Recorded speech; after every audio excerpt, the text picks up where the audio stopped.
as a kind of action. But generally speaking, and I'm talking 99.9999% of the time in this day and age, saying that word in particular, speech and nothing more. And we go back to sticks and stones may break my bones, but names will never hurt me. And I think that's a wise, put in a little kiddie form, it's still a wise thing. We understand that in a country that has free speech, if you don't believe that little kid's phrase, then you're in a lot of trouble, because you're going to be torturing yourself constantly. Because people say a lot of dumb shit. And I at least understand when I've said dumb shit. Okay, but there are people who don't, and you have to come grace, because it's not about them, it's about you and your own peace of mind. And I think what JP and Anthony are talking about is they're not going to let people who say dumb shit upset their peace of mind.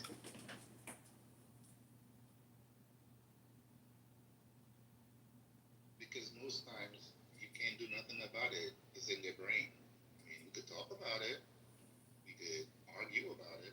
We could debate about it. And I love to debate. I love to argue. So yeah, I'll sit there and I will try to explain to you how what you're saying is illogical. And maybe I'll make a little change in the world, starting with you. But I have to speak to you first. Good morning, Hope. How are you? I'm good. I just became a member of the MUF. I don't know why I still got this pink ticket. Hold up. Let me see if it goes away. Wait. Man, fuck it. If you just became a member, it'll be gone you next time in. I would say he's a virgin in the MUF. We like our... What if I was a virgin? What if I was a virgin? Are you anti-virgin? I think Definitely not anti-version. Yeah, I don't know. How are we going? Hey, Mike. Hey, guys. Hey, Hey. I wish I was a virgin, honestly. Do you really? I'm a born-again virgin. Honestly, I don't know where you get a certificate for that, but if there are cobwebs down there, then maybe that's enough.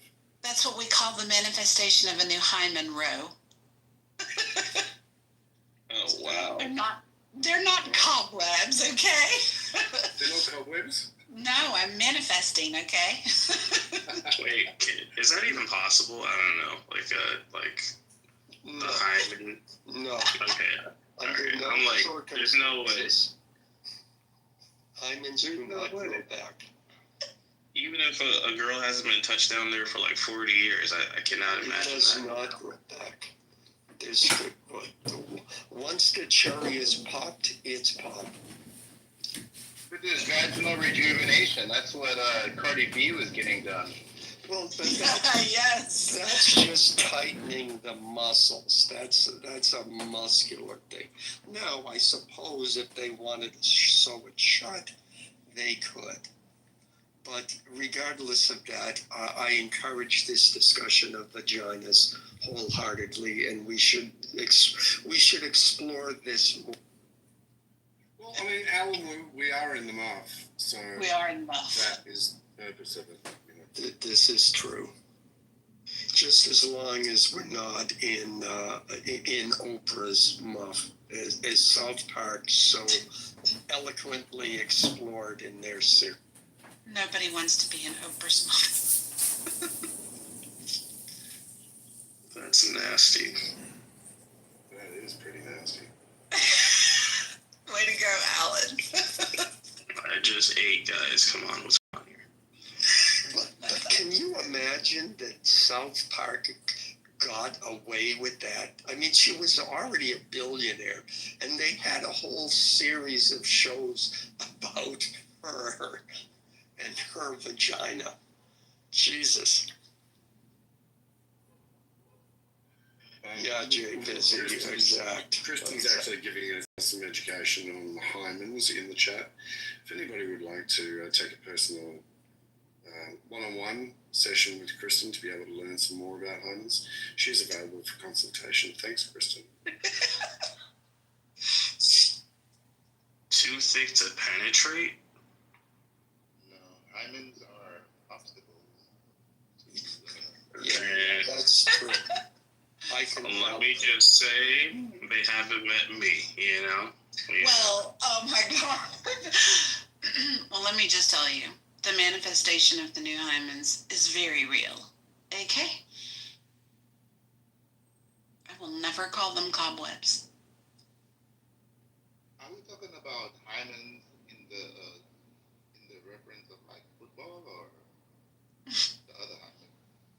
The other hymen. We're in the muff, J. Pizzy. Wow. We're in the muff. I'm just messing with you. I know what you're talking about.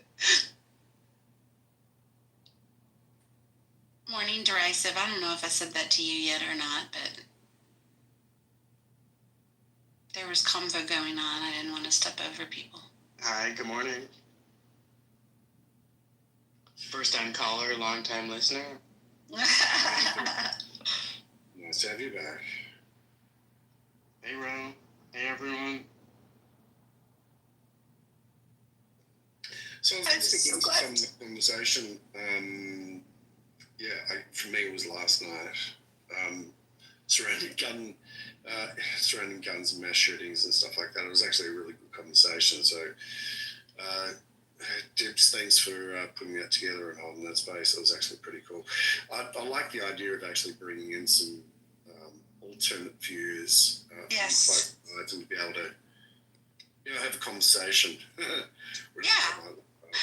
I think it would be great. Yosh is such a fabulous speaker on the topic, and he's very, very pro 2A, and he's extremely knowledgeable about the laws and the Constitution around it. But I think that having some people that are really can very intellectually have the conversation about why, like, AR, potentially looking at like AR bands and stuff again, like just getting them kind of geeking out together, and Yosh is the kind of person I think he could have that conversation with anybody and it not go upside down. Yeah. Like he and Roger sound like they'd actually be, fit in the same bed. Getting people outside of that who have got differing views. And look, I mean, I getting to people who are on literally opposite sides of the fence on this, can make for great fireworks, but it's the meat in between that really makes an interesting, conversation where, there's movement, where there's concession that can be made that you don't have to be completely 2A. That's what just happened, Ro. That's what just happened with racism. This happened. Yeah. But the thing of it is, I think JB might possibly know maybe another person or two, because he's very staunchly in the more gun law camp. And between Stilgar and Yosh, I think, and Mojo, if Mojo actually came back, I think that would be a great representation of, fewer restrictions. And then we just need 2 or 3 others that support the other camp and are knowledgeable enough to have, to make the arguments. I'd love to sit and listen to them just, ping pong back and forth. Yeah, Sig would be a good one to have in that room for sure on one side of it. Yeah. By the way, I'm sorry if I cut through. It was either you cutting out or me cutting out, but I may have interjected there for a brief second. Oh, okay. No, not at all. Well, let's try and make it happen. Like, get a few people in here. Yeah. That'd be cool. Grab a few names. We can either do it in here or go into healthy debates about it, maybe. Okay. Whichever. Look, I mean, from an Australian's perspective, where we don't have the Second Amendment. There's nothing. in our constitution about guns per se, and it's a different history. Australia has a very different history to America when it comes to guns, and also civil war as well. So there's some understanding, but what's been in the culture in America is a very different thing in Australia. So when the guns there was an amnesty for the guns to be handed in and so forth, it wasn't as much of a big deal as it would be in America. But I'm sort of leaning in the direction of, look, given that I have a window of understanding to why there is a social push and a cultural issue in terms of having guns, like from an Australian perspective, it's like, why do you need them? Like, we don't have them. The only time Australians have got guns is like if you're in the outback, you're on a farm, you need to be able to cull off some kangaroos or get off some boars, whatever it might be. Then fine, it's necessary. But in terms of self-protection, it is not a thing. It never has been a thing in Australia. And it's never been part of our culture. So we just look and say, well, hang on, look at all these shootings that are happening in America. And unfortunately, it is just what we see in America. We see the mass shootings of innocent kids in schools and stuff like that. We go, hang on, surely there's got to be a way of minimising this. Why can't we just make restrictions a hell of a lot stronger so that guns don't get circulated as much? There's incredibly stringent rules and laws, pertaining to the to possession of getting firearms and so forth. And obviously, you're going to have less instances of these happening as well. Anyway, that's broad. Two things. One, I was going to say you do need guns in Australia because kangaroos are like deer that have gone to prison, and they're hard asses. And secondly, it's all about the Second Amendment. 1,000% Second Amendment is the problem. There's absolutely no way we can get anywhere remotely close to what Australia is doing because of our Second Amendment. We have it in print, and it's just general enough that it can endlessly be argued. And because it exists, guns are guaranteed to us. And because guns are guaranteed to us, and because we let the cat out of the bag and brought out the same guns that the U.S. Marine Corps uses for everybody and their brother to buy one, there's no going back. There is no discussion to be had, real honestly. There's no going back.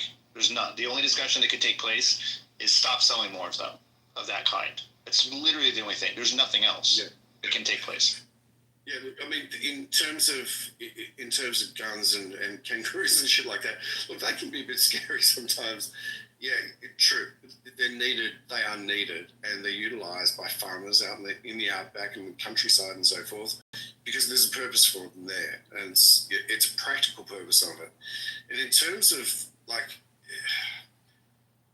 the restrictions, it's the same, I guess. Look, everybody has not everybody has the right to be able to drive a car, but you can get a license to be able to have one.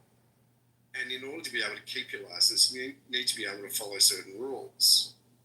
I don't see why those rules and that type of philosophy couldn't be applied, and be it slowly over a period of time, right, to stem the culture somewhat, not to change the culture completely, but to be able to stem the culture somewhat. Just the idea of people feeling, right, the need, not the want, but the need to be able to have a gun for self-protection is just something that is completely foreign to people in Australia. If we want to continue with guns, great. And I have something else, if you guys want to talk about it, that I was listening to on a podcast, a media criticism podcast the other day, which is, I thought was pretty funny. It's this consulting group think tank called The Third Way, which is described as a Clinton-esque Democratic consulting group that is trying to rein in the negative perception of the Democratic Party. they released a list of words that Democrats should stop saying because they alienate the general American public, and they say that by using these phrases, they're fueling the Republicans and Donald Trump. So it's like 4 categories of lists of words. If you guys want to hear. I'm curious. Okay, I'll take that as consensus permission to go ahead. That's right. Mr. Rice, if you feel free, let's try this out, see how it feels. Okay, so there's We'll 4. We'll tap on maybe the gun topic at another point in time. That's fine with me. Thank you. You're very generous. So there's, I think, 4 categories. So the first is called therapy speak. And it says, these words say, I'm more empathetic than you, and you're callous, and you're hurting other people's feelings. So the words are privilege, violence, as in environmental violence, dialoguing, othering, triggering, microaggression, progressive stack, centering, safe space, holding space, and body shaming. And there's seminar room language, subverting norms, system of oppression, critical theory, cultural appropriation, postmodernism, Overton window, heuristic, and existential threat to climate, the planet, democracy, or the economy.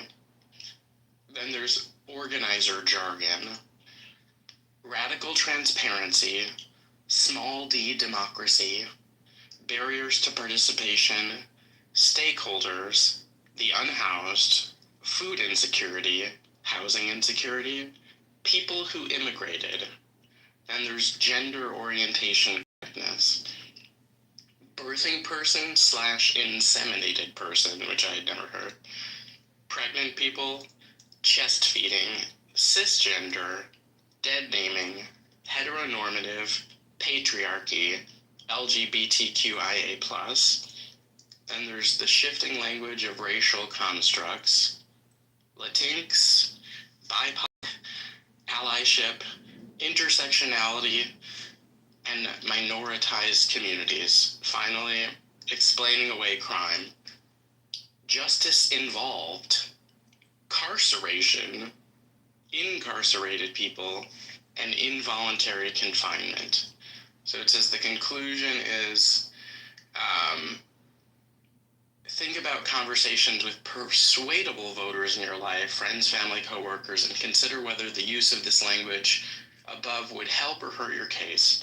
Recognize that much of the language above is a red flag for a sizable segment of the American public, and it's not because they're bigots, but because they fear cancellation, doxing, or trouble with HR if they make a mistake. Anyway, it goes on. This is from the Democratic Party to the Democratic... It's from a Democratic consulting group. Yeah, it sounds 1,000% accurate in my take. It's just, it's full of things that we're tired of hearing. I think it sounds... Like they're trying it sounds really smart. It sounds like an outsider. Yeah, the reality is, are Democrats going to listen? Probably not. But as an outsider, that person's right on.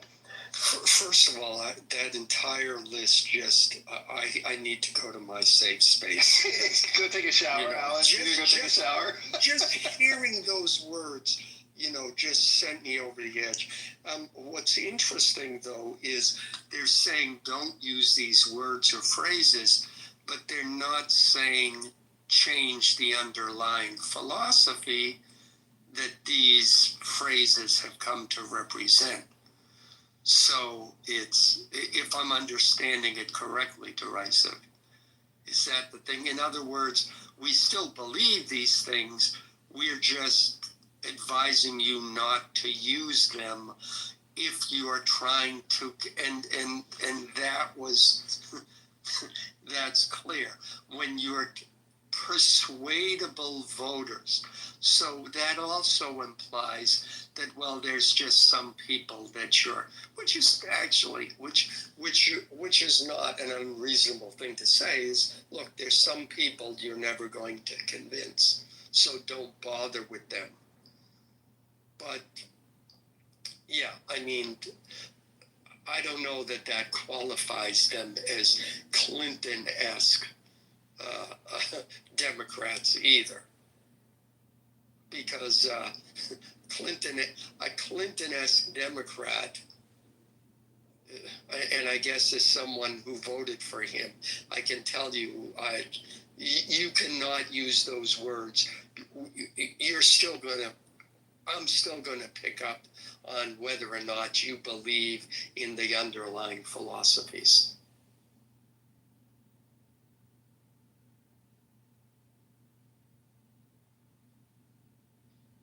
I had never heard inseminated person before to describe a pregnant woman. That sounds even more dehumanizing than birthing person. I actually think that's very liberating when I see a woman and I say she's been inseminated. You know, it's just like, wow.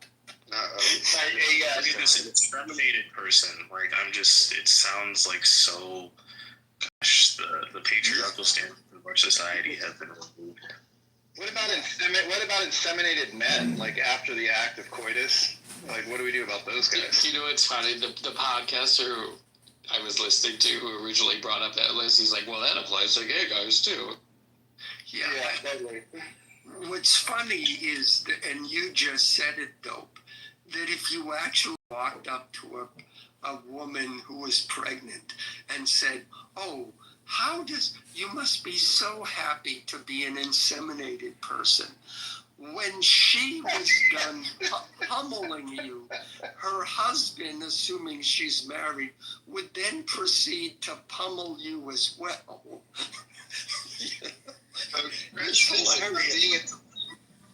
Congratulations on being inseminated. It's like, it's the language that people use to describe cows. When they're breeding cows or horses, and yes, now as women, or even dogs for that matter. And yes, sorry, my bad. No, go ahead. I'm saying it has been used with women, like artificial insemination is a thing that when they used to a women. But it do sound odd the way that it's used, though, but it has been used to humans for a long time. Yeah, but I would say even then, Hikima, that's the clinical term. But then once they become pregnant, it's the past tense part. It's the past tense part that's problematic. Yeah, once they become inseminated, we don't say, "Well, how's your insemination going? Do you have post-insemination morning sickness?" But it's hilarious. Okay, the men in this stage are turning into children now. I regret. Well, it's so funny, derisive. That's, I'm teasing. If I could be more serious, though, I think it's good that more Democrats are realizing that this type of stuff is just cringeworthy. And I love being proved right. Like a year ago, before the election, there was a lot of Democrats on this app saying, "Oh, the right focusing on the woke stuff. They're not in touch with the voters. Voters don't care about the fact that we say dumb shit like that." Well, I mean, obviously the average person is not going to be thinking about that as much as they'll be thinking about gas prices or the economy. But when they see a purple-haired woman with her armpits unshaved talking about, pregnant men and how we need to watch our language because we're insulting people because we understand basic biology.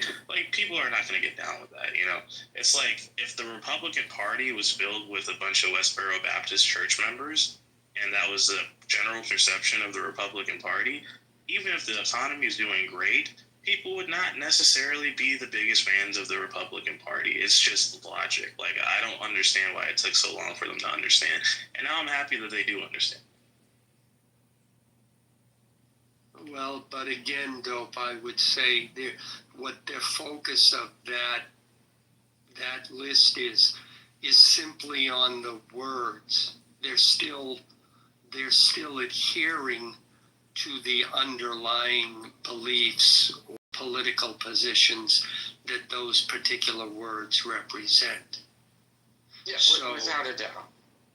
Yeah, so they still believe that what they're saying is, well, we still believe that a pregnant woman is simply an inseminated person, or that a mother feeds her child, that we should refer to them as a chest feeder, and that anybody, including both men and women, can breastfeed under our definition of what a man and a woman is, but just don't use those words so that we can convince them that we're right. Oh yeah, I'm not saying that they're changing their entire philosophy. I'm just saying they understand the optics of it is trash, which they were denying only like 7 months ago. Yeah, I would tend to agree. It's just like essentially, it's the greatest blow. The Democrats, of course, will say that there are for women's rights on abortion, but when it comes to like, a biological male competing in women's sports, they were like, this might be something we can pass sometime.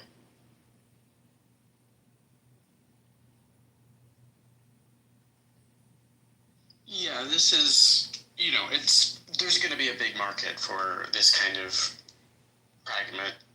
pragmatic strategy for the Democrats in the next election, because they just need to work on their electability, and that's, I'm surprised it hasn't happened soon. Yeah, I mean, this is kind of the thing, though. It's just essentially is that the best way Trump can, be favorable is that if he doesn't want to have struggles in the midterm, is to not make such a big deal about the Epstein files. And that's the thing. It's just, I hate how he's making the Democrats' jobs, much easier for them. I think that the Democrats, just need to stop playing the, typical, at least we're not, this guy, we're not Donald Trump. We're not this person who's racist, because, it's like people don't care about the fact that Trump is a racist, They the fact is they see the economy is going into the shitter. So I'm still back in the whole kangaroo are deers that went to prison.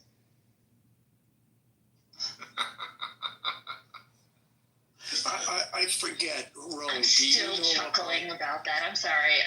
No. Also, Alan, I do have a question. I do have a sincere request. I would love to get a list of those terms. Oh, no, it was derisive who has the list. Oh, sorry. Or direct, with just however I can. If you do a search, isn't there something? Yeah. If you do, okay, so the consulting group is called The Third Way, and if you do a search for The Third Way memo, word policing leaks or something like that, you'll find it. Great, thank you. If you could put a link in the chat, that'd be great. No, but if you can, I'm not doing it. I'd be happy to. Thank you. Appreciate that. Yeah, I was going to ask Ro, have you heard about the emu wars in Australia? I never would have known about, except for the what is it? Something. It's called like abbreviated history. They're animated things. It's hilarious. Yeah. It's something that Australians don't know about, but Americans seem to love to pick it up and go, the Australians are beaten by the emus. Okay, so it's almost impossible to be able to eradicate emus. It's basically a story to be able to make sure that Americans have a level of fear such that they're perturbed from being able to come to Australia and propagate over here. it's like it's like the thing that we put out in our PR towards America, saying, "Oh yeah, look, too many sharks, too many spiders, we've got snakes, we've got the deadliest of this, that, and the other, and don't forget the drop bears, that animals that jump out of trees and attack people." So it keeps the Americans away. And that works. So we're just going to keep with that. We're going to keep with that story for the time being. Well, the whole funny thing is that there was that short story. There was an emu infestation, and they were attacking crops. So the army said, "Oh, okay, we'll shoot them." And they had machine guns set up, and they were spraying them and killing very few of them. And it was a complete, and finally someone said, "Oh, let's just put up some fences and that'll solve the problem," and it did. But when Mike brought up the kangaroos thing, it reminded me, geez, well, geez, I mean, I think you got to put the emus in that category. It's Rohan.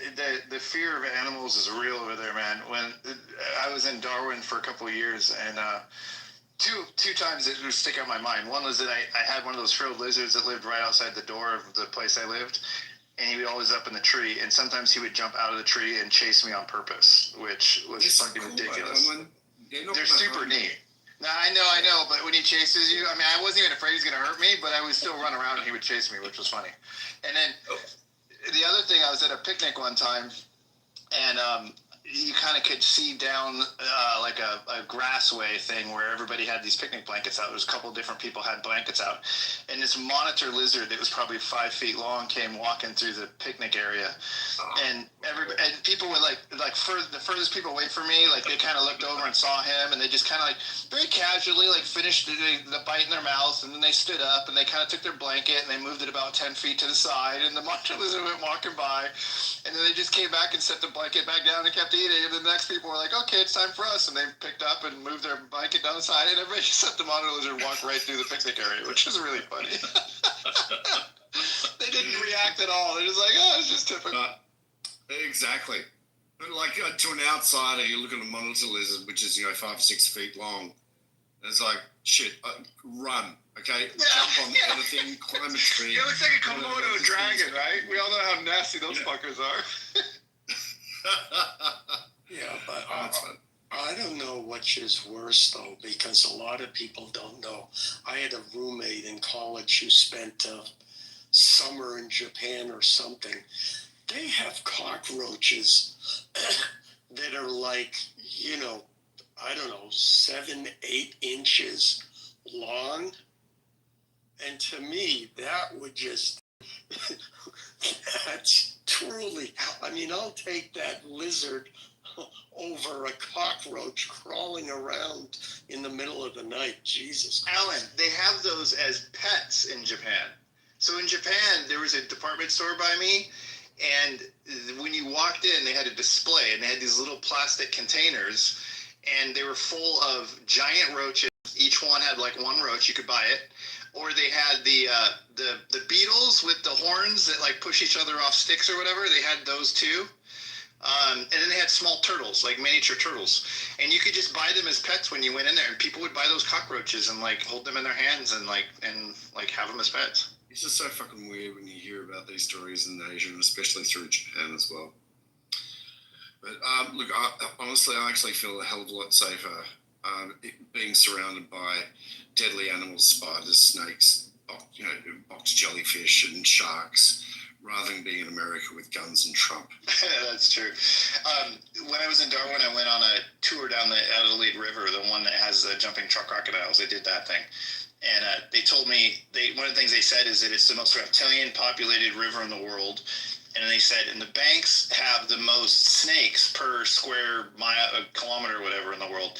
And so they said, if you fell in the water, you'd get eaten by a crocodile. And if you didn't get eaten by a crocodile, you would get killed by a snake. And that's how they prefaced us going out. And they're like, you can't trust crocodiles. You can't trust them at all. Like that's just the way they are, right? And I was like, okay. So we go, and as we go walking out on the dock to the boat we're going to take to go on this thing, there's this crocodile floating in the water right next to the dock, just watching, and everybody kind of pauses, and they're like, "Oh, don't worry about him. That's Charlie."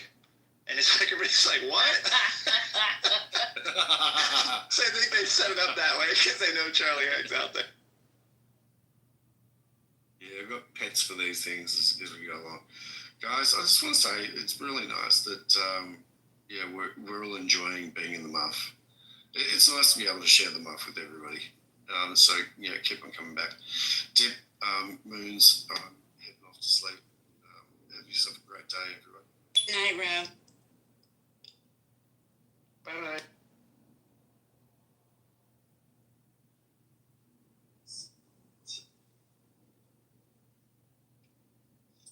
I'm stuck. Hate work. But it's Friday. It's Friday. And it's a long weekend, Joel. Yeah. I'm excited about that. You want to get more coffee? Want to have a coffee break? I just made my second cup. I'm gonna go make me some in just a second. I have to finish this. Let's see. I invite everybody to watch. I think it's the first or second episode of the third season of Married with Children, and Al Bundy's testament to Labor Day. It is a hilarious episode.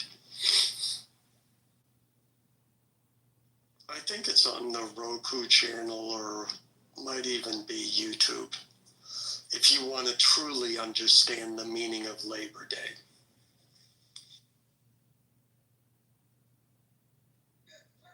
Really, nobody?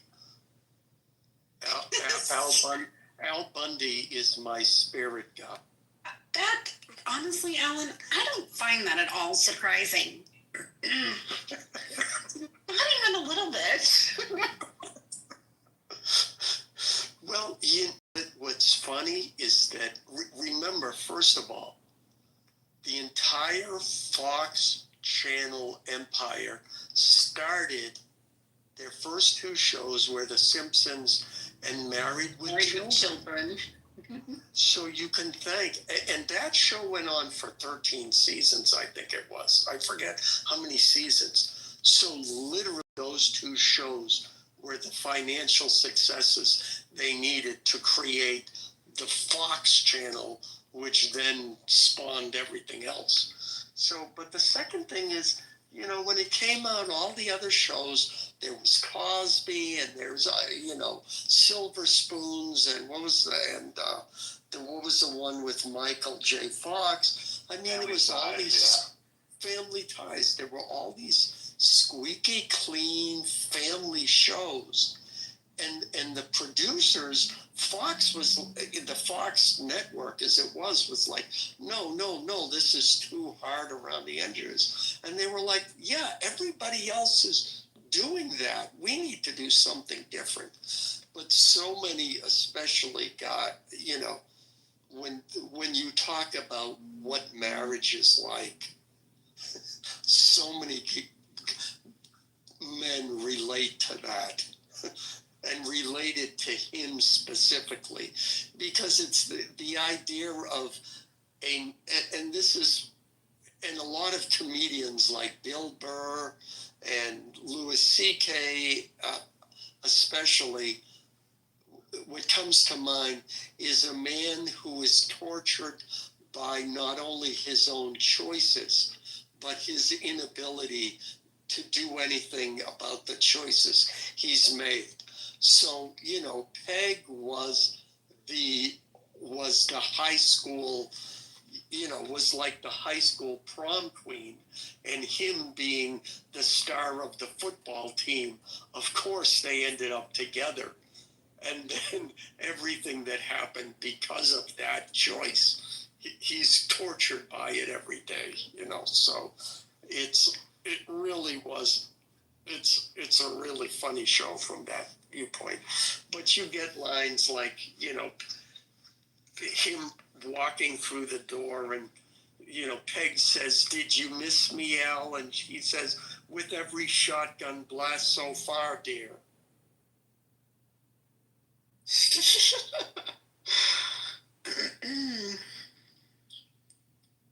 I don't know. I've kind of been sad recently in the last probably 15 years on what, like, you don't see those wholesome family, like nuclear family TV shows anymore.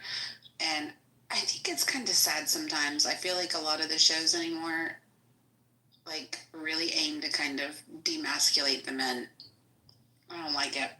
Oh my God, I was just thinking that. And it really put a bad taste in your mouth about marriage. Like I tried to figure out what it was about it that I just didn't find very funny. And then of course, in my mind, I don't think that's funny at all. Well, that was a trope. Okay.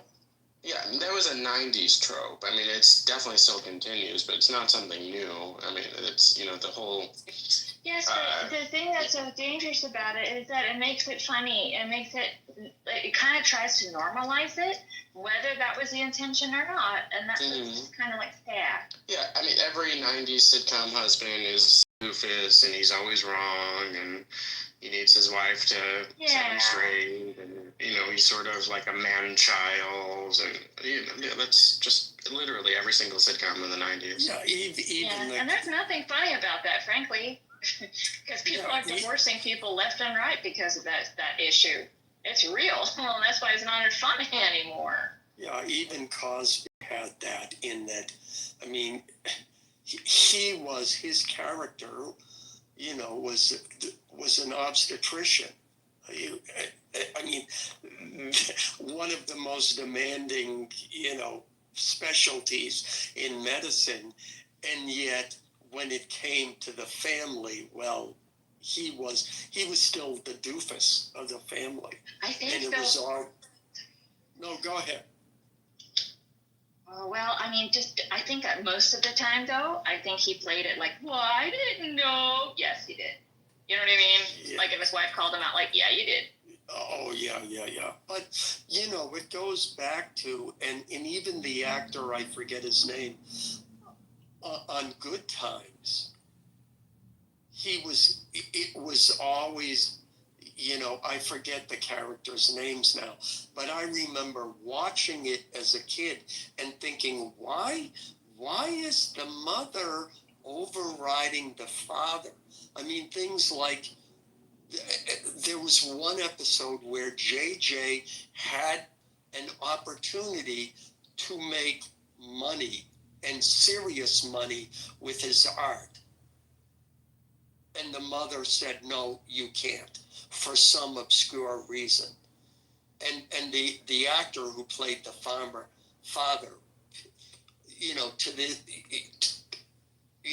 complained about it then, and to this day comments on his character and how even, that was in the 70s. That the father was marginalized. But yeah, I mean, there was another thing, like even in Friends, Ross was the actual smart person in that group. And he was the one who was actually a father, who actually had responsibilities. And he was constantly berated as the stupid one.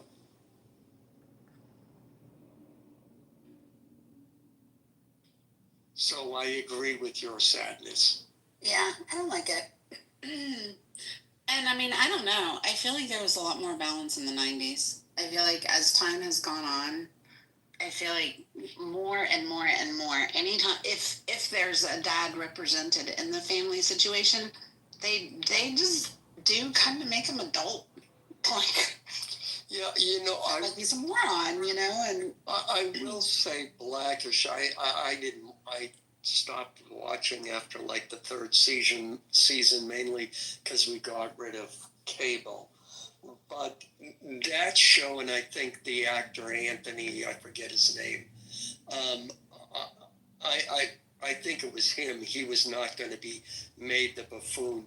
I think both the mother and father in that are both equally smart, and they both equally have their foibles as well. Yeah. So that and I noticed that because she's a doctor, and I think she's an ER doctor, if I remember. So they showed scenes of her, at least early on, like at work, saving somebody's life. But then her character also goes through, like there were episodes where she explored, because she's half black, half white, and exploring, when she was a teenager, she went full-blown Valley Girl, for example, and exploring that side of her personality, and then talking to her father about it, and like, well, why did you raise me this way? And it's, so there were some really good episodes with that too. Yeah. And same for him too. I missed Necro. He sent a comment in the chat. If we see him back in here, y'all remind me to address his comment. I'm not really sure I understand. What are your thoughts on anti-discrimination laws against trans people?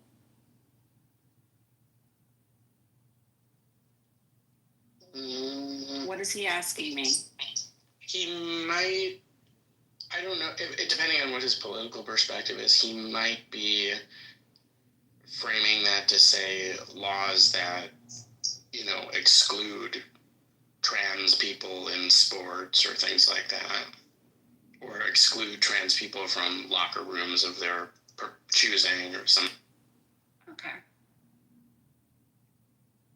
I'm just trying to make sure I understand what he's asking me. He could be also talking about the fact that transgenders are not a federally protected class group of people, and in maybe some states, I don't know nowadays if they are not, like in California, but in general, yeah, it would be about that federal protection of class and seeing whether or not we thought that they needed it, Yeah. Well, that's how I would take it.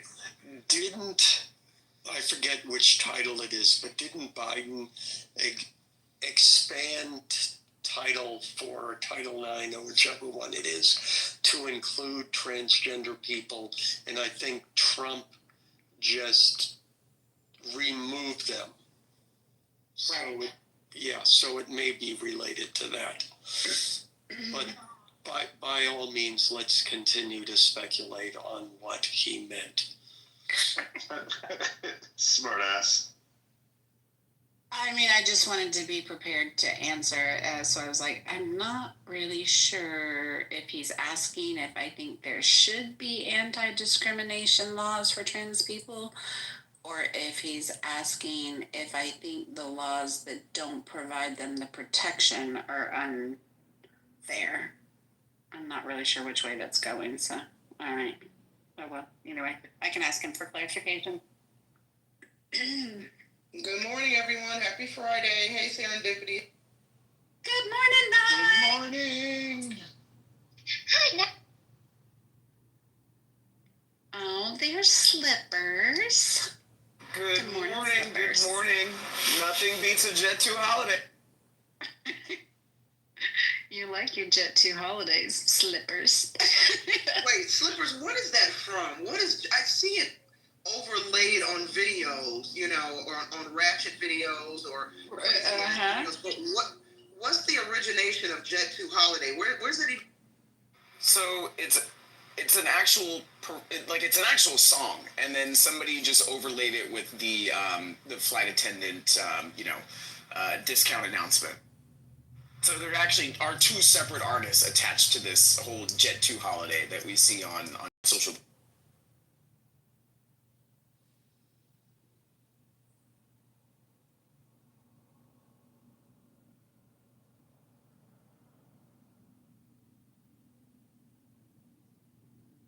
We like embracing our inner stewardess in this house.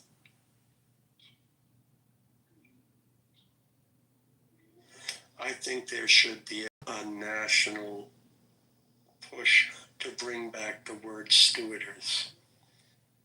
Flight attendant, stewardess, whatever. Is it like politically incorrect to say stewardess anymore? It probably is. I beg many pardons. Steward. Excuse me, stewardess. Can I have some peanut? The liquor's in back. I'm telling you what, all the liquored people came up last night. All at the same time. It's just like everybody did. Everybody decided to pop the top on the bottle and get snookered and come to the muff. Like, it was this giant, massive collaboration of incoherent drunk people. Well, in all fairness, there are some muffs that you need to be liquored up before you come to them. But that's another topic. Oh my gosh, Alan.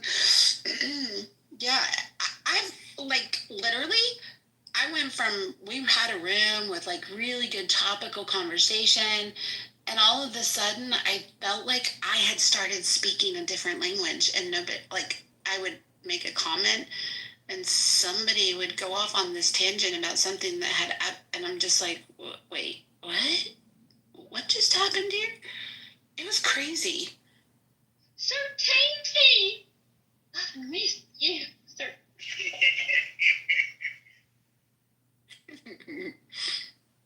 Yeah, it was very strange. Like Doc, I haven't seen Doc in here at all. He showed up. Oh, dude, he's the OG drunk on Clubhouse. Oh, man. Good fucking lord, that dude stays drunk. He's like the CH representation. Well, Bruce is, I don't know. Bruce is definitely a little more entertaining as a drunk than Doc is. Doc's more on the obnoxious scale. Yeah, but Bruce still works. Bruce is still mobile. He can get where the hell he needs to go. He's not sitting up in his house, making pyramids of beer cans and shooting guns, So I would say that Bruce is more of a functional drunk, but Doc is a mess. Yeah, that to me was like, what the hell is this? Doc has been through some shit. Back to your point earlier about serendipity, about that, those people. Yeah. Dude, he's been through. I had some conversations with him in the early years where we went deep into his military experience, and he's literally like the beginning of Saving Private Ryan, like where people are holding their guts in, like the medics on the battlefield are holding people's guts in. He literally did that, and he did it for a solid 4 years in combat zone and totally survived it, which is pretty shocking. He mentioned like maybe a month ago, someone was talking about some femoral artery or something, and he was saying, oh yeah, there were times, you have to sit there and pull it out and then squeeze it, otherwise the guy just bleeds out. I mean, just casually talking about it.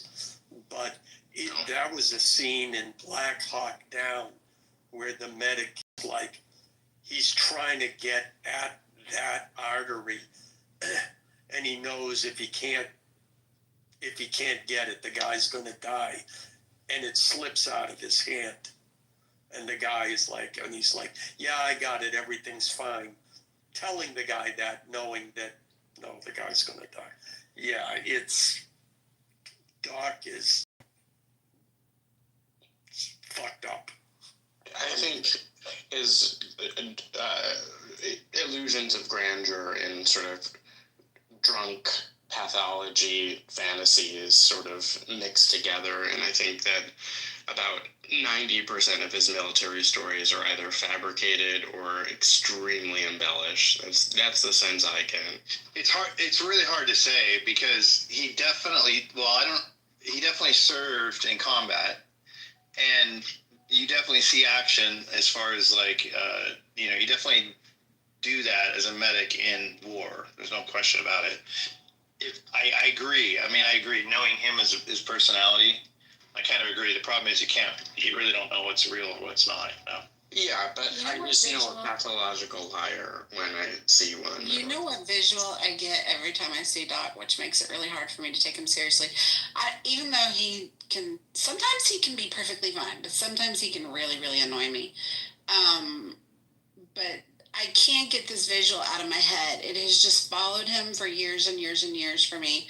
Like, I see him, and I always go back to one of the first times I heard him in a room talk about his dick being the size of a beer can.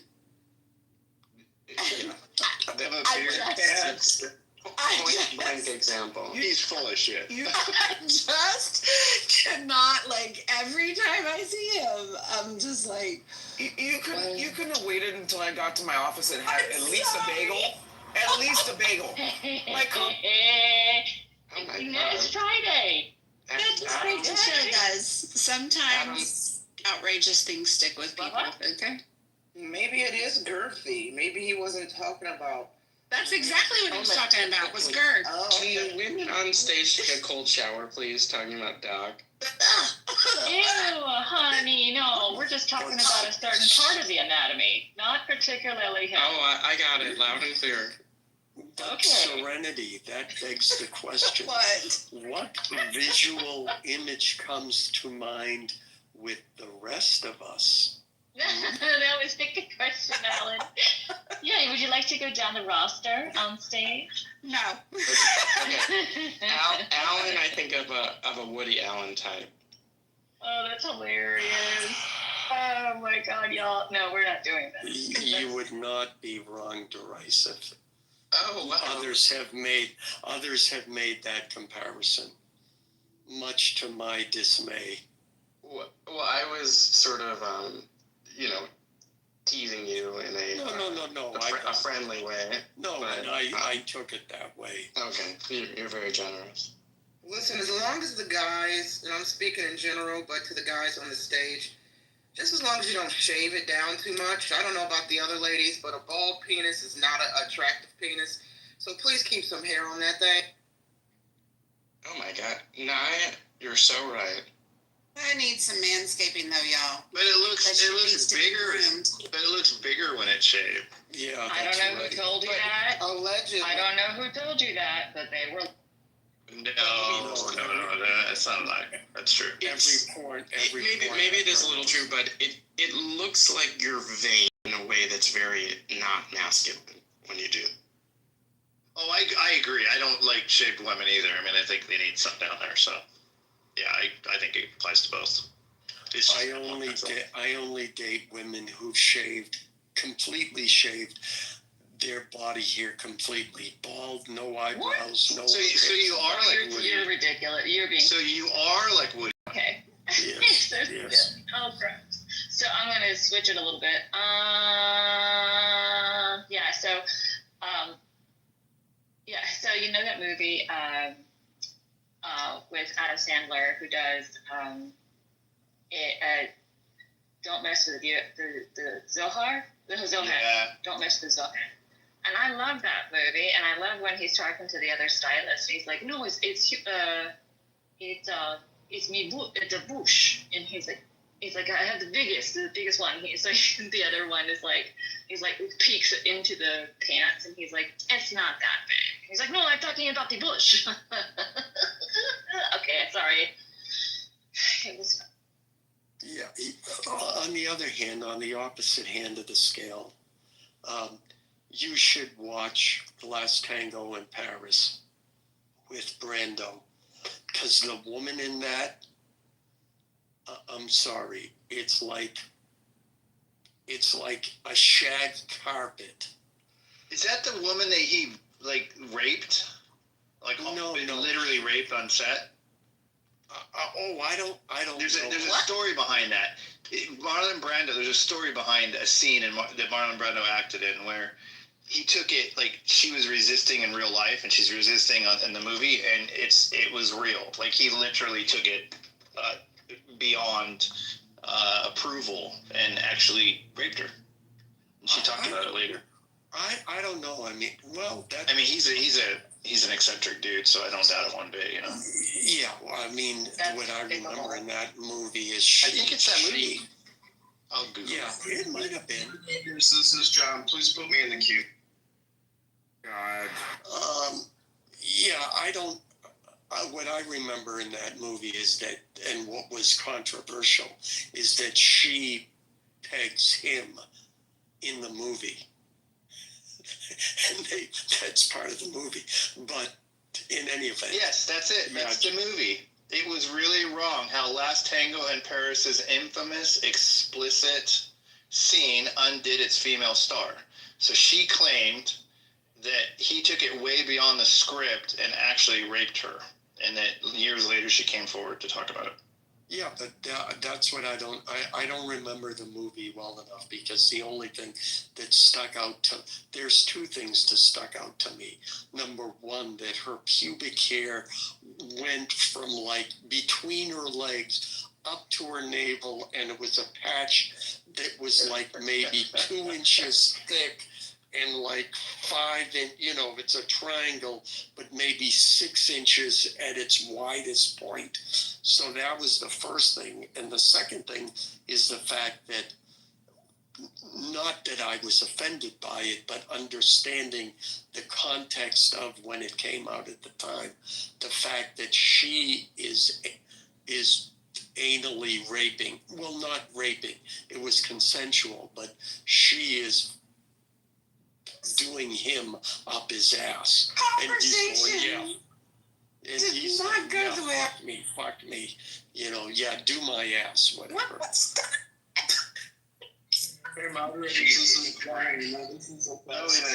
It says that Marlon Brando and the actress both later said that they were raped on the set. Oh my God. Good grief. Hey moderators, this is John. I just want to say, this campaign is still going. We have recruited petition signature gatherers today in Rockford, Peoria, and Bloomington. Shut up! Yeah, you can shut up. You and stank ass mouth Marshall can both shut up, because your negative criticism of this campaign is not Not too much on Marshall now. Oh yeah, there's a lot to throw at Marshall and Stinky Slippers here. No. We're not gonna do that. Oh, that's okay. It's too early to have war. Lift the mood a little bit, some positive mojo vibrations here, because everybody just loves to, shit on me and say that this is a fake campaign, that I'm not really running, I shouldn't be near the levers of John, sweetheart, nobody has come into this room and shit on your campaign this morning, okay? I wouldn't let that happen either, so let's not center ourselves right just yet. Can we get the coffee down and, just enjoy some nice time, some good mojo vibrations, John? Well, it's just your choice. You're the moderator. I'm done. I just wanted to make the announcement. I'm going to the audience. Have a great day. Congratulations. Wait a minute, you're leaving Jesus before Christ. poem? We don't get a Friday poem? Maybe he's saving it for the afternoon. Good Yeah, we'll save it. Y'all let him be in his feels. We'll do a poem later. You're all just happy that he changed the topic from what I was talking. Exactly. I'm so happy. Yeah, it's So happy. Anybody else have a share poem? Roses are red, violets are blue. I'll get back. I like that line. That was great. That was top of your head, too. Roses are red, violets are blue. Nobody in this room is running for Congress, and John, neither are you. Was that top of your head? That was good, too. Adam, You guys have a very interesting tolerance level. Well, if I did speak, and that's a good point, but if I did speak about the things where I'm like, guys, can we not today? There'd probably be 5 times you'd hear me talk. You'd be so tired of my voice. So I gotta roll with some things where I gotta pick and choose which ones that I'm like, it's gonna be, okay, if it offends me, it's one thing, but if it's gonna be damaging to the rest of the room, then I'll speak up. I'm not a big fan of talking about forced intercourse. Okay.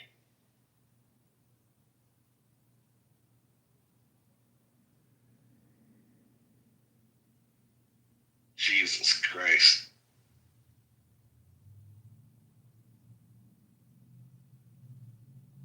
Right? Yeah. So, happy for y'all. It's a long weekend. We're on a holiday. I'm so excited. and I just made a new pot of coffee. Ooh, what does it taste like? I don't know, it's brewing.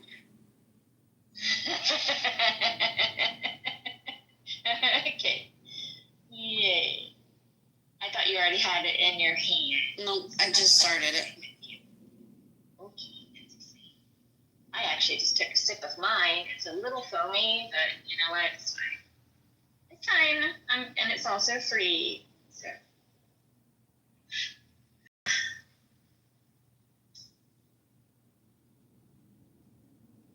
Slippers. How's Los Angeles streets these days? Good. Traffic was a little bit predictable this week, so I decided to leave super early. And yeah, I mean, I tested a good theory, and I feel like this is working out. Hey. That's great. No protesters lately? Oh no, they're going to be doing the Palestinian protest probably either today in the afternoon or perhaps tomorrow in the afternoon. I mean, they've been doing it every week for months. Okay.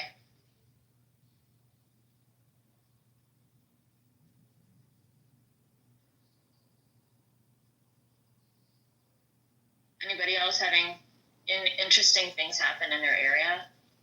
You know what? People are cooking on the Barbie for Labor Day. Oh, that's a great. I would love a hot dog. That sounds so. Okay, I know what I'm gonna have. Oh, I'm so excited. So excited. It's so stupid. I love going to a baseball game and having just a regular hot dog and a beer. That's like the perfect date for me. Like first date.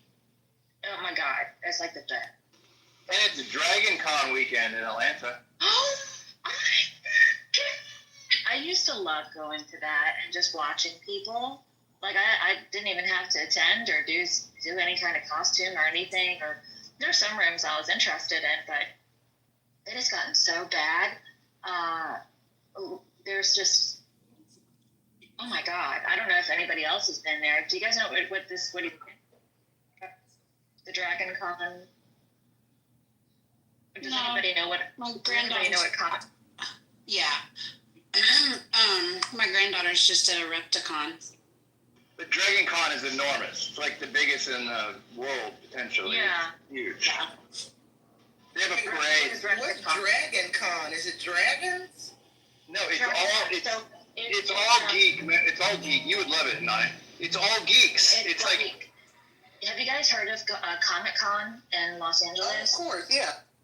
It's very similar to that, and it extended to sci-fi, mostly sci-fi fans, and it has like one of the biggest groups of like vendors from all over, of artists, and like, I mean, for real artists, they're so good, and people who are costumers, people, just incredible stuff. And they even had one time they had a whole armory, a room full of arms and. Yeah, no, it's enormous, and they have a parade that has it's actually all the other cons combined, kind of. So it's got sci-fi, it's got comics, middle and like there's movie stars, anime stuff. Like, it's all part of it, and they have a parade that goes through the city. I think Saturday morning, and it's huge, and it has 500 stormtroopers, and so all the cosplayers come together in groups, so that they all group up, so that as the parade goes through, they're all together in whatever their costume is, and so you see the Star Wars come through, and they play Star Wars theme, and all the Darth Vaders are together, and then all the freaking stormtroopers are together, and then they'll bring out anime shit, and the Powerpuff Girls might be in there, it's everything. That sounds it's everybody really dressed up, fun. and then at night. It's called Dragon Con. It's every Labor Day weekend in Atlanta. And then at night, it takes over this entire giant hotel downtown and a bunch of other buildings. But at night, everybody parties out in front of the hotel, fills the whole street. You can't drive on it.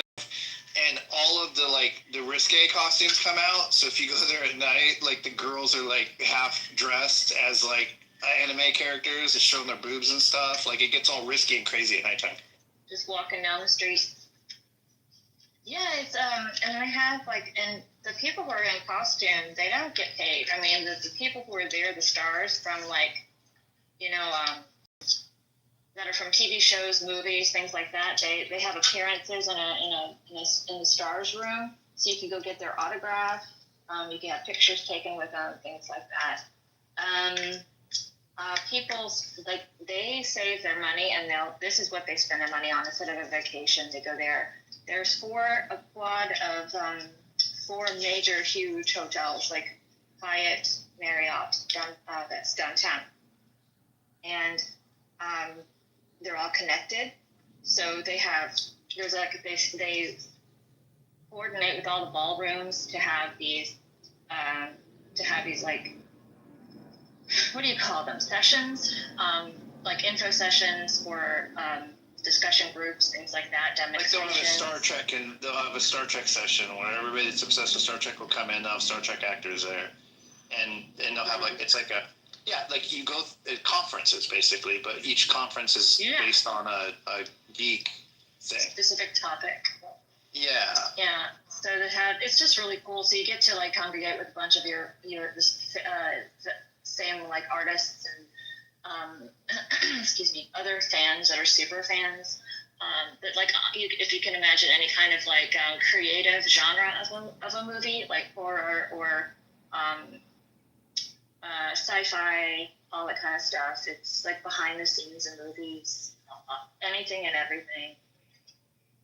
It's really intense. And you're surrounded. You have to be very careful because there's and I don't know how to explain it.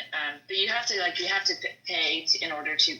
You didn't have to do this, but now because it's gotten so big, you have to actually pay money to enter any place that any participants are in, and you have to wear a name tag and things like that. It's very, very. I have a question to people. I've never been to a Comic-Con, but have you guys who have been to Comic-Cons, have you guys cosplayed as a character?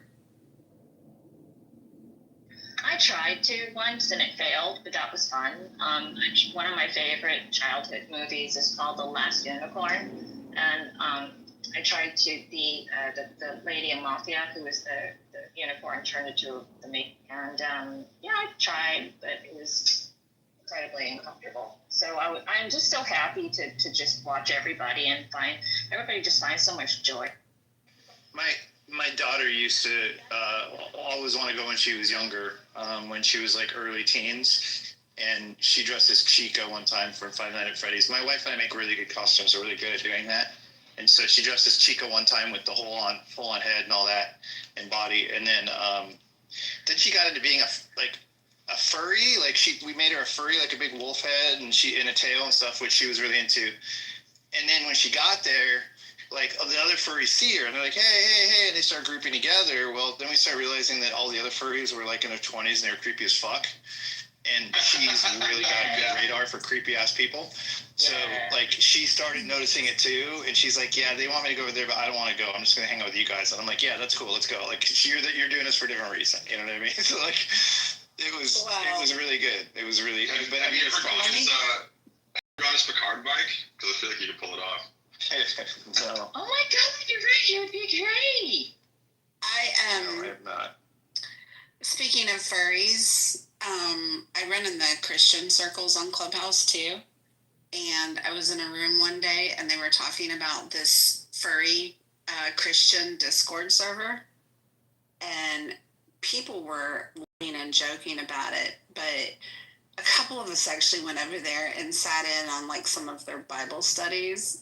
And oh my gosh, y'all, they were the nicest people. They were absolutely the nicest people. It was, the furry Bible study group kind of became a big thing in the Christian circles. They're super nice. They're just, they're insanely geeky. They're geekier than the normal people, you know? Yeah. My daughter, strangely, what she hated about it, she loves animals, and she always talks about being an animal. Even in her previous life, she talks a lot about how she knows she was an animal before she was a person, and she even did when she was a little kid, which is really interesting. So she wanted to be an animal, so that's why we made her this really badass furry costume. And But what she hated was it was just hot and miserably uncomfortable all the fucking time. So ultimately, the physical discomfort like overweighed the desire to be in the costume, essentially. So she kind of grew out of it within a good 12 months of like giving it a shot. You know, I've not done any Comic-Cons, but I have gone to like Doctor Who themed events, which I look forward to because I'm a Doctor Who fanatic. So I'll do Doctor Who cosplay. And now, you know, they have the first black male doctor who was kind of sharply dressed. So that's the one thing I like about the Doctor Who creators, the costuming. They understand the role. They understand that the fanatics like myself are going to want to cosplay. So they make it very easy for us to find outfits similar to the Doctor over the past couple seasons that we can kind of pull together and dress like him. So I like to do the Doctor Who events and dress like one of the doctors. But really quickly, one of my favorite stories that has come out of San Diego Comic-Con was a couple years ago. I wonder how many of y'all remember this story. I don't know how true it is, but I remember it went viral. So maybe like 2 or 3 Comic-Cons ago, there was a story that went viral one weekend of a comic creator. He had a booth there. I can't tell you his name. But he had a booth, you know, he's trying to sell his original comic. And the story goes that the head of Disney, Kevin Feige, I can never pronounce that man's last name right, but y'all know who I'm talking about, the Marvel boss. He, according to the story, walked up to the guy's table and was really interested in his comic book. And the guy didn't know it was Kevin. He didn't know he was speaking to the head of Marvel. And the story goes that the comic creator was very dismissive, you know, wouldn't engage. He just thought that Kevin was just some random stranger just asking him a million questions to annoy him. And Kevin eventually walked away, and the story goes that Kevin spoke about it on a stage. So I don't know if y'all remember that story, if it's true, if anybody was there, can confirm, but I always thought that was interesting. You just never know who you're talking to. You never know who's around. And I wonder if this story is true, how that guy felt later, if he found out the gentleman he dismissed at his booth was the head of Marvel. I mean, I feel like that stuff happens often. I feel like it's interesting. It's like you can meet incredibly famous people all the time and have no idea who they are.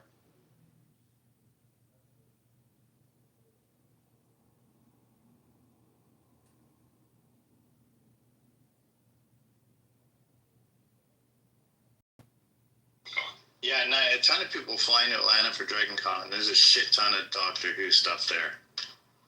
And the center, what is it? It's like the giant area where all the booths are there. So if you make things or you sell things or whatever, you can have a booth, you know? It's enormous. It's like a gigantic, it's like 4 stories of a trade show. And it costs like $80 to get in to just like see the booth. Per day, though. Per day. And one time I made my daughter, like I said, wanted to go, and I didn't want to pay for it because she's the only one that really wanted it. But we were all going to go because she's a kid. So I made these badges that I Googled what the badges look like, and so I photocopied it and I made badges for us and laminated them and shit. And so when you're going in, there's this escalator with like tens of thousands of people nonstop for like an hour or 2. And there's people at the top escalator that watch people come up looking for their badges hanging around their necks. But we all put our badges on and we went up the escalator and kind of partially covered them with our coats or whatnot, you know, to make them half-half something. And we got in and it was perfect. I was like, oh yeah, so awesome. So we went in and we spent the day and we were looking at all the booths and shit. My daughter was buying little things and stuff. And then we decided to get lunch. So we had to go right outside the entrance to the courtyard area where the food was. And then everyone was nervous to go get lunch. And I was like, well, we got to get it. So let's just go. We'll take our chances. So we did. So then we come back and we're about to go in again. And they had like 2 guard people standing there where you enter again from the lunch area. And I was like, I'll go first. So I started walking and I got 2/3 through. And some geek pointed at me and they go, hey, that badge doesn't look right. And my wife just was petrified because she's not that kind of person to break rules at all. She's a total rule follower. So she just like she was just like, oh shit. And then my kids were like all scared. And I was like, no, it is. And like, no. And then like 3 more geeks came up running up to me and they grabbed my badge and they looked at it and it was super dramatic and they kicked us out. And my wife was so fucking angry at me for making her do it. That was my last time I went. Yeah, I just signed up for the Dragon Con mailing list so I can be aware of this next year because I would definitely go. I can't believe you haven't heard of it. I guess if you were all the way in California, maybe not. But I think it's bigger. It's bigger than Comic-Con. I think. I don't know what they say about it. Have you ever seen anybody in like a full Dalek costume, Nye? Dalek costume, I think at the 50th anniversary, perhaps. There was a big 50th Doctor Who shindig in LA way back when. And there were a lot of costumes. I think there were some Daleks there. Yeah, the Doctor Who fandom goes all out. It's one of my, I don't know, I'm always excited to see what people do and how creative people get because there's so many characters and monsters that you can choose from. But for the most part, I find that people kind of play it safe. They just want to be one of the Doctors, right? Because the costuming is so easy to kind of put together. So I feel like there was some Daleks at the 50th anniversary party at the Universal Studios a couple years. But I'll tell you this, the one thing that I do want to dress up as at any event, I just have to find the right event to go to. One of my favorite horror movie characters is Pinhead from Hellraiser. So I love the opportunity to go to an event dressed up as Pinhead. Yeah, there's a ton of horror people dressed up there, so that would be a good.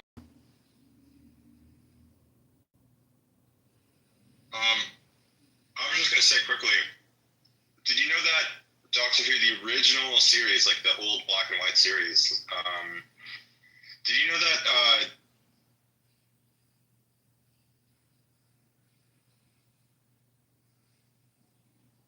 Oh man, you cut out. Yeah, you cut out. I didn't hear you. Sorry, man. Oh, I cut out? Yeah. Am I back? Yeah, you're back now. Repeat what you said.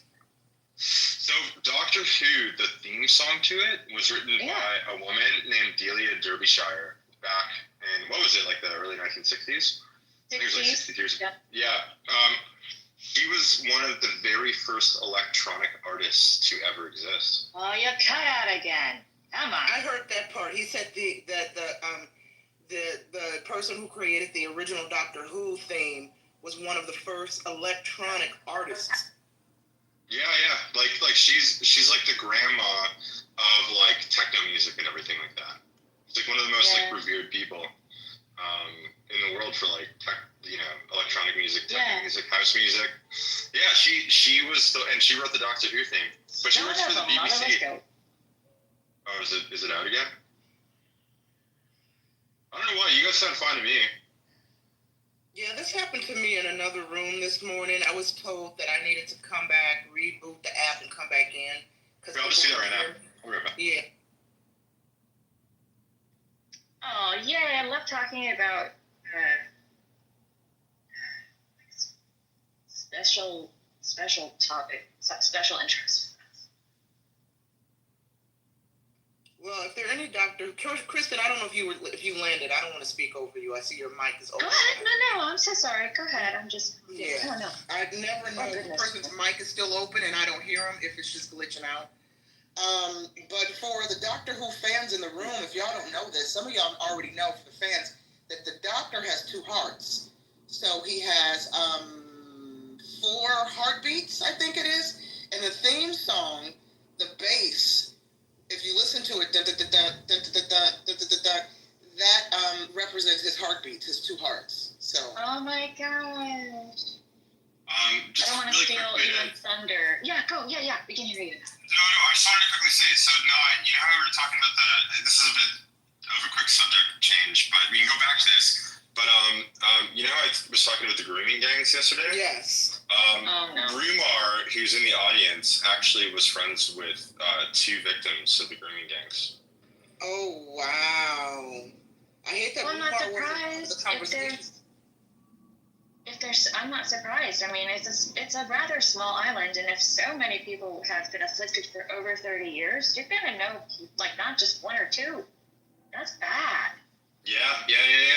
You should invite him up and see if he'll talk about it, because he's a great guy. He's very calm and chill and nice and lovely. Yeah, I don't know. On a Friday, I really don't want to hear it. I'm sorry.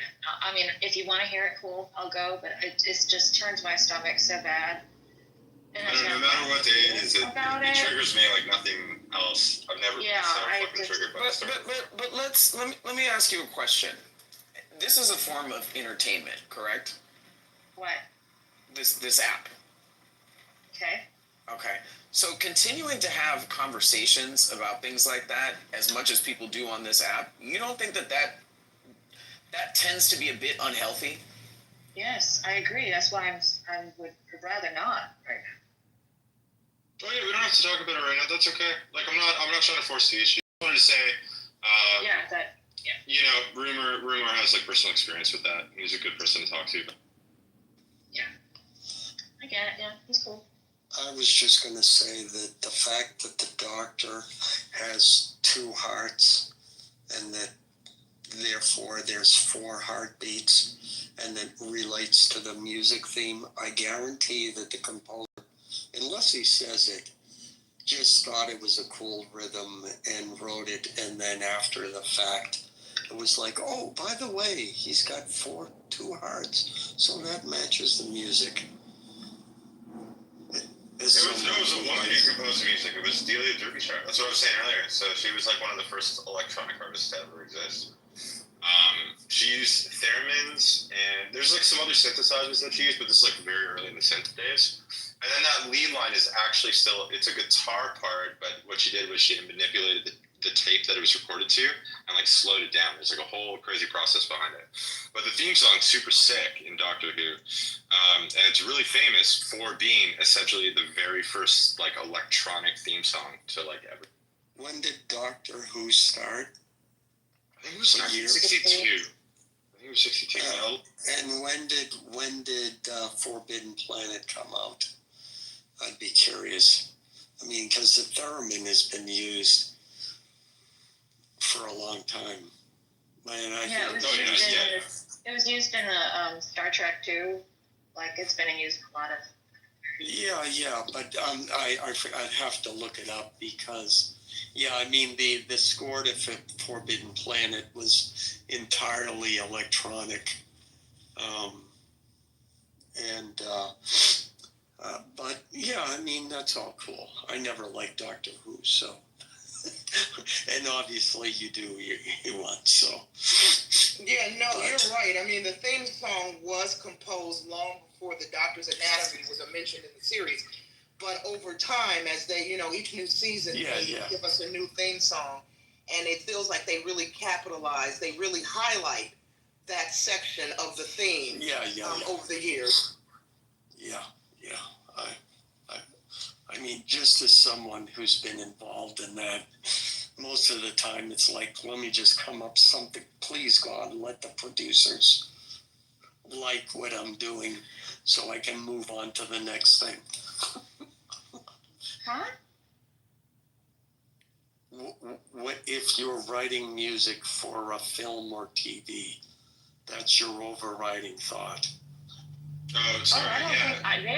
I don't know. I think she was a serious musician who just created it for them. It's all seriousness.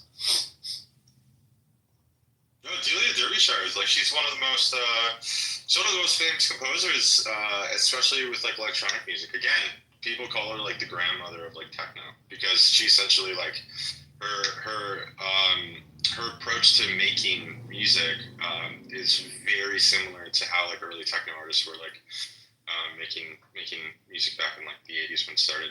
But I wasn't saying that it was the very first ever electronic theme song or whatever, but it was one of the first. I think it was. No, it's absolutely, it was a popular show, and to have a purely electronic theme song in the days of when everything was done with live musicians, I mean it is absolutely significant in that fact. Do you know what I love? Because you just made me look up Forbidden Planet. I remember this film now. And what I love is that it's starring Leslie Nielsen. Do you guys know who Leslie Nielsen is? Yeah, of course, yeah.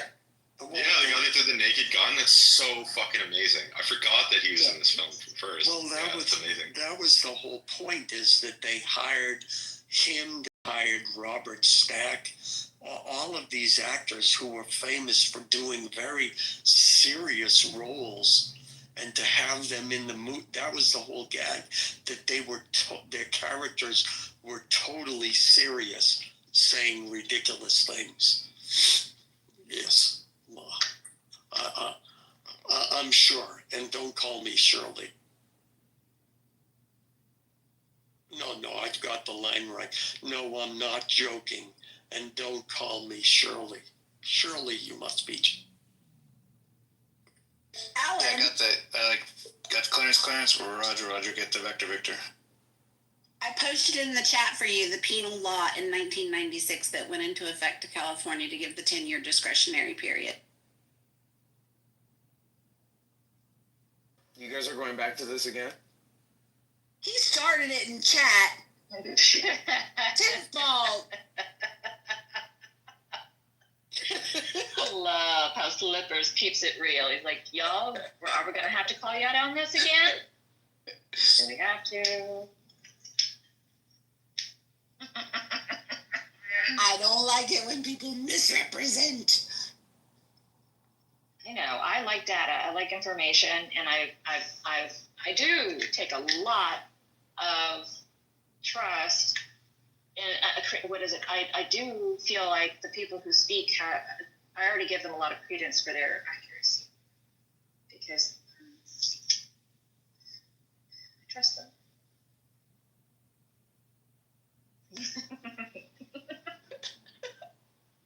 Y'all just ignore the chat, okay? I'm not even looking at the chat. I'm sorry. Hard working. Here's the chat saying, oh. Good morning, Sean. I missed you. Good morning, y'all. What's up, Hey, what's up? Johnny? You have my head spinning talking about techno. Let me just say, Orbital from the UK and Prodigy. That's right. Remember that song by Prodigy? I'm a pop starter. And they also did that song, Smack My Bitch Up. Yeah, it's a good song. What about it, though? What about it? Oh, just techno. Some of the early synthesizer / techno music that came out. I liked Lords of Acid too. I'm taking it way back, so I don't know how many of you know about Lords of Acid. That was Praga Con. But wait, where did that come from, though? Like, where did this... Oh, I thought you guys... I heard something about synthesizers talk. Wasn't Ellen and me talking about that? Kind of.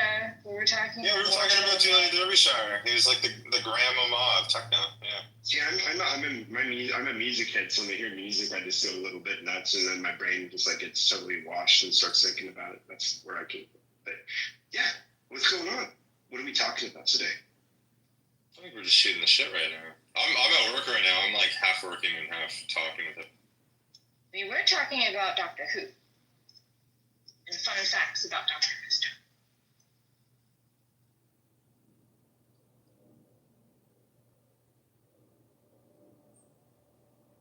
Yeah, I don't know anything about Doctor Who. Who is Doctor Who? You should get into it. Do you know what? You should watch the old Doctor Who series because it's like really, really good. But then it gets better with the revival. When they revived it in 2005, it just gets better and better and better.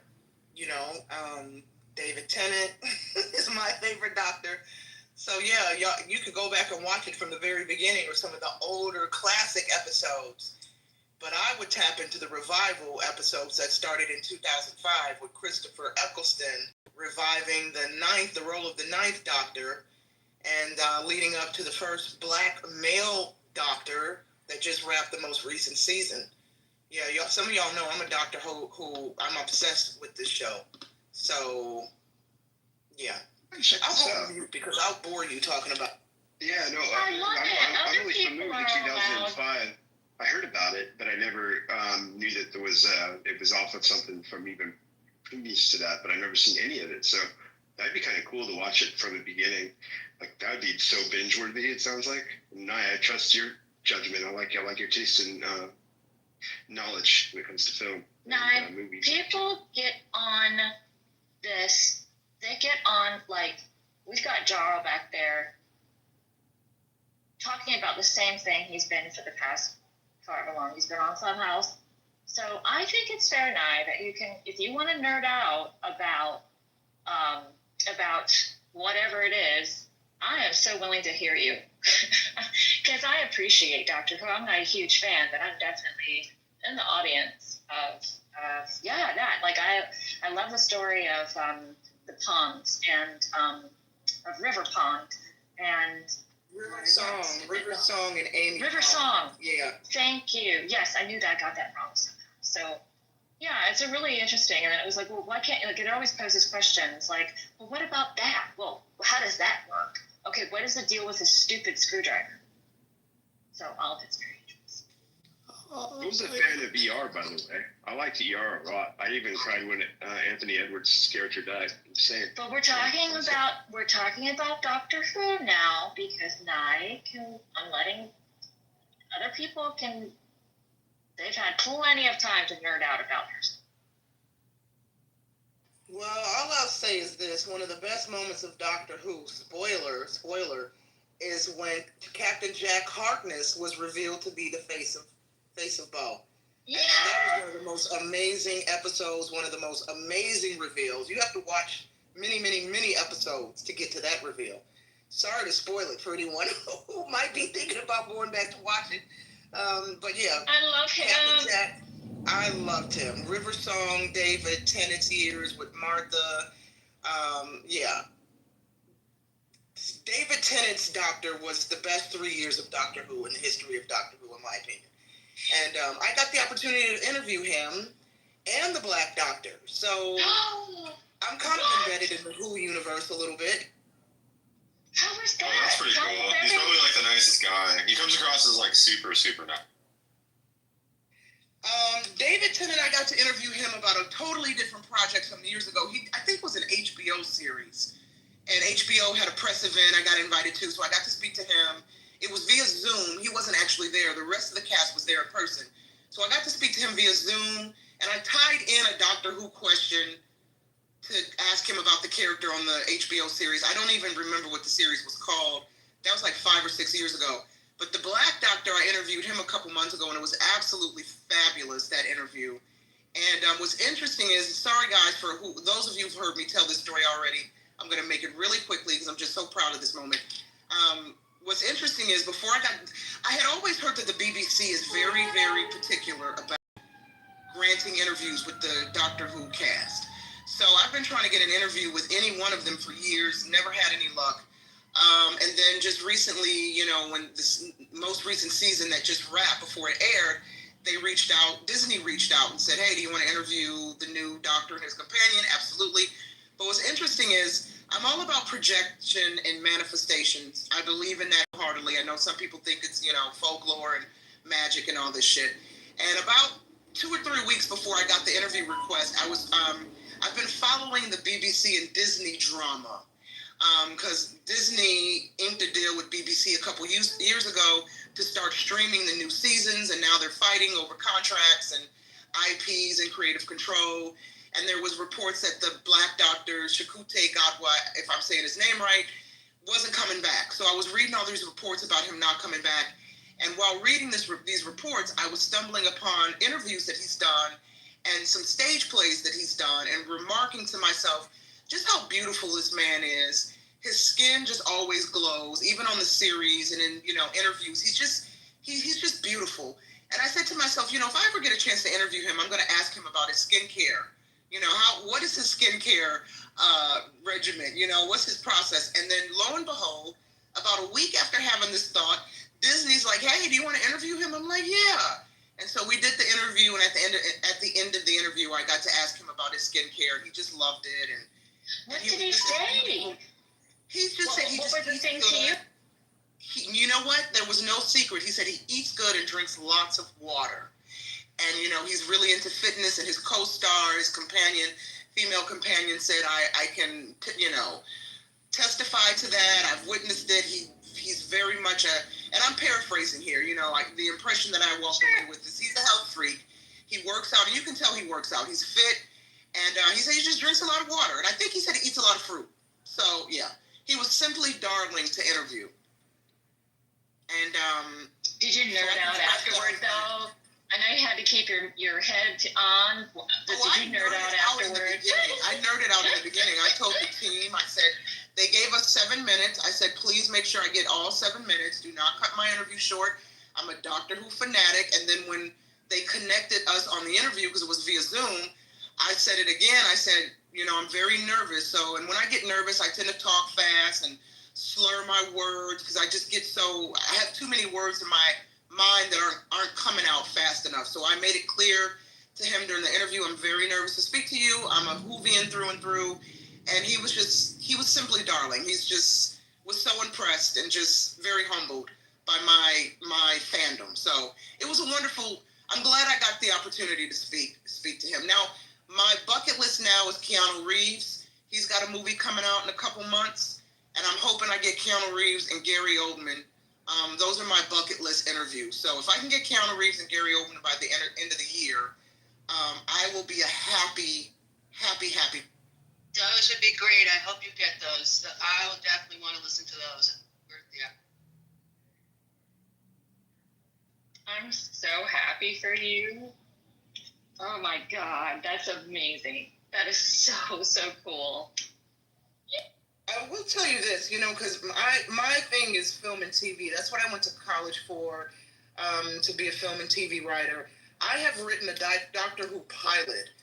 So that's another thing. If I can just get into that orbit, find a writer, find a showrunner, and pitch my pilot for a new season, I don't care what doctor they do, you know, use the episode with, but I would love to be a writer on that show. I mean, a girl can dream. Absolutely. And in fact, to tie it back to Dragon Con, just because I know, like, people who go there and who also are big fans of several things, like, there are people who would take that script that you're writing and do an independent, like, it's different. But if you're interested, there are people there who would do their own kind of fan films, and they kind of take their own writing, and they do their own shoots, and like people from local talent, things like that, for their own, because if they're hobbyists, then they do that on their own. There's a guy who's done X-Men, and he had the opportunity to interview Patrick Stewart, and it's just really cool. There's a lot of people who are like, yay, cool costumes, yay, but then there's other people who take the fandom to, like, they make more of it. It's really cool.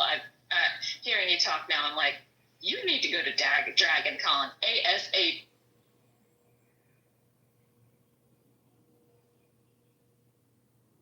I'm like all excited for it. No, you're right. Fan fiction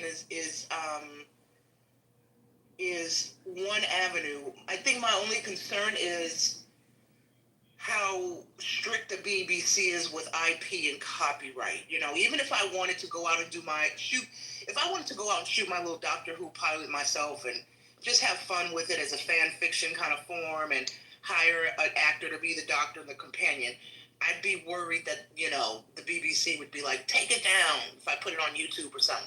Right. If you took money for it, then it would have an issue.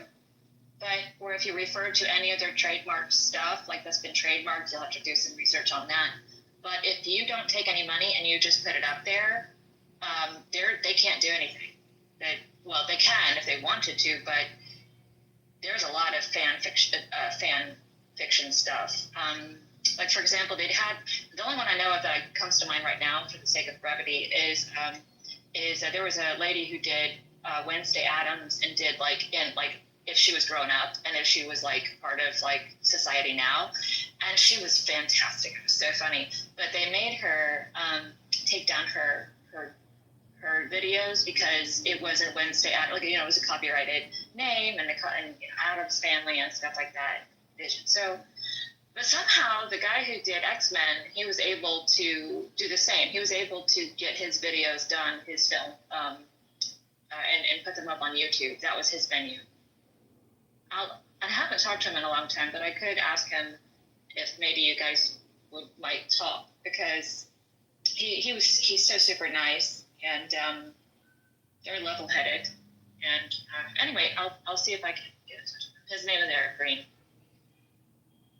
Yeah, I remember when Twilight was big, there was a lot of Twilight fan fiction. Oh, yeah.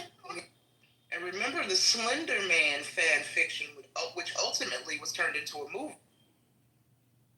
Oh, interesting. Okay, you're right. I didn't know that was a fanfic, though. I think so. If we have any fact checkers in the house, they can confirm that. But yeah, I do believe Slender Man started off as fan fiction, and then it was turned into a film. And then remember the true life case of the girls? There were these two girls who had some mental, deficiencies, and they took Slender Man to heart. They thought he was real, and they went and killed a classmate, or they attempted to kill a classmate and sacrifice her to Slender Man. Yeah. Dude.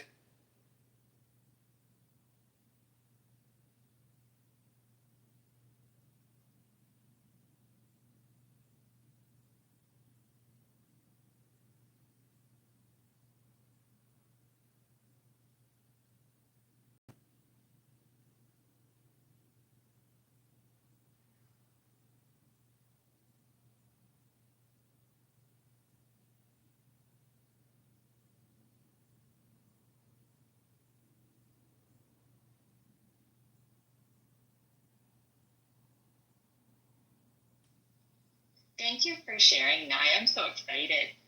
It's great to hear you talking about stuff. Well, thank you, Kristen. Yeah, I always get excited about movies and TV, and anything Doctor Who related is always piques my interest.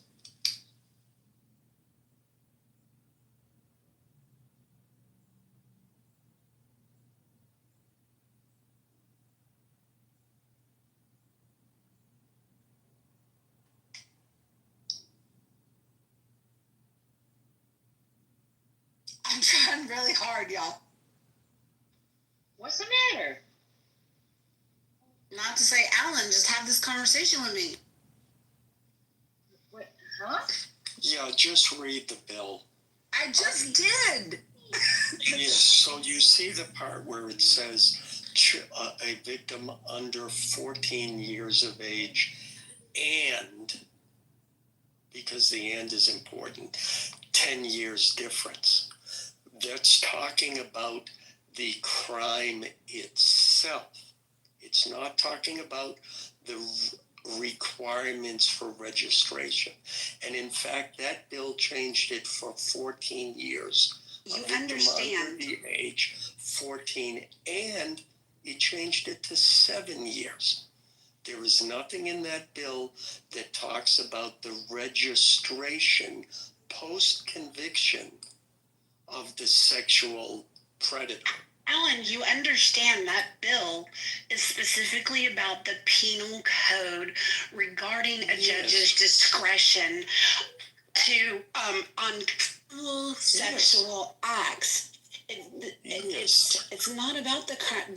That bill, essentially, the way it was originally worded, gave judges the discretion in vaginal intercourse circumstances for them to be able to waive the mandatory sex offender registry in consensual situations as long as there was not more than a 10-year age gap. What that bill did was it 28. No, the reason. Right there. Wait, let me finish. No, let me finish. I promise I will let you rebut me. Okay. I will let you rebut me. Okay, but the bill originally, that penal code gave judges the discretion in vaginal intercourse circumstances that were consensual, that the judge could waive the right to the mandatory sex offender registry. When the bill was changed, it was changed to include oral and anal sex because there was a bias against same-sex couples that consensually engaged in sexual relations that were within that 10-year age gap period. And so there was a bias against them because of that. So they changed the bill to include oral and anal sex along with vaginal penetration to relieve that bias for same-sex couples. That's why that bill was changed. Okay, first of all, the wording here is important. The 10-year distinction only applies to the crime itself with a victim under 14 years of age. And that bill changed it from 10 years to 7 years. That's all that bill addresses.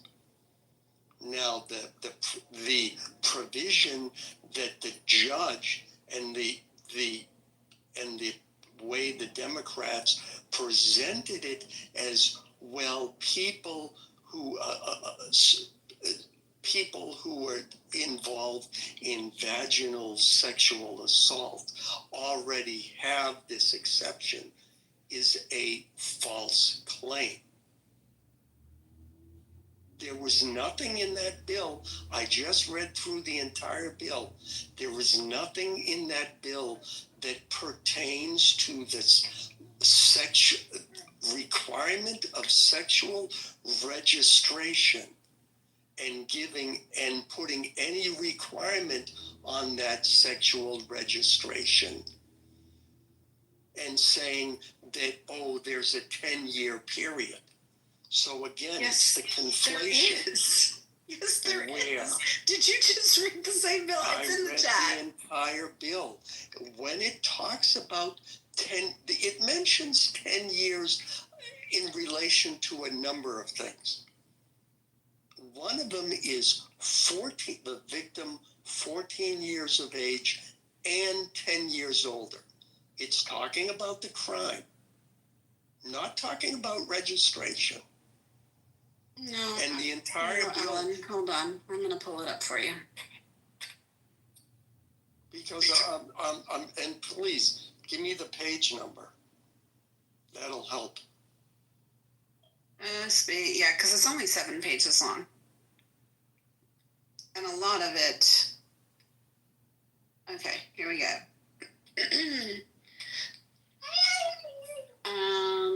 Let's see what happened. These are the page numbers. The existing law under the Sex Offender Registration Act requires a person convicted of one of certain crimes to register with law enforcement as a sex offender while residing in California or while attending school or working. A willful failure to register as required by the Act is a misdemeanor or felony.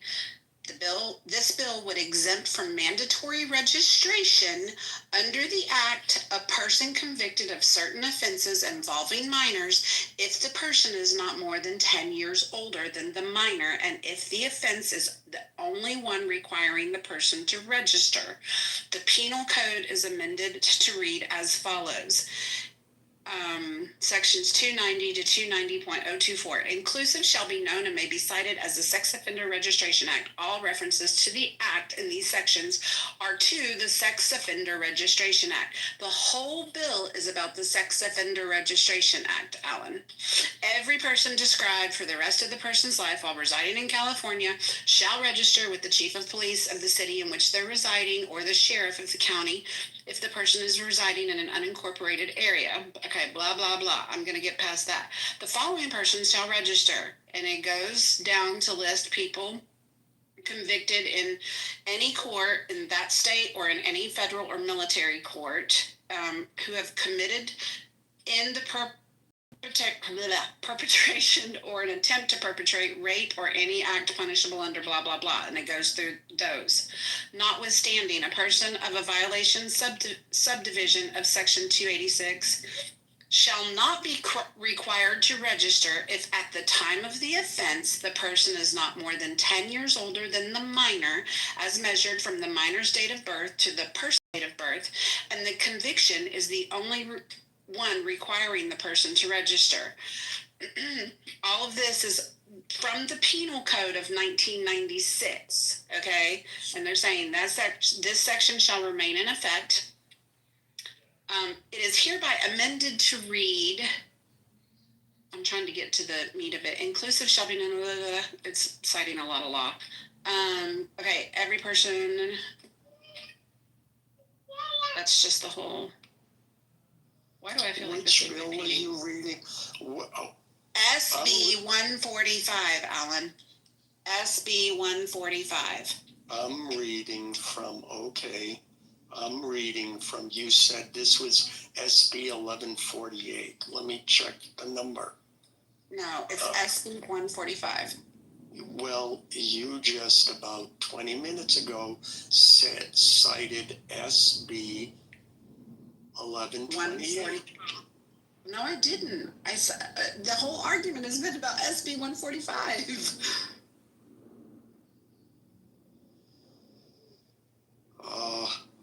Which was enacted when? This was enacted in like 2019. And this is the one that the Republicans threw a hissy fit about, saying, oh, look, California's adding the 10-year law. The 10-year law already existed from 1996 forward. And it's with relation to the fact that mandatory registration was required except in instances of vaginal penetration, and they changed the law to include oral and anal sex. That was the purpose in the change of the law, was because it was unfairly targeting same-sex couples that consensually had sex but may have fell under that statutory rape issue. And the judge didn't have the discretion to not force them to register. So that's why they changed the law.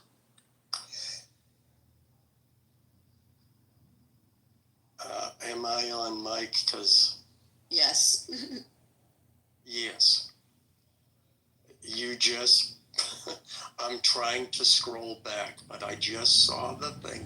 Alan, I just posted the 1996 Penal Code law that had the 10-year exception.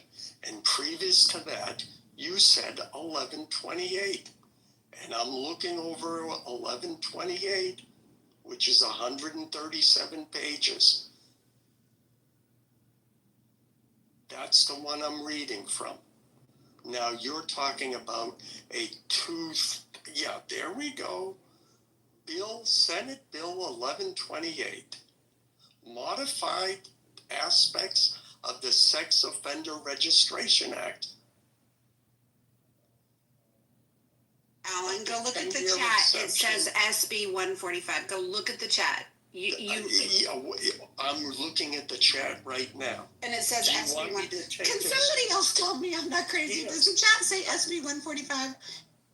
The chat, I'm looking at it right now. Let me take a screenshot, put it in my PTR for you. It was 28 minutes ago. No, 34 minutes ago. I got 33 minutes ago. Yeah, well. I'm going to stick it in my PTR too. Look. Yeah, 28 minutes ago. Okay, so from 1996, now you just mentioned 2019. So you may be correct that in 2019, they changed the law again to make it 10-year exception. No, the 10-year exception was there in 96. No, it isn't, because yes, it is. I put a link in the chat. It is in Penal Code 290. Yes, it is. Abby, please. I cannot. I put it in the law. I put the text to that actual bill in the chat. And I just stated specifically what it says. Now, there may be a conflation between the conviction, what constitutes a conviction, and what people are convicted over.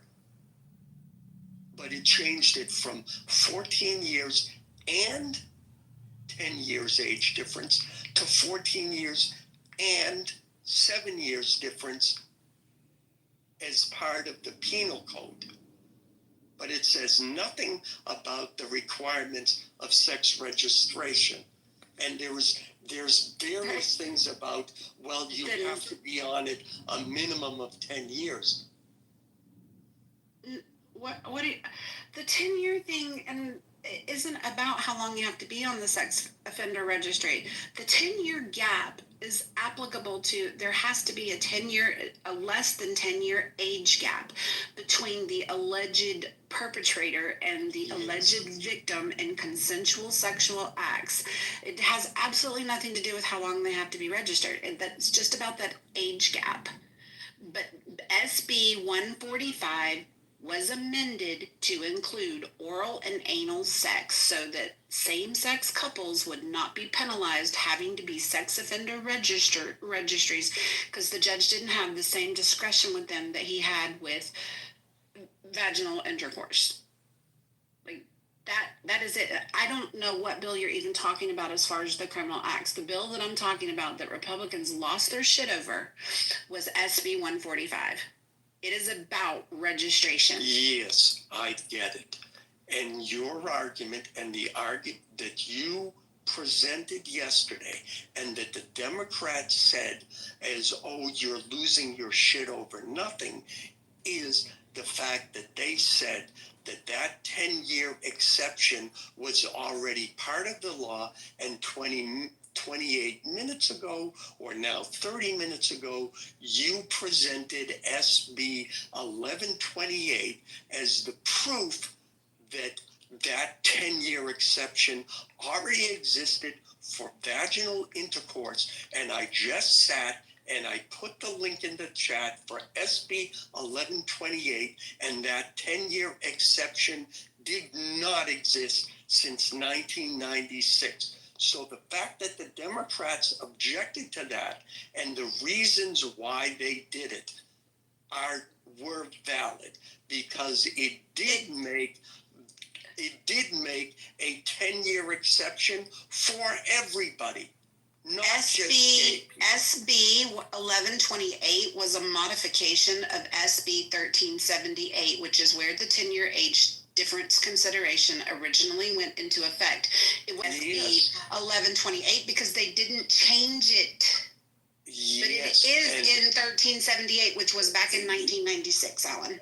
And SB 1128 deals and relates specifically to a victim under the age of 14. And I think Abby will tell us that the word "and" is extremely important. And 10 years difference. That's what it applies to. We're talking about, it doesn't say anything about somebody who is 15 and 10 years difference. Someone who's 16 and it's someone who's 14 and 10 years difference.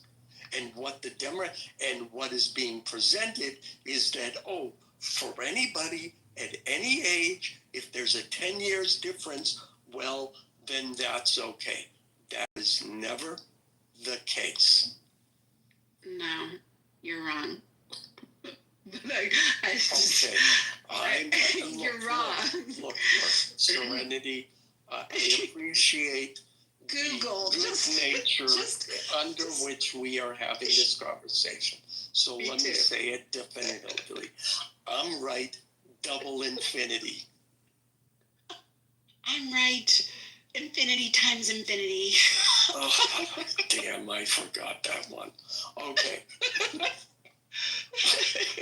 But again, let us also say that for those who don't know, this entire conversation was based on the fact that Serenity was saying there was some fucked up shit that Republicans have done. And on that premise, we both agree. Okay, so thank you.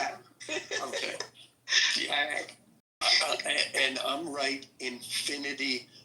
No, I already used infinity. Double infinity. Ha.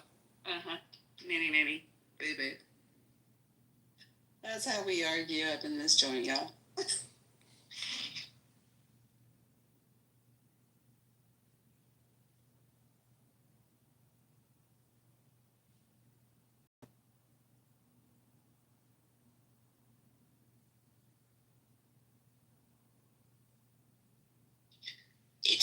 HB 145, Abby, that's the one talking about what that law changed.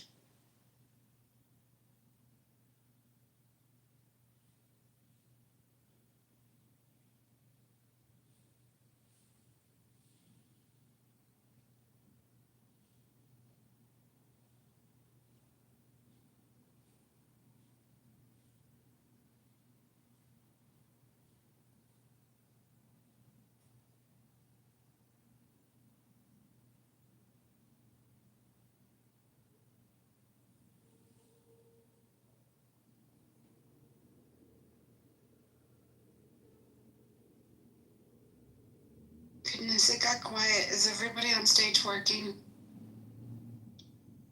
Just, yep, I'm trying to plow out these stories so I can get off work early today and have the rest of my day. What? I want pizza. I'm trying to go get pizza. No, I just want to say I hate the dialects. I hate everything about them. And when I watched Doctor Who, it was a complete turnoff. And I hate their voices, the voices they use that in order to just disgusted me. So I just want you to know that I just had, as much as you love it, it drives me crazy. Thank you very much. Look at my PTR. I know. Exterminate, Jesus. But I liked the doctor, the guy with the long hair. I forget his name. It was those episodes that I watched. Alan, one of my favorite, and this will be funny to no one but me, for all the wrong reasons. One of my favorite Doctor Who scenes is the Doctor, they travel back in, I think, Great Depression, New York. I'm not sure. And there's a bunch of New Yorkers living in the park. They have to move to the park because the Daleks have taken over, et cetera, et cetera. And so they're homeless in the park, and they have appointed this black guy, kind of a preacher man, as the leader of all the homeless in the park. And the Daleks show up to the park because they're about to kill everyone. And the black preacher steps forward, and he delivers a long soliloquy about unity, and we're all the same. The Daleks, they just stand there quietly, and they let him deliver this long monologue. And then he's like, so what do you say, Daleks? Can we live in peace and unity and harmony? And they're like, exterminate. And they fry him on the spot. It's one of the best moments in the history of Who. You know, that's hilarious, and it reminds me of the Borg with Star Trek, in a sense. You know, like, yeah, that's all nice, but we don't care. That's hilarious. It does get tiring, though. I agree. Because for years, the Christmas special, or at least the season finale, either the season finale or the Christmas special always centered on the Cybermen or the Daleks. And thank God the last couple of seasons, they introduced some new antagonists, because I'm with you. The Daleks and the Cybermen are classic Who villains, but it gets kind of old. It's been old. We need some new villains.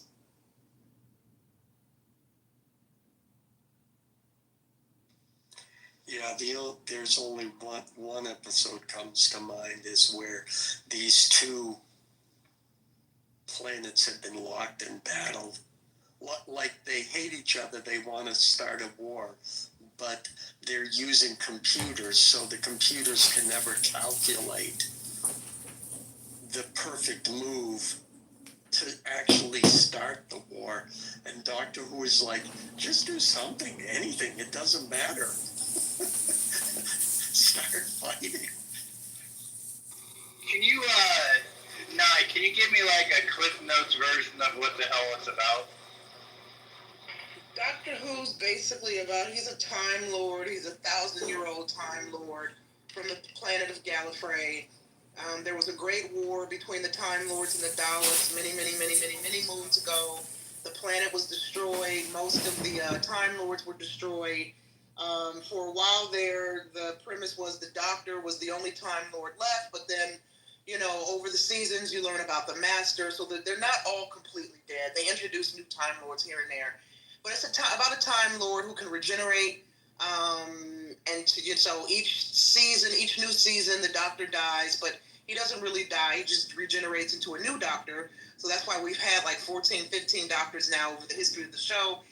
And he travels all through time and space in his spaceship that's called a TARDIS, which stands for Time and Relative Dimension in Space. It's bigger on the inside.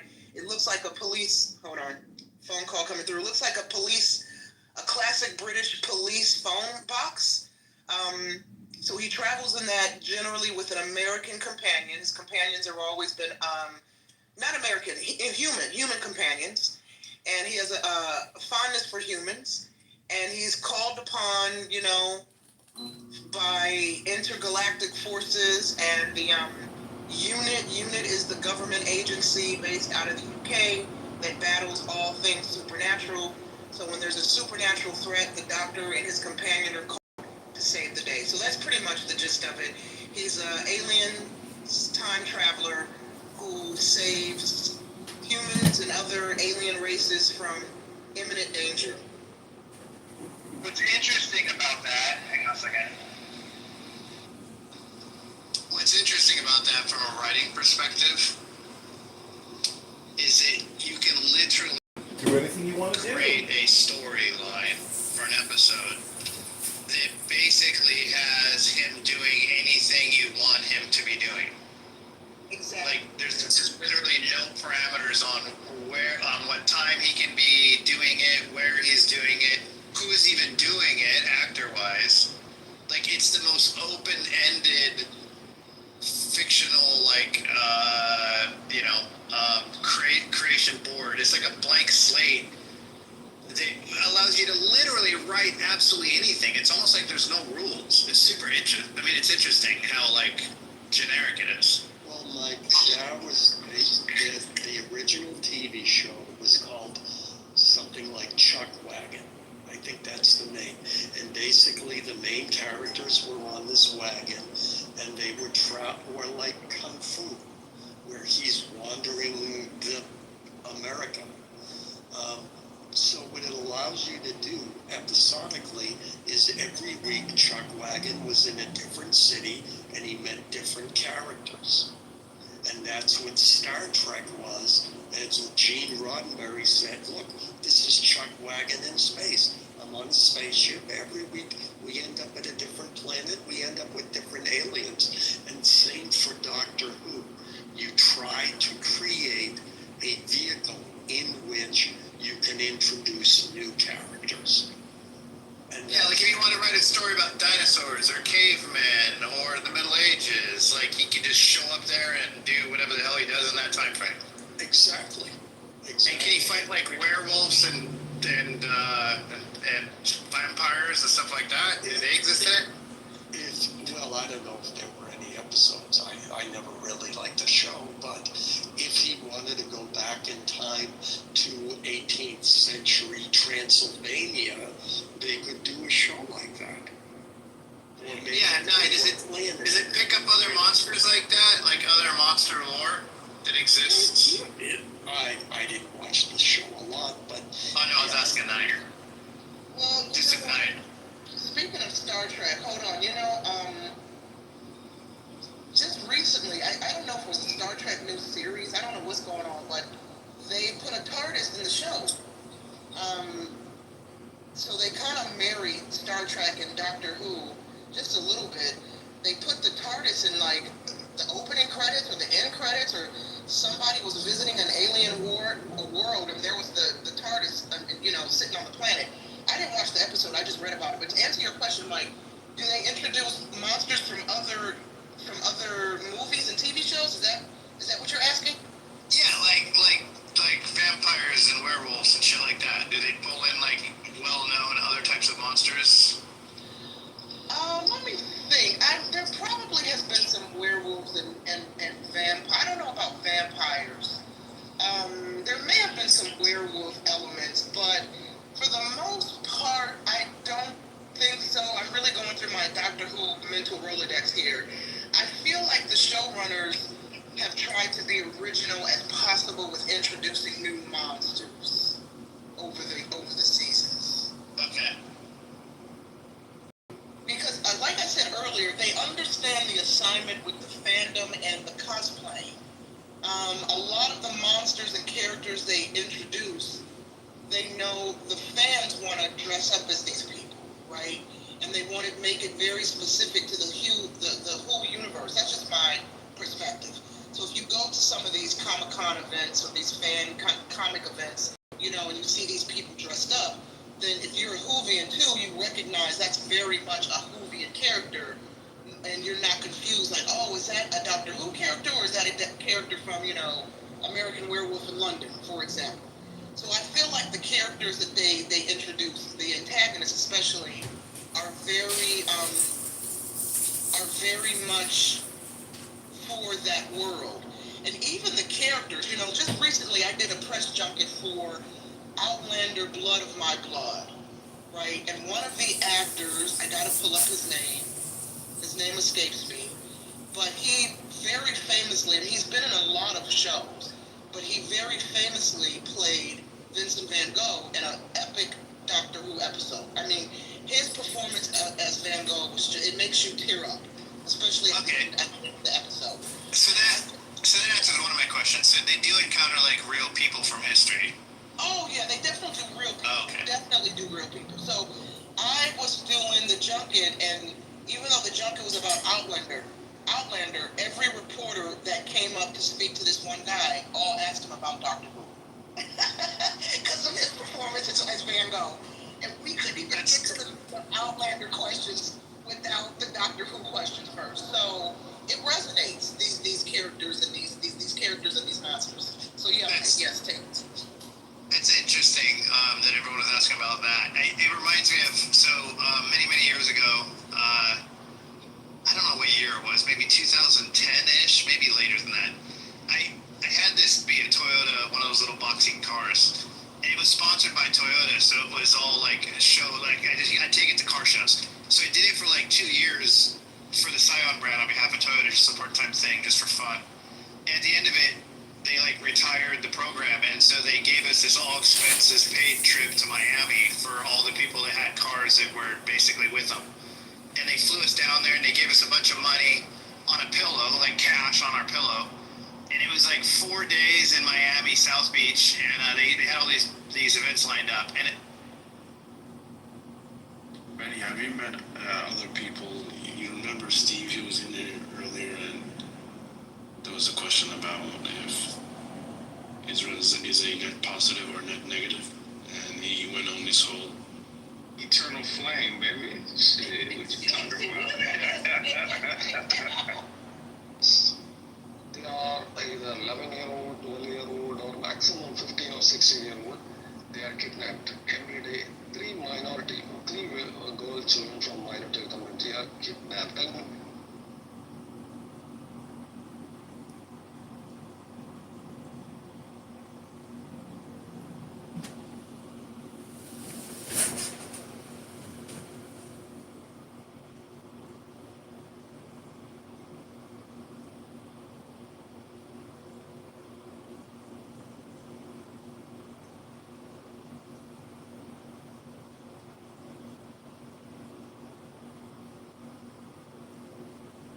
I'm sure they're just kind of chill myself. So everybody moved to the other room, moved to the floor. Yeah, I didn't really care about the car that much, but I looked back and Ray Wilson's all by himself in the space. I was like, huh. So I walk over and I say, hey, Ray. He's like, yeah. I got Mike. And hey, you know, you should shake hands. We sit down. We talked for like 20 minutes. Just me and him, just chilling at a table. And it was so cool because, to your point, the reason I tell the story is the one thing I didn't say one fucking word about was The Office. I talked about 6 Feet Under, which is my favorite show. We talked about him on there. We talked about a couple movies he was in. But I literally never said one fucking word about The Office. It's on purpose because I thought like that's probably all people ever want to talk about. Speaking of The Office, you're gonna watch. I was a huge fan of that show. I love The Office. They have that spin-off starting soon called The Paper. I saw that. Yeah. I saw the spin-off. Yeah, I'll definitely watch it.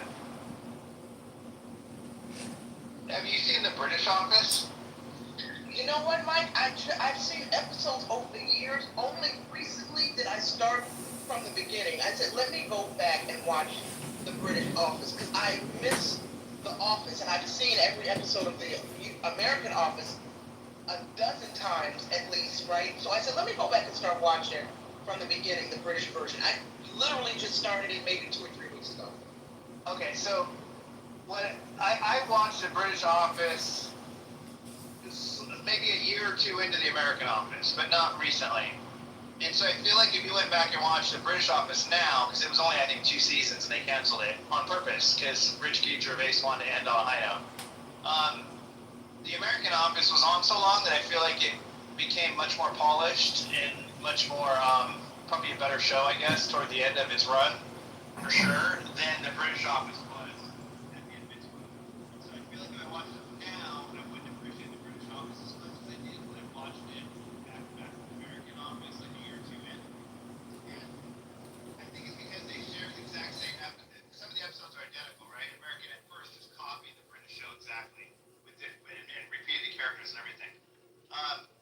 But I liked how dirty the British one was. Like, it was a little more perverted, its humor.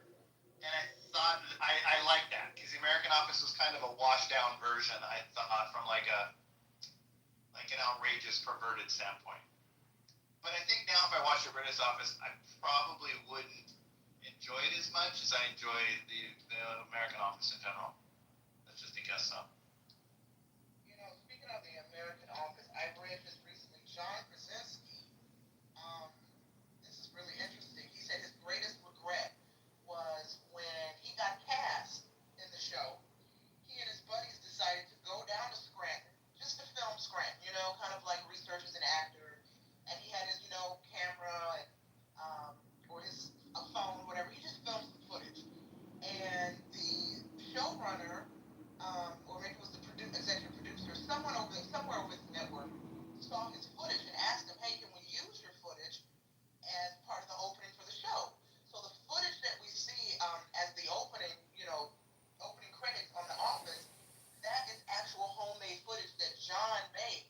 And at the time, they said, we'll give you $1,000 to use it. And he's like, okay. And he said that's his biggest regret, because had he known any better, he would have accepted, you know, he would have negotiated for some residuals. And he would be a millionaire now because his footage is used as the opening credits of the show across reruns, you know, across all seasons of the show. You stream it now, you see the opening credits, which is his footage. And so he's like, damn, he really threw himself out of, you know, a lifelong payday by not really fully realizing the power he had in negotiating, you know, maybe some residuals or more than just a single $1,000 payout for his footage. That's interesting. He definitely made it big because of the show and the movies and stuff like that now. And you're very definitely blunt. Hey, I hate to interrupt your all-day, week-long conversation about Doctor Who, but I just wanted to tell you, Mike, as a campaign donor, we're putting your money to good use this weekend. We are gathering signatures on our petitions, and especially at the parades on Monday. How many do you need total? 700 confirmed signatures, but we want to get way past that. Seems like that would be pretty easy to get, I would think. It's a lot harder than you would expect. Some people, you ask them to sign and they just scribble. They don't even, it's not even a valid signature. Oh, because you got to get them to really sit down and put all their real information in. Yeah.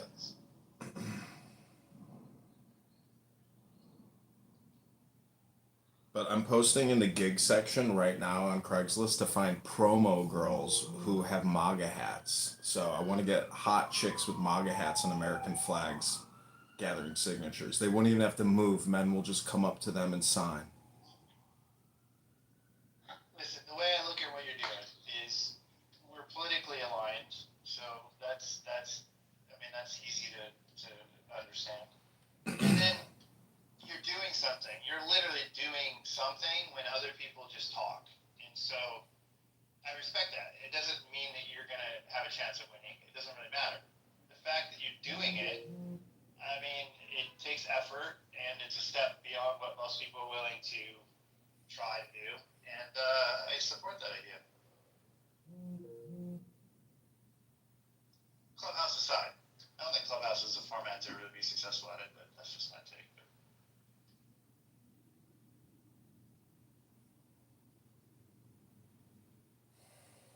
Yeah, it's easy to get attacked by people who click a mute and an unmute button on this app as if it actually means anything. You know, getting angry over loser tards on this app who want to criticize me for doing what I'm doing. I mean, it's a me problem if it actually bothers me. I mean, personality side, you're smart enough. You're certainly smart enough to hold down a role like that in real life. And like I said, we politically aligned, so I'd rather have you than somebody that's opposed to us politically. Well, I mean, it's not political to want to have a fair and balanced budget. That's not, see, that's the point, is they're going beyond politics. They're stealing from us. They're robbing us. They're looting us. They're shaming us into an unfair bargain and a deal that we're not signing up for when we vote for these people. 2 trillion a year when we only collect 5 trillion a year. And it's not even 2 trillion. It's more than that. It's like 2.3 trillion a year. So they're looting the treasury. The Federal Reserve is allowing Congress to do this, and Congress is allowing the Federal Reserve to do this. So until people start calling that out, that diabolical union between an international banking cartel and our Congress, I mean, you could say it's our, confederation of banks, but I mean, it is what it is. Trump can't get him to lower the rate. John, when I hear you talk about this stuff, it concerns me not that you're going to win or lose, but that you're going to be assassinated for exposing this corruption. Yeah, it's that cat's out the bag. There's bigger mysteries than that morons can't figure out. So I'm not worried about calling out the Federal Reserve when you can't even fire people that work there, because then they tell their sorority judges on the federal bench, you can't fire her. You can't fire her. Nobody has any passion about fiscal responsibility anymore. It's the reason we have 2 political parties that couldn't give a shit less about it. It's not an issue that's just very divisive. Pretty much uniformly, no one gives a shit. Yeah, look at Abby asking, what's the difference between per capita? Per stirps? Do you want to go at it with me? We can get into some basic trust and estate discussion. How do you understand how per capita is defined? Okay, Abby. Abby knows everything. She's such a genius lawyer, but yet she's on Clown House talking 40 hours a week. Wow, what an impressive Clown House career, Abby. Hey, so when you talking about people or Clubhouse itself, I think the value of Clubhouse is directly related to the individuals within. I think Jarl just learned what the word per capita. I think he just learned. I don't think he knows what it means. I think he just learned how to say it recently, and it's like a thing because he runs around. He runs around Clubhouse accusing people of not understanding per capita, and then he throws out ridiculous statistics that are completely inaccurate, and then he argues in ways that represent sometimes that he generally understands per capita, and sometimes he has no fucking clue what it means. But it's like his buzzword. He should name himself per capita. It should be like his freaking Clubhouse name. Well, people on this app don't even know multiplication. Why would you expect them to know division? What is per capita? Here's how Gerald argues. He did this with us the other day in here. He says Americans are 5 times more violent crimes than Canada does. And so then we Google it, we look it up, and it comes up to 1.8, I think it was, or something in that example. And so we say, no, here it is. It's 1.8. So what he'll do is now he's not going to let me talk. I'll let the source go ahead. Let me bring him back in 1 second. He can defend himself here in a second. So he'll say 5 times. He'll say, actually, here it's 1.8. Here's the source. And he'll say, that's double as much. See? And we're like, but you said it was 5 times. But that's double as much. You guys are fucking horrible. And you're like, but now you're moving the goalposts. We said 5. Can you acknowledge you're wrong about 5, and then we'll stop and talk about the 2? It happens, right? And then he'll throw out per capita as a buzzword, and then it's like a revolving. Dude, we annihilated him 2 days ago. I mean, it was really sad, actually. But now I'll let him come up and defend himself. Hang on a second. Brad, everybody's dead. No, but he did try cooking a shepherd's pie in a crock pot yesterday.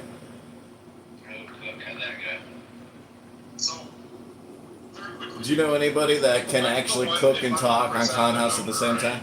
I don't think we should think serendipity is 1.6.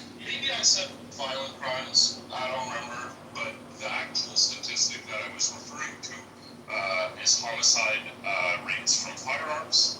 The homicide rate from firearms in the United States is actually the last time they tracked it was 4.054 per, I believe it's 100,000 people, and in Canada it was 0.704 that same year.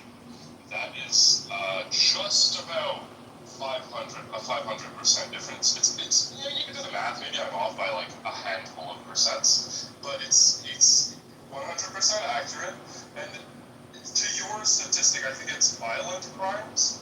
I mean, again, the point stands, Mike. A 200% difference, or even a 100% difference, is massive, right? In other countries, look at like when they compare crime statistics, they'll say there's a 10% difference, a 15% difference, a 5% difference to like European countries. But if you compare to America, it's a 200% difference. You can make fun of the oh, I said 200, but it's 175%, or I said 500 and really it's 475%. But it doesn't matter. Those numbers are insane. America has a ridiculous gun problem. That's all. No, you can't compare Canada to America and the gun issue because Canadians don't carry guns like Americans do. Like, that's why that's why we don't kill each other at the rates you do. No, you do it a lot higher because your violent crime rate is much, much higher than ours. And it's 23% in the last 5 years as opposed to our 5. Yeah. Hello? You kill each other differently. You kill each other differently. That's all there is to it. We kill each other with guns more than you kill each other differently than us. You still kill each other at a very high rate. It's relative to ours. It's very close. Yeah, it's not higher, I think. I think per capita wise, it's actually higher than us. Violent crimes, including death. Violent crimes? Yes. That's our one method. Just violent things in Canada, sure, yeah, we'll draw gloves, we'll fight, we'll have fist fights. That's fine. That's totally fine. That's great. Fist fight people. Don't shoot them. How about we look at the murder rate? We're not talking about fist fights, Charles. We're talking about violent. Getting a fight at the bar is a violent crime. Canadians love fighting at the bar. That's like our second national sport after hockey. We're talking major assault.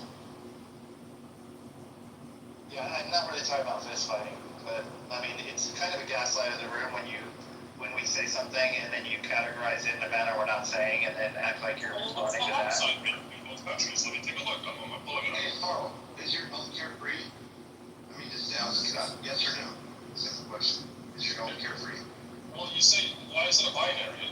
Why do I have to say what? So the actual son, every Canadian has this there. Yes or no? No. Suck my dick. Okay, that's cool. No, actually I respect that answer. I'm glad you didn't say yes, because what percentage out of your pocket comes out of your pocket to pay for it? And doesn't your country discriminate people's healthcare based on age? Well, let's stick to the homicide rate. I'll pull it up. Oh, no. I'm talking about bullshit in your country and its problems. Doesn't your country discriminate you guys based on your age? And who deserves healthcare and who doesn't? It's kind of refreshing to have a free healthcare. What the fuck? That's not discrimination. Yeah, you're walking around it. That's okay. You know what? I'm going to go back down because I have a client here soon, but I just had to ask you a few questions, but you answered it. Thank you so much. So wait, I didn't hear the answer. Is it true? Does the healthcare system there discriminate against people? You say that because children? You say that because children get... That's better than going 20%. Jared is down. Jewish friends are there for me 80% of the time. It's better than going 20% participation. I don't know what the point was and why, but I'm like, I don't know. I thought something completely different when you asked about discrimination based on age. Like, a person past a certain age might not qualify for a kidney or a heart transplant. So, and if that was the case, is that a bad thing? Is that a wrong thing? And I don't know. I don't know what the point was. And I'm just explaining the way I was thinking about it, and then I was trying to go to the logical conclusion of, is that good, bad, and indifferent for society? Is that a throughout the country. You know, overall they provide low cost health care, but you know, they put. You guys are fucking patient zero. Seems like fucking enemies are what? White supremacy? Bitch, please. You guys are a fucking scumbag. Go take it at it. I think we're gonna fucking but that was before your daddy passed it on to her. Why is this an improvement? And what about it? I don't give a fuck. It's Randy, he's a dumbass selling it, but I don't give a fuck. Is this an improvement on the other end? No, it's not. Rabbi, can you put me in the queue? I'd like to debate someone, please. Who are you gonna debate, honey? I don't know, baby doll.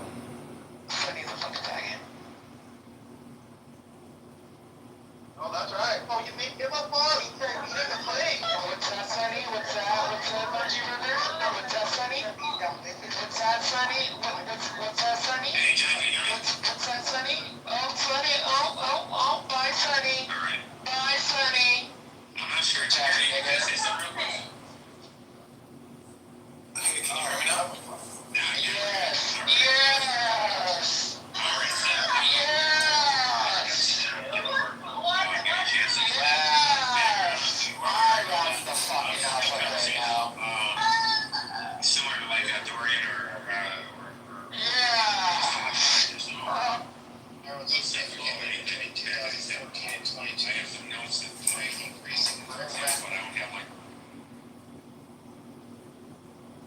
Data.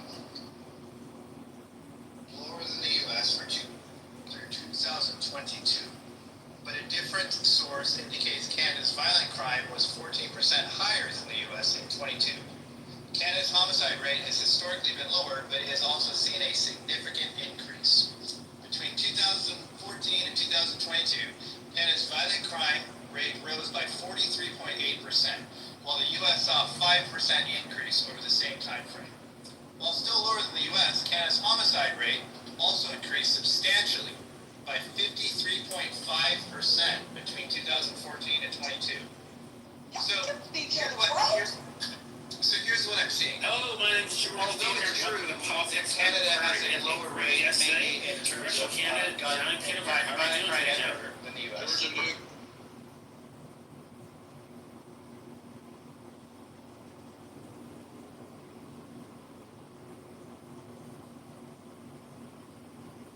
So, down to is this. You're really on. Fuck you. Yeah. I have not been any time before. Well, I was hoping, I wanted John, and I was hoping I wanted to move down so that he's the only one, but he wanted everybody. Then he wanted pussy for. Yeah, he should have modded the pussy before this, so I modded it down.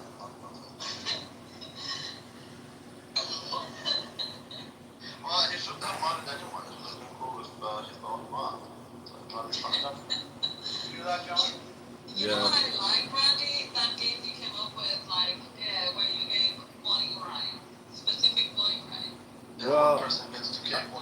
I wanted to kick. That was fun. I wanted to kick Bussy from the room, but I don't think it allowed me to. So I was like, you know what? Fuck this room. I didn't want to listen to that shit. Why did you want to kick Pussy? No, I wanted to boom the room, but I didn't want to do it myself. Why did you want to kick Pussy? Because he's a horribly loud, toxic, annoying person to put in your brain.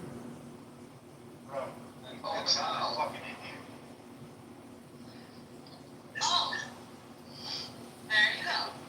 Yo, what happened to Hamas? The fuck? Yeah, he's not allowed to be in the same room with me. It's not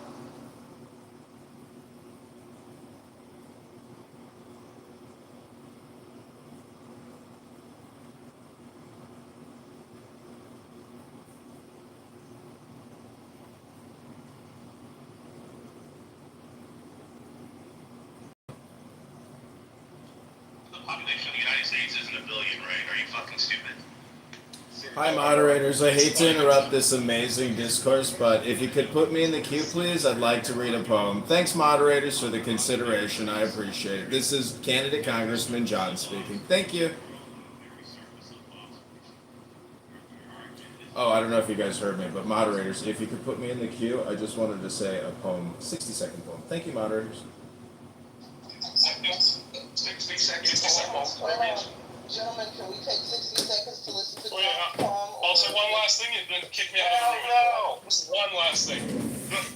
The fact that you think the difference between 500,000 and 200,000 is bigger than the difference between 5 and 3 means you genuinely do not understand. No, Paul, this is what I think. I think if you take America's, I think if you take America's 350 million people population and you break that down by 100,000, you're talking about annualized 7,000 people versus what? Canada's 3,500 or 3,500? We're not talking about these magnanimous numbers that you're throwing out here. We're talking about 7,000 versus 3,500. What do you think the 5 means? What do you think the 5 means in that? Like 5 what? What does it mean? 5 and 2 what? Explain it to me. I want to make sure you understand. What does the 5 represent in that rate, in the murder rate? What does the 5 mean? It's very simple. I know it is. It's 5 and 100,000. Just say what it means. You can be off by. Hi, moderators. This is candidate Congressman John Kitover. I hate to interrupt because this isn't a moderator speaking, but if you could put me in the queue, I'd just like to read a 60-second poem. Thank you all very little. Can anyone explain what the number 5 and the number 2 mean?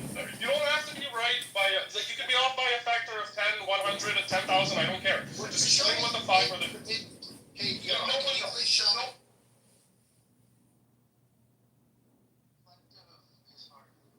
What is this hard? Hey, Shut the fuck up, John Kitover. hey, moderators. Excuse me, moderators. I'd like to be put in the queue. I'd like to read a 60-second poem to the room, if I may. This is directed towards Rabbi and Mr., a.k.a. T-Robs. I'd like to read a 60-second poem uninterrupted. If any F-word, N-word interrupts me while I read my poem, I'd like you to kick that F-word, N-word to the goo. Thank you very much. Put me in the queue, moderators. I got a great 60-second poem I'd like to read to the room.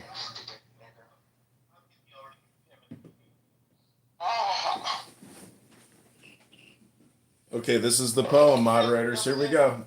This will be the best 60 seconds you ever spent on Clubhouse. Shut up, John Kitover. Shut the fuck up. What did you say?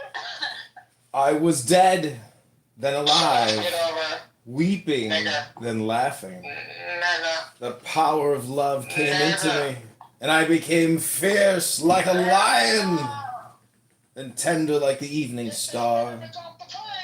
He said, "You're not mad enough. You don't belong in this house." I went wild and had to be tied up. He said, "Still not wild enough to stay with us." I broke through another layer into joyfulness. He said, "Not enough." I died. He said, "You're a clever little man, full of fantasy and doubting." I plucked out my feathers and became a fool. He said, "Now you're the candle for this assembly." But I'm no candle. Look, I'm scattered smoke. He said, "You are the sheikh, the guide, but I'm not a teacher. I have no power." He said, "You already have wings. I cannot give you wings." But I wanted his wings. I felt like some flightless chicken. Then new events said to me, "Don't move! A sublime generosity is coming toward you." And old love said, "Stay with me." I said, "I will. You are the fountain of the sun's light. I am a willow shadow on the ground. You make my raggedness silky. The soul at dawn is like darkened water that slowly begins to say, "Thank you, thank you." Then at sunset again, Venus gradually changes into the moon, and then the whole night sky. This comes of smiling back at your smile. The chess master says nothing, other than moving the silent chess piece. That I am part of the ploys of this game makes me amazingly happy. Fucking faggot.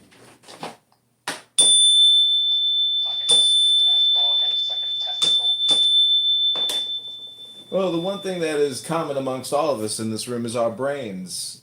And Shut up, John. Why don't you suck a dick? well, I'm just saying that This is the way your brain projects, and I feel bad for you. I should have more compassion and kindness for people like yourself, because clearly you're part of that mental health disaster that has occurred. Bitch, you just want to suck on my clitoris. It was a good poem. It's a good poem, isn't it? Anyways, Galactusy, thank you for all your comedy contributions. You're welcome, babe. Thank you very little indeed. Exactly. I hope you go chemo. What did you just say? Did I stutter? Yeah, I think you did. Well, good. You heard me clearly. I think you said something like, I hope you get chemo. Is that what you said? I understand you have ears. You're a smart half-breed kike. Well, you know what I do have to do is do work. Because if all I do is listen to you talk... I'm running for Congress. I have to go get signatures on petitions. Bitch, Nora was right about you. She's more successful. At least she gets arrested. Yeah, she gets 5150 every day of the week. Congratulations. Well, maybe you should get something from that other than Labubu here sucking on Randy's dick. You know, by the time this is over, Nora's not only going to be a non-profit activist, she's going to be a lawyer. What's that, tranny? Oh, the tranny's speaking. What's that, tranny? What's that, transvestite? What's that, transvestite? Transvestite, what's wrong? Did I trigger you, transvestite? Oh, the trans guys. Oh my god, the tranny's upset. The tranny's messed up. Oh my god, the tranny's upset. Sonny, it's okay. Labubu, hey, Labubu. There will be order. Fucking minority, filthy, fucking dirty, chaotic diggers. Yeah, India. Order. Neo is in the Matrix. So, anyways, there's this thing called habeas corpus, and habeas corpus allows you to go before a judge and plead your case if a psychiatrist won't release you from the insane asylum. So I'm just saying that if Nora Bandora went before a judge and pled her case, there's like an 80 to 90% chance that that judge is going to say, young lady, I think we care about you. It's in your best interest to go back to the insane asylum. Keep taking your medications and keep eating your 3 meals a day. Don't forget to poop and take a shower. Do you have an update on your Brad lawsuit? Yeah, let me check the... Actually, I just downloaded the documents from the law firm today because they wanted to get prepaid. So, unfortunately, they weren't going to take it pro bono. So, yeah, I mean, we're suing him and we're going to... Is this what you're using your campaign funds for? No, we're using the campaign funds to go to So we got invited to be on TV at Illinois. Yeah. So this upcoming Friday, I'll be on television, on the radio. I'll be on the internet. Like I'll be in the newspaper. Like it's a big newspaper production. So Friday's the big media day. Are you going to celebrate with a Miller High Life and Orange? Well, that's what I was thinking. I do so much of this, you know. Do you want to take the edge off? That's what I was thinking. I was like, how am I going to take the edge off before this interview? I was thinking about that. I don't think I actually need to. I think I just feel like I've done this so many times now because, you know, we just repeat ourselves all the time. So I don't think it'll be any different. Clubhouse in the morning and scream nigger half a dozen times and just like shake it out and, you know, you'll be okay. Scream out the N word. You think that that's how to mentally prepare for an interview, huh? Just like loosen up a bit, limber up. That's how you do your Tourette's. That's how you do your Tourette's. I don't know what to tell you. See, you're one of the reasons why I created a room called "Wasting All Your Time Talking to Trash," and I know you own JohnKitover.com, T-Robs, but I know you own JohnKitover.com, but I still don't have to lick your filthy Irish shepherd pie cooking, potato snitch eating. You know, down there they don't do potatoes; they do corn. So these are the 4 instruments I'm going to bring with me to the interview. I'm going to bring. Are you going to mention JohnKitover.com when you're live on television? No, I'm going to say John for Congress. No, bro, you got to do John. Oh no, I'm not gonna. Because this one's permanent, so I'm not gonna. You know, no, that's too risky for me. No, because this one, this media. No, you helped me. Thank you. So what I'm saying. I did the fucking honorable thing, bro. Yeah, but what I'm saying is this interview. Listen to me. Some dirty Indian scammer would have got it if I did. Yeah, that's probably true. So like, be fucking thankful. It's in the hands of a white man. Anyways, all I can say is that, this is like SEO reputation management for me because I do have 20,000 YouTube videos and 20,000 Instagram videos of everybody here talking for 5 years. So what I'm trying to say is that when I do this interview on Friday, that publicity piece is like a full-on resume for politics. So I'm gonna prepare for it by doing Grok queries and then building policy positions off of all the Grok queries and all the contrarian positions to the Grok queries. So, anyways, I'm just saying I'm doing research and preparing for this interview as opposed to your methodology of screaming the N word 10 times. Thank you very little, T. Robs. Gotta limber up. Do a little bit of downward dog, stretch it up. Yeah. So Grok does a lot of calculations for you, incredible statistics. So that to me is like unbelievable. I've done some amazing common sense financial per capita division equations. That's racist, bro.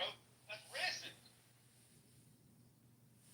Did he just say per capita? Some people, God, he's a racist. I don't really work with statistics anymore because you guys know what I do. I just in Clubhouse all day, so I'm not advancing in my mathematical capabilities, but I would say I kind of probably, like peaked in math in college, and even at that point, it's not even functional. Like it's not useful in the workplace.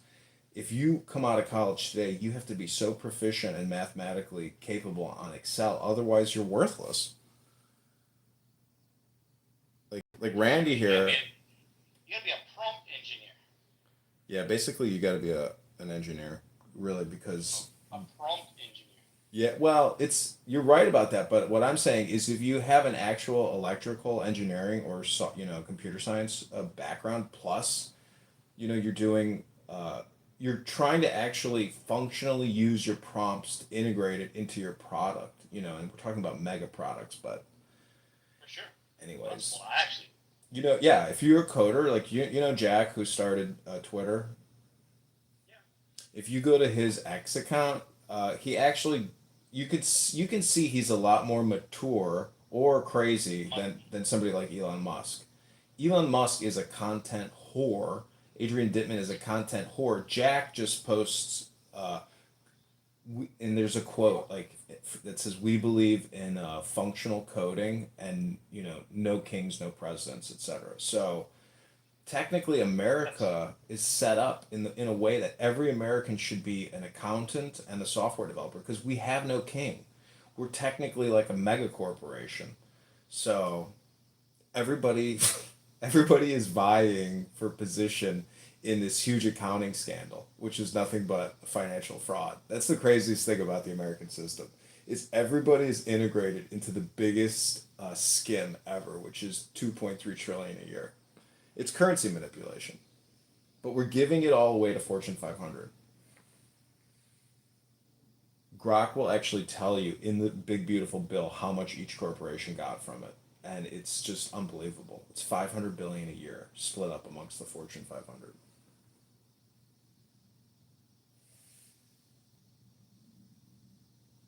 So when are you getting a piece of that action? Well, I don't know, he said, when are you going to get a piece of that action?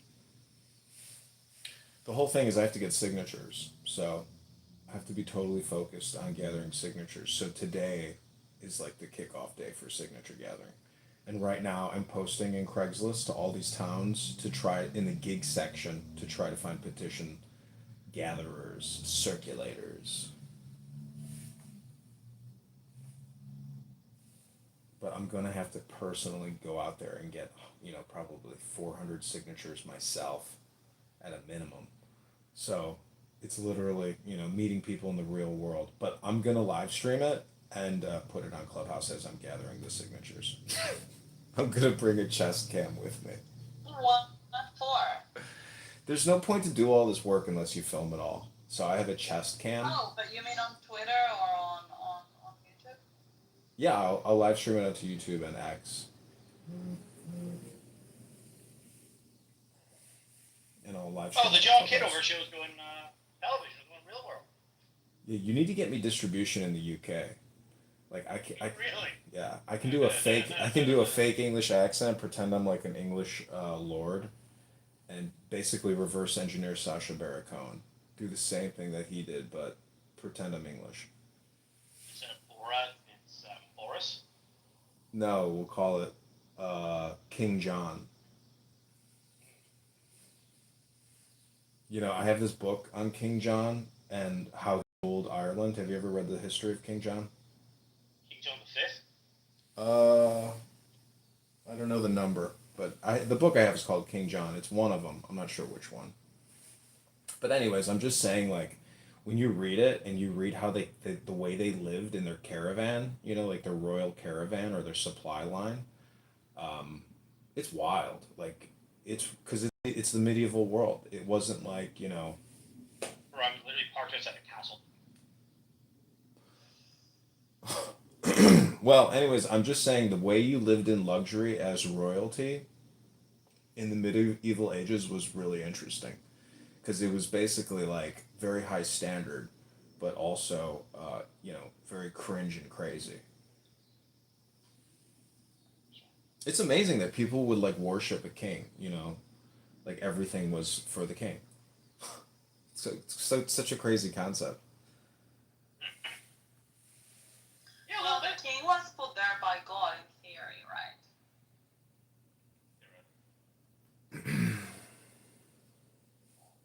Well, what's interesting is the political intrigue because there's so many variables as the king.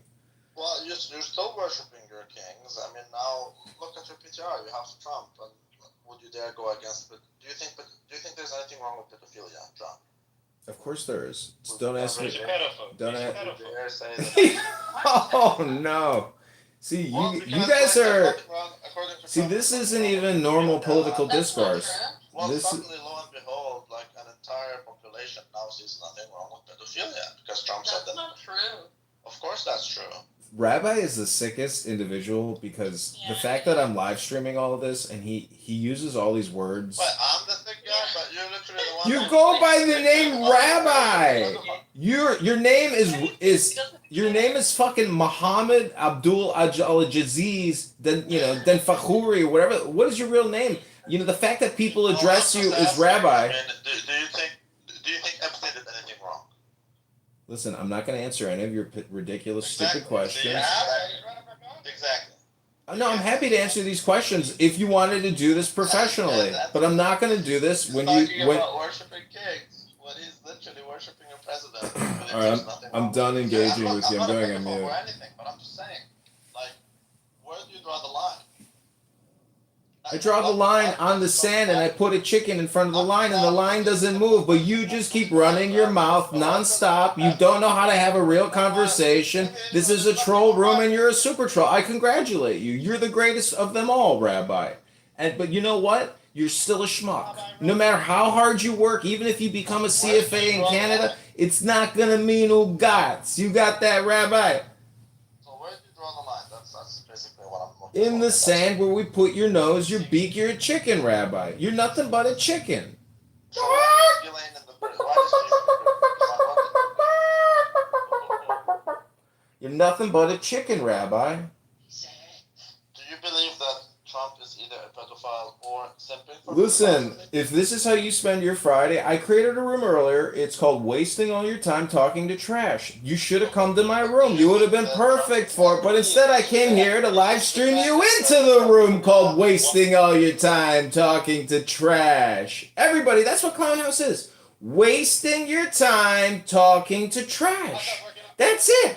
These moderators are trash. They're nothing but human trash. They're a dustbin, a garbage can, a pile of turds. There's horseflies all over them. There's mushrooms coming out their ass. This is trash. This is garbage. Human vermin, scum, villainy, time wasters, losers, schmucks, morons, idiots. Trolls of the worst kind. You shine a little light on them and they scurry away like rats and cockroaches. They want to talk nonstop about nothing.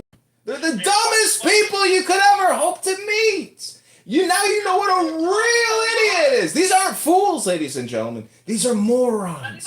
Stupid people. People who talk nonstop about nothing. Wasting all their time, but they won't come in my clown house room called Wasting All Your Time Talking to Trash. But here you are.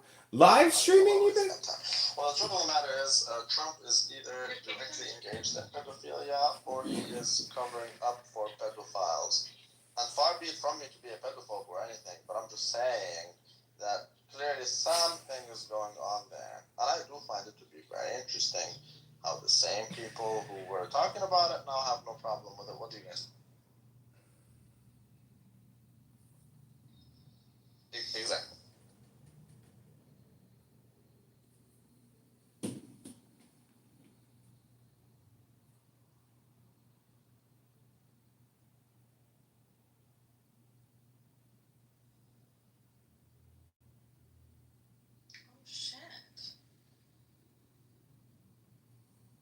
Shalom. Where's this fire? Isn't it?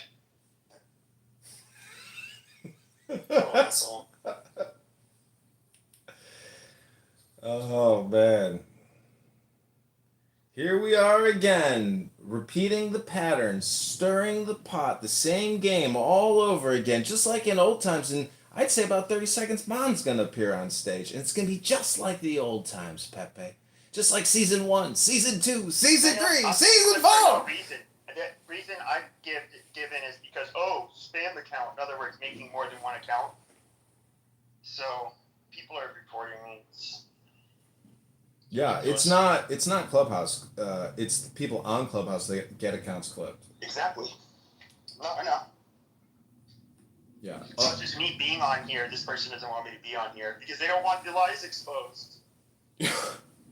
Well, the only accounts I've ever reported are some of the, heinous Palestinian terrorist promoters and possible terrorists. So maybe I've reported you once. I can't remember. Maybe once. Sometimes I get angry at people just because I feel like they're really wasting all their time. And like the choices that they're making on here, the content that they're consuming or creating is so childish and stupid that like it can make me angry because I'm recording it all, and so Cool. So what do you think about this AI that's gonna be like a threat assessment and given to law enforcement? I think it's bullshit. Oh yeah, this is coming, and it's a big program. It's going to cost hundreds of billions of dollars. Like this, they're gonna literally mine our minds through the cell phones. Everything. This is the craziest thing about Apple and Samsung. Most people don't realize that Samsung is one of the biggest surveillance companies on the planet. Everything you upload, especially Google. So Google and Apple, every photo you have ever taken, every video, everything auto uploads to the cloud, and it constantly asks you over and over. I know, but every single time you access your photos, it asks you again, do you want to mass back it up? And you're like, no, motherfucker, no! So what I'm saying is they are mass surveilling. And that's the only reason they can afford to spend all this money on these data centers. There's no other reason to put all this money in all these data centers. Sorry, Fred. I'm gonna go in listening mode for a bit, so I can't really talk. I'm busy today. But since this is your house and everything, I'm just gonna give you a suggestion. I came up on stage because I know some people have notifications on, and whenever I come up on stage to speak, they'll come into the room. So what I suggest for you is pull people up on stage, right? And that they have bells on when people come up on stages to speak, and then have them move down into the audience after a while. So Sam gave a thumbs up for yes, and then I'll share your house. Blonde hair and blue eyes. There was a lot of people that got affected by the Holocaust. So for people to still spit that type of rhetoric in this day and age, what do you want to eradicate the earth? You know what I mean? This is crazy how people want you kill it. Like it just doesn't make sense to me. My brain has a hard time computing it. But Jews are starting to feel that. The ones that are aware and their eyes are open and their ears are open and their nose, because you can smell this shit coming from a mile away. And if you see it and you hear it, that's sad. Like anybody that's even expressing their religion says you should be able to say, this is who I am and I'm proud. Yeah. I don't disagree.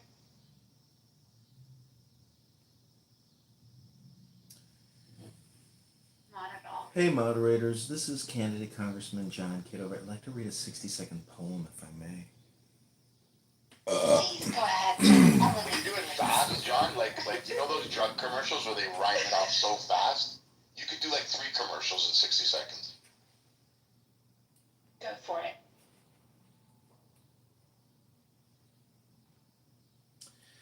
How does a part of the world leave the world? How can wetness leave water? Don't try to put out a fire by throwing on more fire. Don't wash a wound with blood. No matter how fast you run, your shadow more than keeps up. Sometimes it's in front.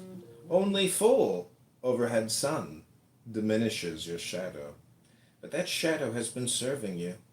What hurts you blesses you. Darkness is your candle. Your boundaries are your quest. I can explain this, but it would break the glass cover on your heart, and there's no fixing that. You must have shadow and light source both. Listen, and lay your head under the tree of awe. When from that tree feathers and wings sprout on you, be quieter than a dove. Don't open your mouth for even a coo! When a frog slips into the water, the snake cannot get it. Then the frog climbs back out and croaks, and the snake moves toward him again. Even if the frog learned to hiss, still the snake would hear through the hiss the information he needed, the frog voice underneath.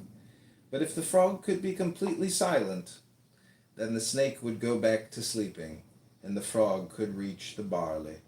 The soul that lives there in the silent breath. And that grain of barley is such that when you put it in the ground, it grows. Are these enough words, or shall I squeeze more juice from this? Who am I, my friend?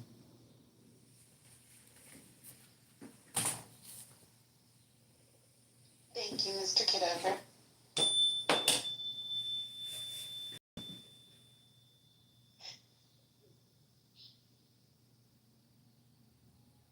Look at y'all coming in the muck and getting a little poetry.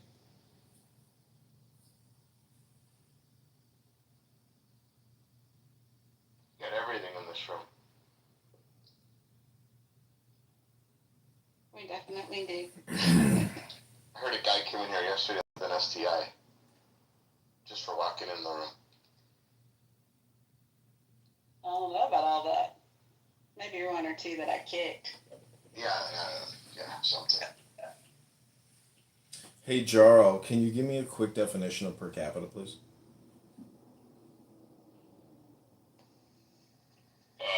Per 1,000 people, or per 1 million people, or per 10,000. It's simple as that. You mean it's not a division by the total number of the population of America? The legal population? Yeah, that's a pretty semantic definition. Got it. So what do you think the real legal number of Americans is? Is it 300 million?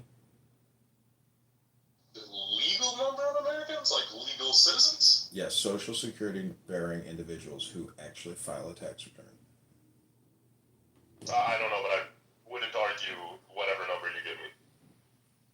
Well, I guess what I'm saying is nobody really knows the true numbers because the IRS doesn't publish those numbers. Okay.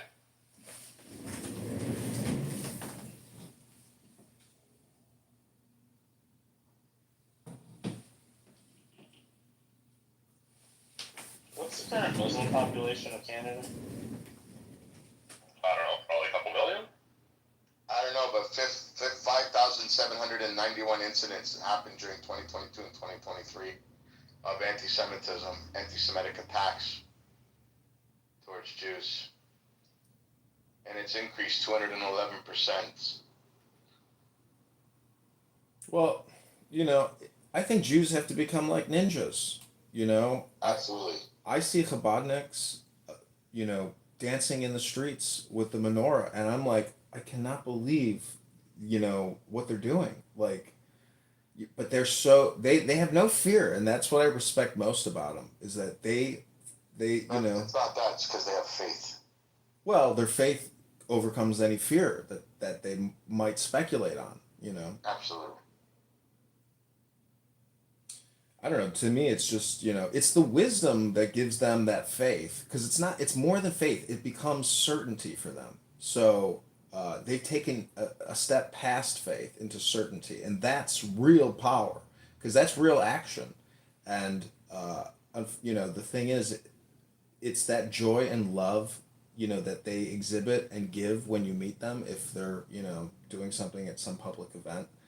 But in today's world, there's these radical protesters who might throw a rock, throw paint, attack you somehow. Like if Bill Gates can get a pie in the face, your local I'm not putting that out there. What I'm just saying is security is now, and that's awareness and taking that extra step. So if in 2025, you can expect X number more of potentiations. So I'm just saying, if you can speak about it mathematically, you can take a lot of the, I guess, delicate words out of the conversation. He's still gone. Good morning. Good morning. Hello. Or grand rising, I should. Right. I guess it is afternoon. What are we talking about? We're talking about school shootings and how to respond to them? Can you add a new poll, Savannah? Yeah. What type of sashimi do you like? And you're gonna have 5 different. Can you put Vegas roll in there for Abby? Silky. With cream cheese. Moist. Do you like your sashimi dry? Spicy mayo. Yeah. All right, hold on 1 second. Stilgar, real quick, while you're in here. I am thinking about putting together, I want to get 2 or 3 2A, minimal gun control people and 2 or 3 who are very more restrictive gun to do a room and have a discussion about it and kind of let you guys volley back and forth. So listen to me. That's right. She gets us. I said it. She gets it. What I always did when I played with the corkscrew with the little handlebars, it always looked to me like a screaming person saying, "Listen to me." Listen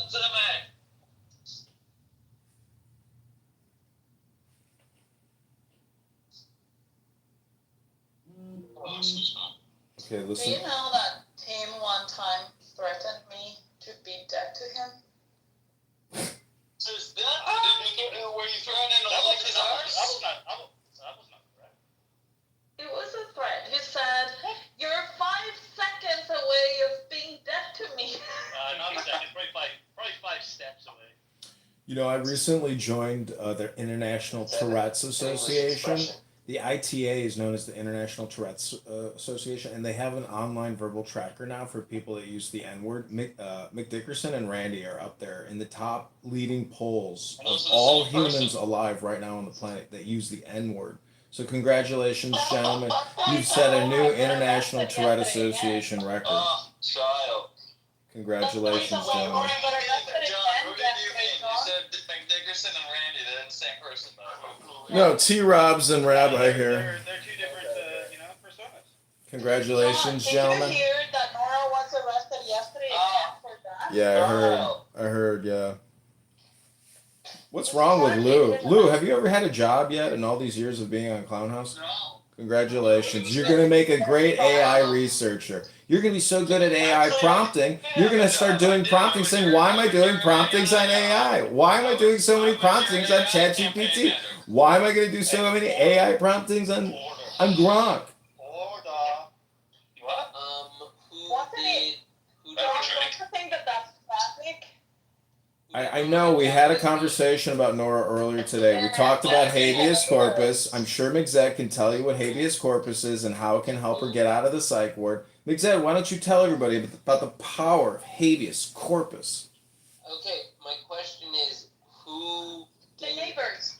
Who did Nora attack this time? The neighbors. Oh my god. She attacked the neighbors. She attacked her personal neighbors? Yes. No, my neighbors. No. The neighbors, like, in a different universe. What other type of fucking neighbors? Like, apartment neighbors? Listen, Mixed is on vacation in Italy. He can't hear you that well. He's got pizza in his ears. The videos that she has uploaded in her Twitter, that she has like a garden and stuff and a backyard, so it must be like houses. So at a neighborhood, she got into a scuffle with her neighbors. Something like that, yeah. No one said so. And the police got called? How else does someone have to get arrested, nigga? You're being a lawyer. I'm asking, who called the cops? You're real fucking dumb. Are you trying to find out to see if you can help her out? I'm just trying to find out who called the cops. Her brother. Her brother? By numbers, 1, 2, 3. Apparently, yeah. So her brother called the cops. No, nobody. That is not known. That's hearsay. Is it? I thought it was. Yes, nigga, it's hearsay. So we don't know who called the cops. We don't know who called the cops. Is her family helping her or trying to keep her Wait, locked Lou, up? why does T-Reps think you're an N-word? Are you an N-word, Lou? Yes. He's a Mulanyan. You're a Mulanyan. That's right. He's a mully. Listen, Mixed. Listen, we fired you 3 weeks ago when you didn't show up for the job. Mixed, the point is she's sitting in a psych ward and she's been decommissioned. She can't come on Clown House anymore. And everybody was looking forward to her latest YouTube video and Instagram. We're all sitting here amazed at her artistic capabilities. It looks a lot like some of the other tragic, videos you see. You haven't seen her thirst trap videos on Twitter yet? You mean her thirst trap portfolio or profile pictures here on this app as well for all these years? I mean 14-minute long videos. Oh, wow. Well, wow, that's so exciting. The thing is, we've seen the video in the elevator shaft, so that cat's out the bag. Have you read her journal yet? Every single time I go out on a date and I get catfish. We all have. I screenshotted every single page. Whoa, we got a movie coming. The Nora Shalash story. Did she free Palestine? Was it worth it? She spent minimum a South Park episode. Oh, she could make it out to South Park with her elevator pitch. Yeah, like crazy about the Jews. That would be hilarious. She's got a great elevator pitch. Do you know how much money she could make from all these Middle Easterners if she started her own OnlyFans? That's what we tried to consult her on. We said she could probably raise a lot of money off of her viral video, but she lazily said, "No, I just want to talk to Diego. I love you, Diego." So stupid. So stupid. I bet you she felt that one. Punish people for their retardation. She's sitting in a psych ward. Her very well. Yeah, Diego is a groomer. He's a social media groomer. I don't know how this happened, but she's convinced that you and Diego fucked. Ooh. Really? I mean, like, I thought it was a joke. So you might be part of what sent her over the edge. That's right. Oh, then I'm gonna go for it. That pussy sent multiple people over the edge. Damn. Bring it to Tomas. Scarlet letter. Well, we didn't know if he ever made it over the edge or not. Scarlet letter. Issa and Mixed recently met up in Italy for a little love on the northern border with Switzerland. Nothing wrong with that. Mixed, was Issa a catfish or was she a goldfish? She has the memory of a goldfish. 100% catfish. She has the memory of a goldfish. What? Never mind. 100% catfish. Mixed, did you see the Pope when you were in Italy? We did go towards the Vatican. We had gelato there. Ooh, was the gelato That Uh, good? doesn't answer the question. Let the record show. That does not answer the question. I don't think that I saw His Greatness from Chicago. Oh. Turns out him and his brother are gay. Why? I don't know. But Really? they're both gay. What do you mean it turns out? Based upon what reporting? You're crazy. No. I'm 42 years old and I've developed very good gaydar as a heterosexual. Oh, get the hell out of here, dude. You're talking about like the respected. Don't get triggered if I spread a little gossip about the Pope. Jesus Christ. He's a nice guy from Chicago, from all I hear. I haven't heard anything bad. It's all political. Jesus. It's just political. Jesus. It's just political. Jesus, it's political. Jesus, it's political. I'm just saying, I thought he was gay. Jesus, why are people getting so upset about the LGBTQ nowadays? I'm just saying the Pope is gay. So why does that upset everybody? He's not gay. The guy is asexual. And you're going to sit here and tell me he's not gay? His brother's gay. His brother is gay. Look at the interviews. The guy is gay. He's flamboyantly gay. He's like Dr. Adams, but a Pollock. Okay, but that doesn't make him gay. Listen. How many genders? Shaq, Mississippi.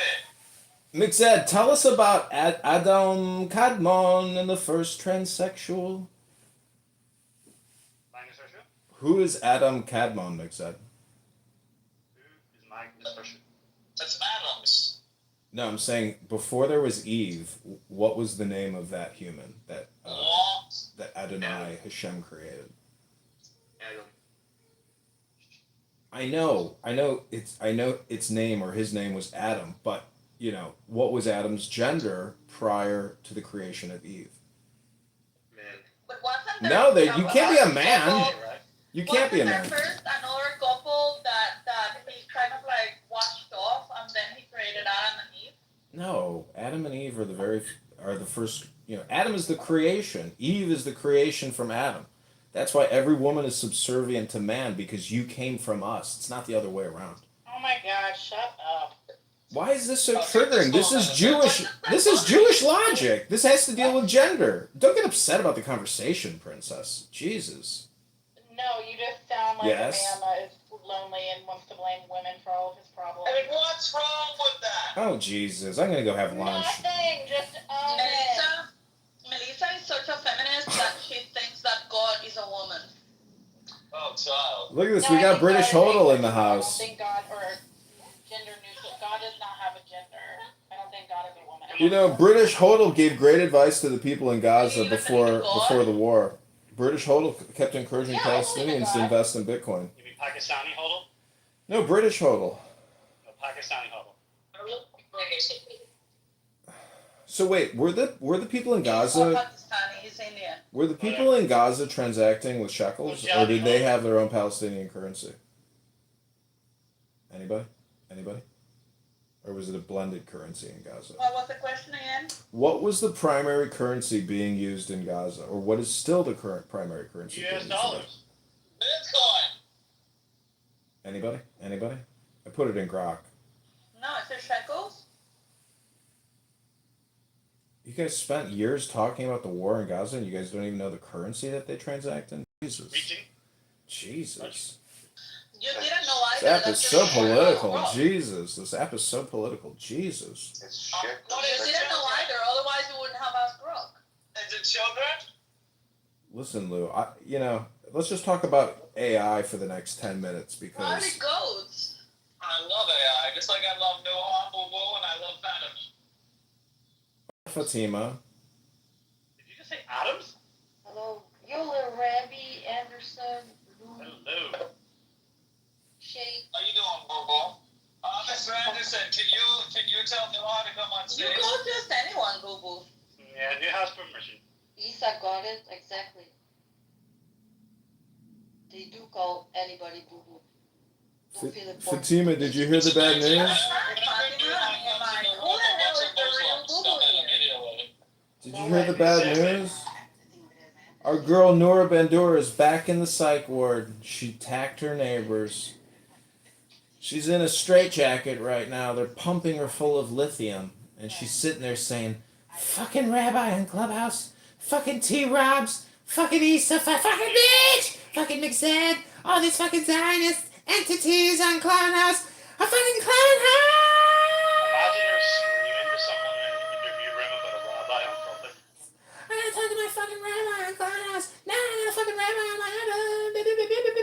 Okay, pump her full of lithium. I don't think the lithium is working. Ah, call my fucking rabbi. Call fucking go. Call fucking El Yarmo. Call fucking El Yarmo. El Yarmo will tell you. Oh, Jews! Are you Jewish? Are you Jewish? Are you Jewish? Are you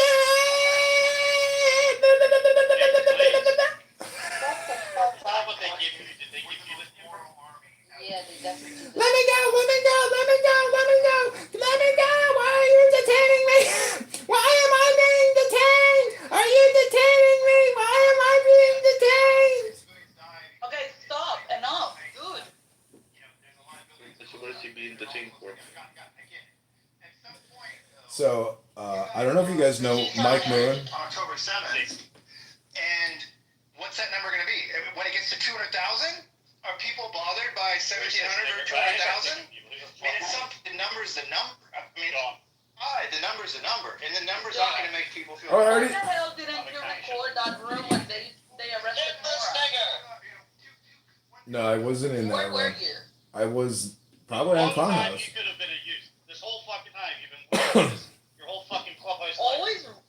Always recording the boring niggers. shit. The niggers. Well, the point is, this is the makeup video, so I can label this. But the point is, nobody cares about this. You guys are all living in your own little deranged, conditioned bubble. Do you know how many followings you could have gotten on X if you made reference to that? Congress people are fucking. People from Congress are like Nancy Mace was fucking tweeting about this shit before, right? This got tens of millions of views on multiple different uploads. Well, you know, don't TikTok. compliment yourselves. Listen, I hate to tell you this. Do you know how much you would have become viral? I hate to tell you this, but I've studied a little Torah, and it says that in Lashon Hara, it's worse to listen to it than it is to say it. So I got to tell you, if you're making fun of a loser who got put in a psych ward, that makes you a loser too. So to talk about this poor girl's, medical crisis as if it's some type of victory for you is pathetic. So shut the fuck up, losers. Says on YouTube here. Really? Because you are not. In the person's control. If it's something out of their control, I don't think they should be subjected to that. No, we can make fun of black people. Come on. I mean, you guys can because you guys are cool with Rabbi Randall McDickerson, so you guys are cool. But anyone else? Randy needs a question. Are you not going to defend yourself? What's wrong with Randy? Rabbi's muted. He doesn't know he's muted. He's What's on left all the time. Well, I know I'm good at what's up. Shut the fuck up, Rabbi, little Rabbi. Shut up. What's left wrong with little Rabbi? Well, I have no clue what you guys were saying. Shake was slandering you. You didn't hear? Shake slandering Rabbi? Guess what? My book says that the people of the book are revered for having the revelations before me. So me disrespecting them would be like disrespecting the word of Allah. Exactly. Okay. Well, I know Chef Musa is a bit. Thank you, Rabbi. How you doing, little Rabbi? Long time no see. I'm working. How are you guys wasting your time? I'm wasting my time with you. I'll go back to working. Go ahead, waste your time, guys. I'll go back to work. Yeah. You sleep? Oh. That was cute, Fatima. That was very cute. Yes, Rabbi. How are you doing, Lou? Rico came in and he left. I told you. He knows. What does That's he know? so gay. That's so gay that you do that to him. What happened? Like 3 years ago. What happened? What's No, it's 2 years ago. That's true. And he earned it very, very, Child. very decidedly. You need to overcome your daddy and come back to Oh, the father. Fatima, you are not part of this, but Rico is my ex, and he did a few things that were very bad, and now he knows what trouble will he get if he enters a room where I am. Oh, Child. They have a border dispute. fuck yeah. She essentially ran a Zionist protocol on him, and he rejected it, and now they have a border war. Whatever. Now, what if he did that out of the interest to preserve the relationship, like the Quran says, sometimes it's better to lie to the woman. Inshallah? Inshallah? Sometimes it's better to lie to the woman. What kind of logic is that? Yeah, I know What's wrong with that? What's wrong with the Quran? Well, what kind of lie exactly are we talking? Are we talking about a white lie? What kind of lie, Sheikh? No, don't be racist. Guys, please respect Sheikh Mississippi and the Quran. Inshallah. Bismillah. Ar-Rahman Ar-Rahim. What does the Quran have to do with Alhamdulillah. Who the fuck is making fun of the Quran? Who was that? Allahu Akbar. Allahu Akbar. Takbir! Takbir! bitches? Allahu Akbar. Bismillah. Alhamdulillah. I've had it up to here. Very beautiful. Inshallah. You gotta learn to pipe down. Bismillah. Yeah, do it for you now. Ar-Rahim. So what are you getting? I'm proud of you, John. شكرا حبيبي. وين محطة الهجاء؟ وين محطة الهجاء؟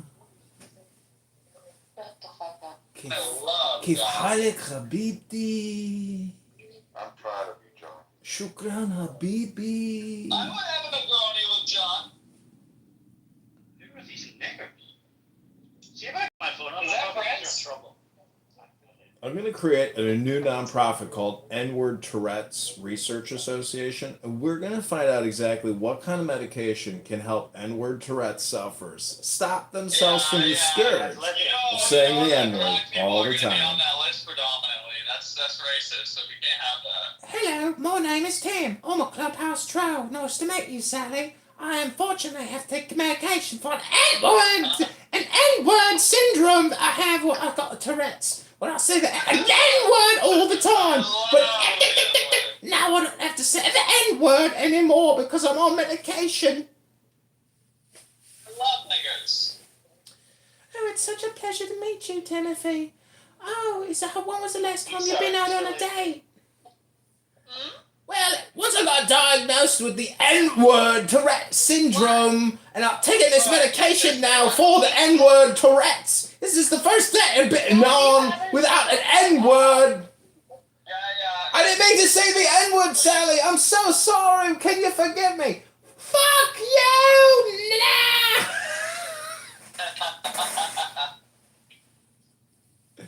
You see, T-Robs, if you use the N-word all the time, you become the N-word. I don't know what to tell you.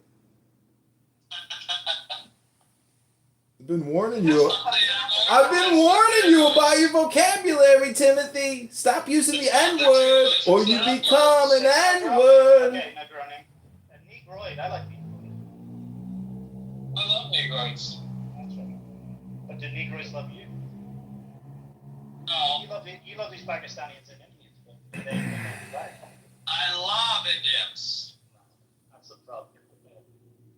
Do what I learned yesterday? What did you learn?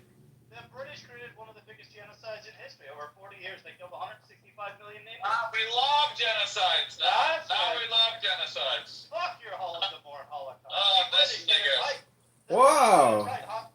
165 million. Can you believe it? We've reached the point of genocidal one-upmanship. These people are all crazy. That's why I like to say it's called wasting your time talking to trash. You're just wasting your time talking to trash. What a waste of time talking to trash. Yeah, you are a nigger for being proud of that. Like, that's a weird thing to be proud of. That's right. We gotta. He uses the N-word 100 times a day. Of course he's an N-word. It's like called wasting your time and talking to trash. Hey, Zach.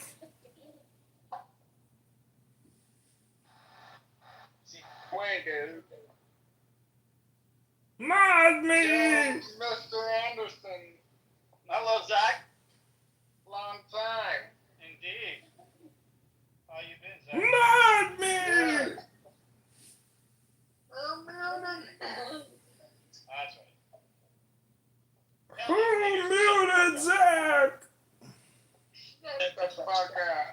That's right. You tell him, sir.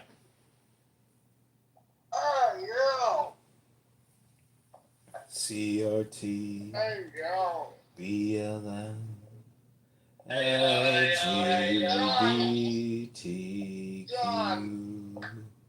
CRT, That's enough. BLM, LGBT. That's why I got you clipped. Oh. Oh, shit, it all comes out. CRT, BLM. You know I got you clipped. It's BLM, CRT, LGBTQ. CRT, CRT, BLM, LGBTQ. Oh, hi, the boo boo. Oh, more. Oh, God. The boo boo. Hi, the boo boo. Hi, the boo boo. I love the boo boo. The boo boo, what are you gonna do this weekend, the boo boo? What are you doing this weekend, the boo boo?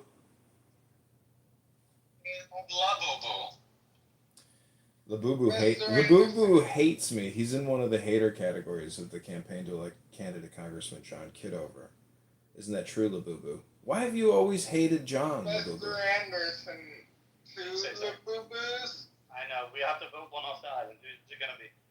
Kick the We'll Negroni. sacrifice myself for love. Kick the Negroni. He needs a job. Put him in the goo. Which one? Which Labubu? Boo boo. So in a room recently, in a room recently, I kicked Randy too. I wanted. I was gonna end the room. What's up, best friend? Like a slogan, I'm not using the right word.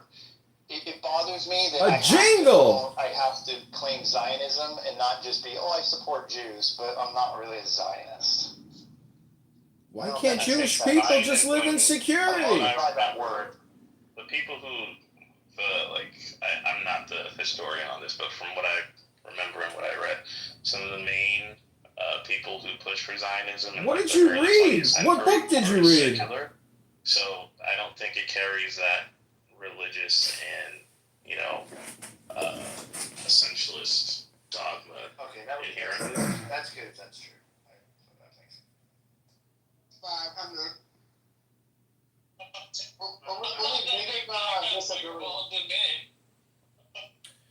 All right, moderators, I'd like to be put in the queue. I don't want to listen to this retarded ass shit anymore.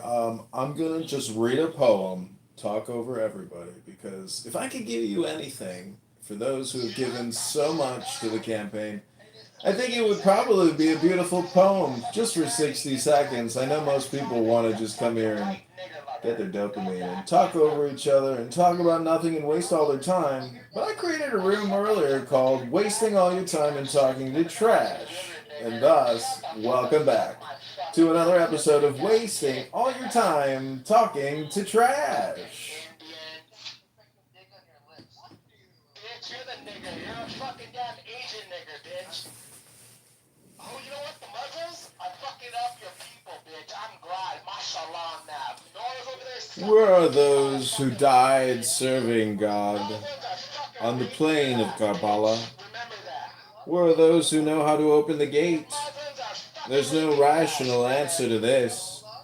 A prison full of debtors has been let out. Where has everyone gone? Where are you? You're in the ocean, of which this world is just the foam thrown up on shore. Something huge inside me surges, and the foam of this poetry takes form. Let foam be. Dive into the burning ocean at the source of light. Shams comes up in the east. Don't unstring the bow. I am your four-feathered arrow that has not been used yet. I am strong knife blade word, not some if or maybe, dissolving in air. I am sunlight slicing the dark. Who made this night? A forge deep in the earth mud. What is the body? Endurance. What is love? Gratitude. What is hidden in our chests? Laughter. What else? Compassion. Let the beloved be a hat pulled down firmly on my head, or drawstrings pulled and tied round my chest. Someone asks, how does love have hands and feet? Love is the sprouting bed for hands and feet. Your father and mother were playing love games. They came together and you appeared. Don't ask what love can make or do. Look at the colors of the world. The river water moving in all the rivers at once. The truth that lives in Sham's face. I wish I knew what you wanted. You block the road and won't give me rest. You pull my lead rope one way, then the other. You act cold, my darling. Do you hear what I say? Will this night of talking ever end? Why am I still embarrassed and timid about you?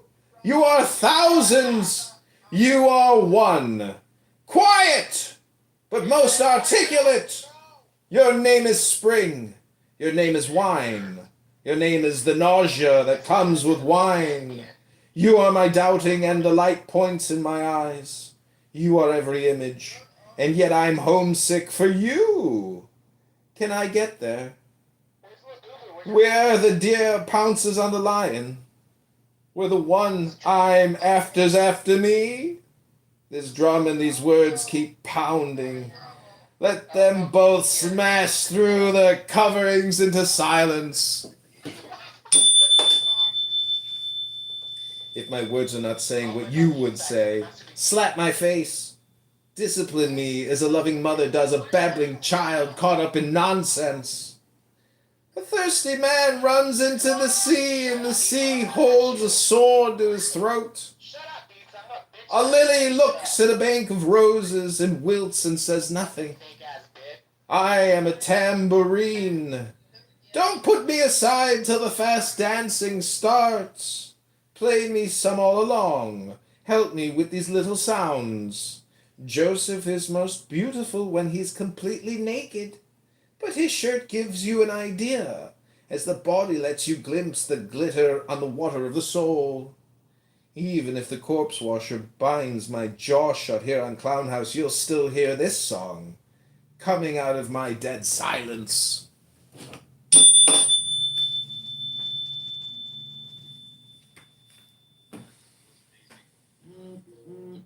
Start to stop was amazing. I'm here snapping my fingers. Vote John Kitover. Go to johnforcongress.com. Link is in the chat.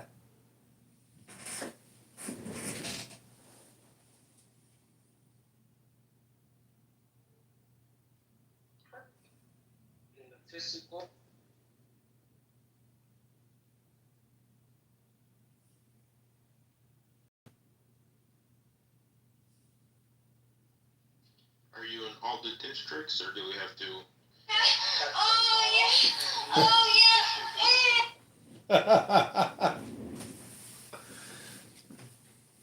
Chris, we're not doing that. If that's the case, then you are a religious country in some respects. Because America doesn't have a counter keeping track of how many Christians we have versus other religions. Well, I mean, right? I guess you could say they're based around a religious/ethnic identity. Yeah. So, yeah, that makes sense. But I don't think they're like. I think people assume that because they're ethno. See, I wanna just let you know I have a crush on you. Well, I don't know if it actually is pussy. Ever since I saw your real Nate picture, I fell in love, and like I hope you could see me as like I'm thinking of they know better. They use their funding for infrastructure, and like look where they've gone in the last 50 years. That's true. Are you living in Afghanistan? I'm back and forth. How is it for So grateful for tourism, everyone in the room. traveling? Hello, beautiful people. It's actually very good. There's a lot of tourists that come in and out. I mean, there's like tourists, like guides and groups, and like they're enjoying it because they were under a whole different impression of how Afghanistan is, and when they go, they're just like amazed, like how it really is on the grounds, right? Yeah, I see those videos. Did you eat meat over there, bro? About Jesus. Yeah. About Jesus. I mean, Volcanic is a vegan, by the way. Did you eat meat over there, Volcanic? Did you change? Where? I changed a little bit. I started eating a little bit of meat. I ain't a free fucker like your mama, okay? Nah, bitch, you a free fucker, gang. She fucked the hottest nigga on the block. That's why you. Actually, really, it's weaponized against Israel because it completely ignores the same or worse discriminations in other countries where they have bans on Jews, like Saudi Arabia, Jordan, and Libya. Nobody ever refers to those countries as apartheid, but Israel and the situation with Gaza is very commonly referred to as an apartheid state, which, if by definition you want to say that's what it is, that's fine, but they're not the only ones that do it. And many countries do it against Israel.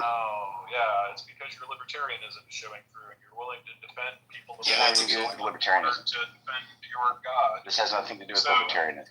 Of course it does. But So it says God will send you strong delusion, which is a deception.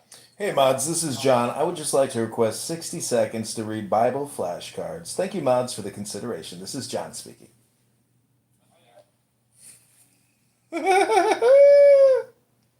Mostly listening.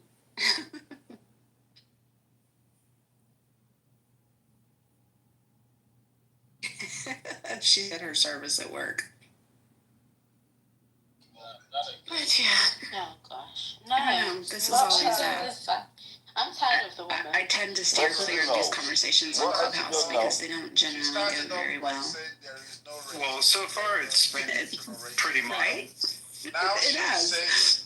It has.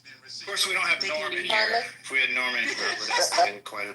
For all intents and purposes, I would like to point out that I said in a racist way earlier, and I actively try to avoid racism as a general broadity. It has to be individually based. Hence my bringing up of the kindest family I have met being Jewish. Yeah, I understand. That's a fair point. And we all have different experiences. We come to approach the country. We have more or less exposure to Jewish people in general, depending where we're from, where we live, where we work, things like that. So everybody's going to have a testimonies based on their... You told them for the first time that you're Jewish and they gave you a big I hug. never said that I was afraid to. I said I didn't want to start anything with the guy. You thought it would start something for if he knew you were Jewish, and then you told him, and then he gave you a hug. But I know, but But you were scared needlessly. With people you're Hold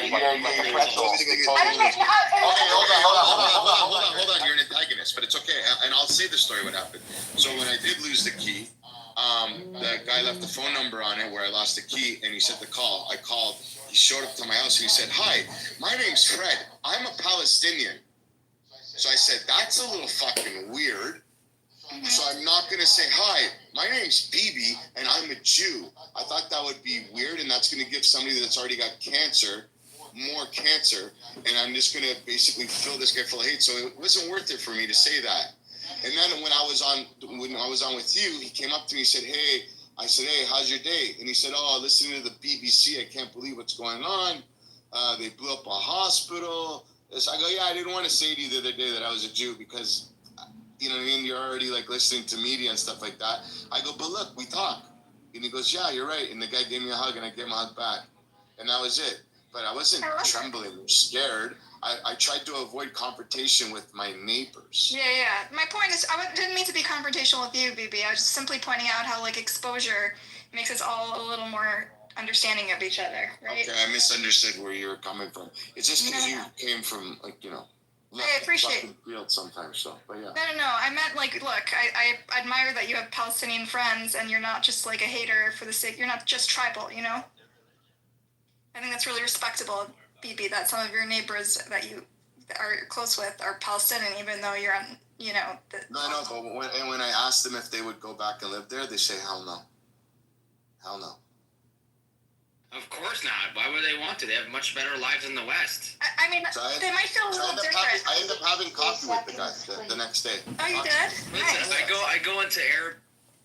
Must be something in the milk and the cheese that bothers her, right? Take off today. I haven't really needed it though.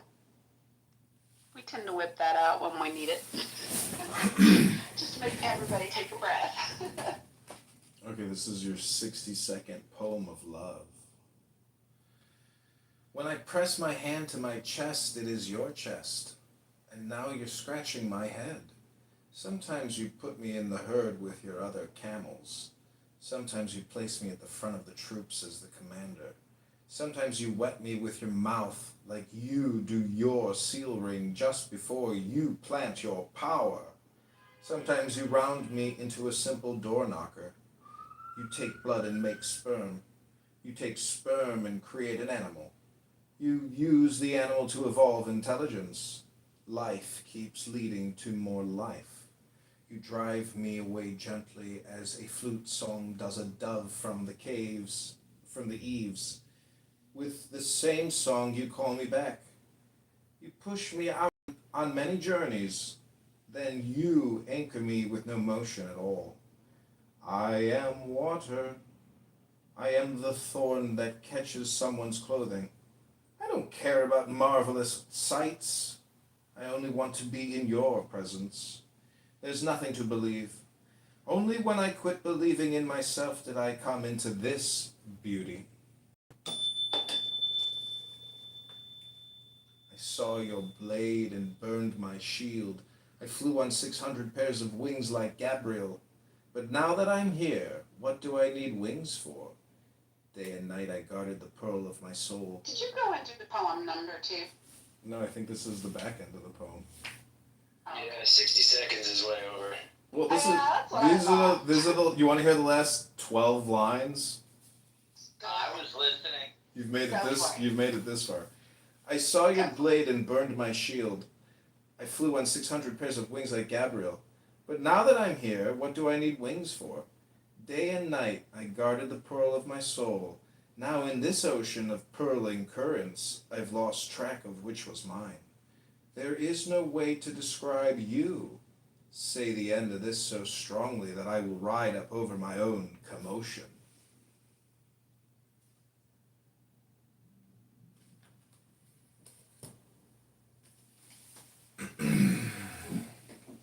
Oh, that's called reading, everybody, from a book. It's a poem. Thanks, Mr. Hi, everybody! Hey, Buckets! Hey, Moose! Spending my birthday with y'all! Happy birthday! Aw, I hope you have a great day, Pockets, and you got a long weekend too. I just got off of work. They're like, we'll give you a half day. I'm like, you don't gotta tell me twice. So I'm on the way home. Gotta take the best nap of my life. And then I'm probably gonna just hang out with my dad tonight. Aw, fun. Heck yeah.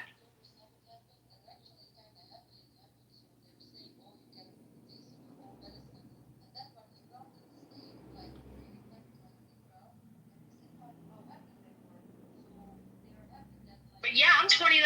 Holy shit. Damn, Pockets. I know, I can't believe I'm basically 40. You got to expire. Shit.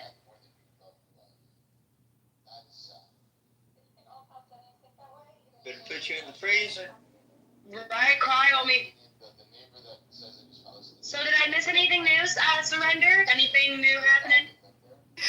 Surrender.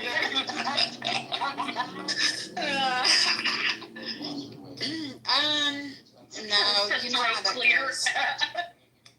You know how that goes, Pockets. You miss a day, you miss a lot, but really not anything at all. I literally miss one day and I miss like a whole fucking season of Clubhouse. Right. I'm just and I come the next day and I'm lost.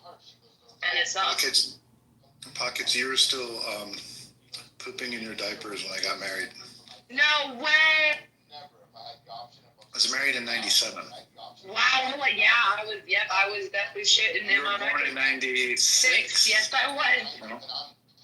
That's why I don't feel old. Like, I feel like I'm your age, but then I hear somebody say what you said, and I'm like, oh, fuck. Like, right. I guess Yeah, you guys don't even, yeah, I thought y'all were in, like, your 30s with me. I don't sound like, I don't sound or look like my age, but. You don't at all, Mike. Neither do you, Serendipity. You guys look like you're in your 30s.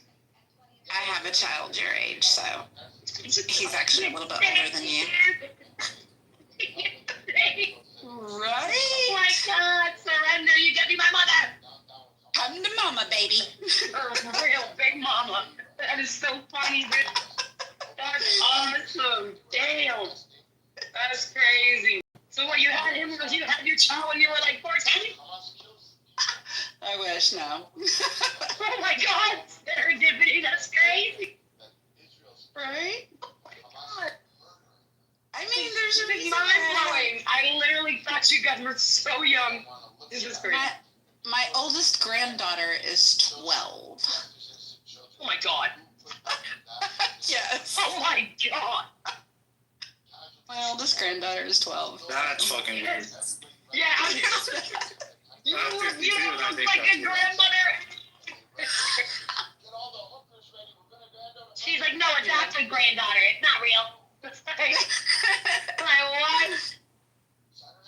But Serendipity, you're so pretty. You're so pretty. So I'm yeah. Whatever you're doing. Says the pretty girl. Someone in chillism looked at my picture and was like, I ain't gonna lie, that's the type of picture you can't look at for too long. And I was like, man. I think that motherfucker was calling me ugly. It's okay. There's good ones. No, it wasn't. Pockets is beautiful. The majority wants to fucking kill Jews and kill Israelis. Gotta change your whole mindset with these September guys. 11th, they were fucking throwing candies like you couldn't believe. And there's my youngest grandbaby that's 5 months old. Hold on, I gotta get squeezed. No way, but you're okay. I was supposed to ask. You're not a great grandmother, are you? No, definitely not great. Yeah, because you definitely said your oldest was 12. London, do you want to share some of your big opinions with everybody? You want to share some of those big opinions? She's got the biggest opinions, y'all. You should see that face. She talks with her eyes. Oh, you have the baby right now? I do. I have the baby right now. Hey, she's got that in common with Cardi B. She talks with her eyes, too. She totally does. That Cardi B stuff, man. Tell her I said goo goo gaga. She knows exactly what I'm saying. You got some goo goo gaga, huh? Yep, I know. We're like, yep. She slept 2 hours. She just woke up from a 2-hour nap, y'all. So she's like, y'all gotta give me a minute, okay? Oh, the horror. Right. Like, my life is really hard right now. Yeah, she's like, I just had a full reset, y'all. Oh, my life is so hard. I just need to sit here on your shoulder. I feel like naps. I really feel like naps are like iOS updates, man. Because you really just wake up not knowing where you're at, what day it is, what's going on, what you look like. Right? That's kind of naps. You wake up a little sweaty. It's yeah, on your neck, yes. Your hair is sticking to you, and you're like, I just fucking showered. I don't know if it's morning or night. Nah, that's why I can't do naps. My dad, anytime I visit him, he is napping. Like, anytime I go to his house, he's fucking napping. Like, he'll nap right after work, before work, during work. To fall asleep anywhere.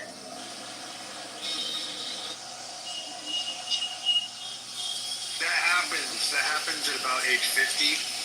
You start napping. It becomes a normal thing. Yeah, well, I have a girlfriend. She's like 21. She can fall asleep in like 2 seconds. Like, she'll be in my car, lay her head down, she's out. And I was like, I can't do that. Like, I can't fall asleep in like any place other than my bed. Why are you so pretty?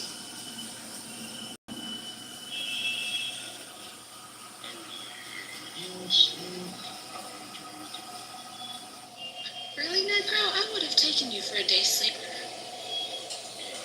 No, I believe that. I believe he doesn't love her today.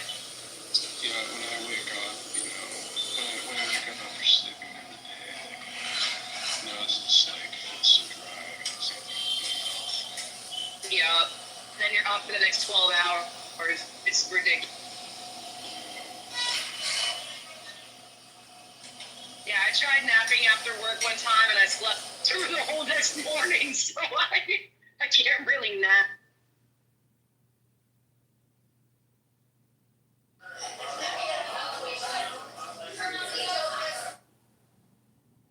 Yes, it comes out of nowhere, and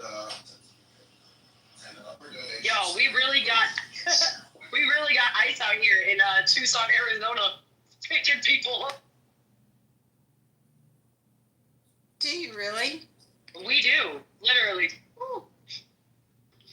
Yeah, I think the last time you guys had somebody just picking up so many Hispanics was when you guys had Joe Arpaio. Yup. But they're literally going downtown and just picking these people up, serendipity. Like, I just saw a whole fucking man just escorting people into it. Wow. And I'm like, damn, there goes my elote.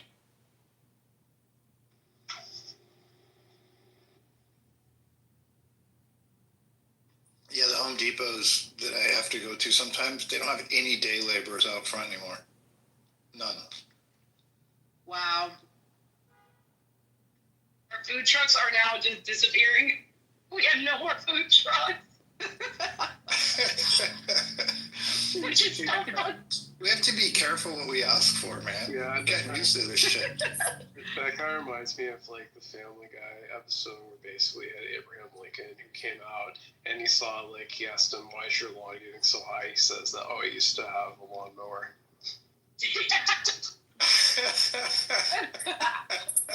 Nah, but for real, my elote guy, the one that comes on the bike with the corn, he's gone. Like, it's just nothing. Everyone's missing. And he would come on the dot at 5 o'clock on his bike with his corn, his elote bird. And I haven't seen him for weeks.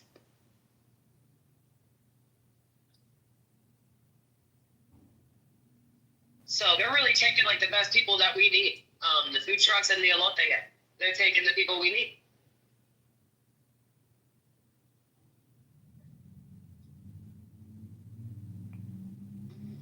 I like this room.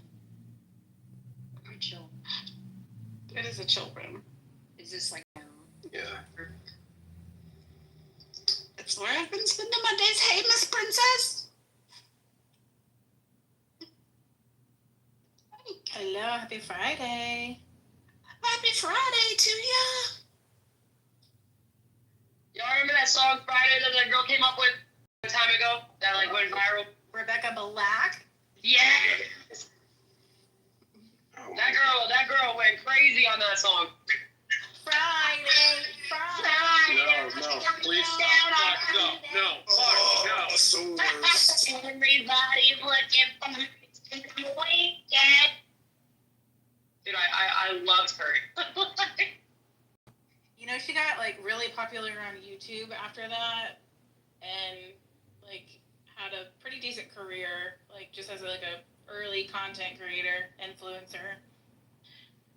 Yeah, it's like basically like it's like I saw a person said a warning, your ear is about to be raped in a minute, and they started playing Friday. It was like, oh damn it, you mean like? Leanne, you still got elote guys in Phoenix? I know that's right. They're all gone in Tucson. I literally drove all over town to find my elote guys, and I can't find. Motherfucker's gonna force me to go back to Taco Bell.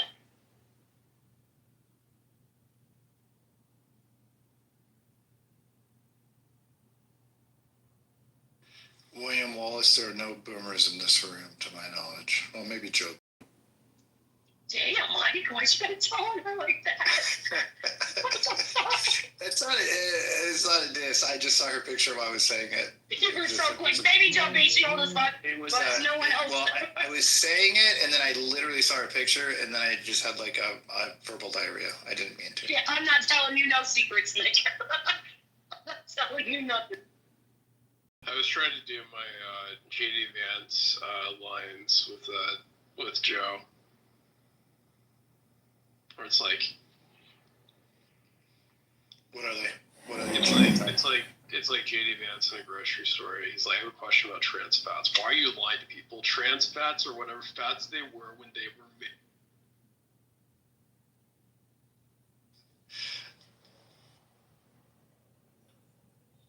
I'll fuck around and tell Mike something so important, and then one room he'll just be like, oh yeah, Jessica said. Like, word mom. No, I didn't even mean it as an insult. I'm just thinking like, what are our ages in here? Like, my brain wasn't, yeah. I'm totally playing with you, Mike. You're good. I just thought that was so funny. I know, the timing was weird. Yeah, the timing was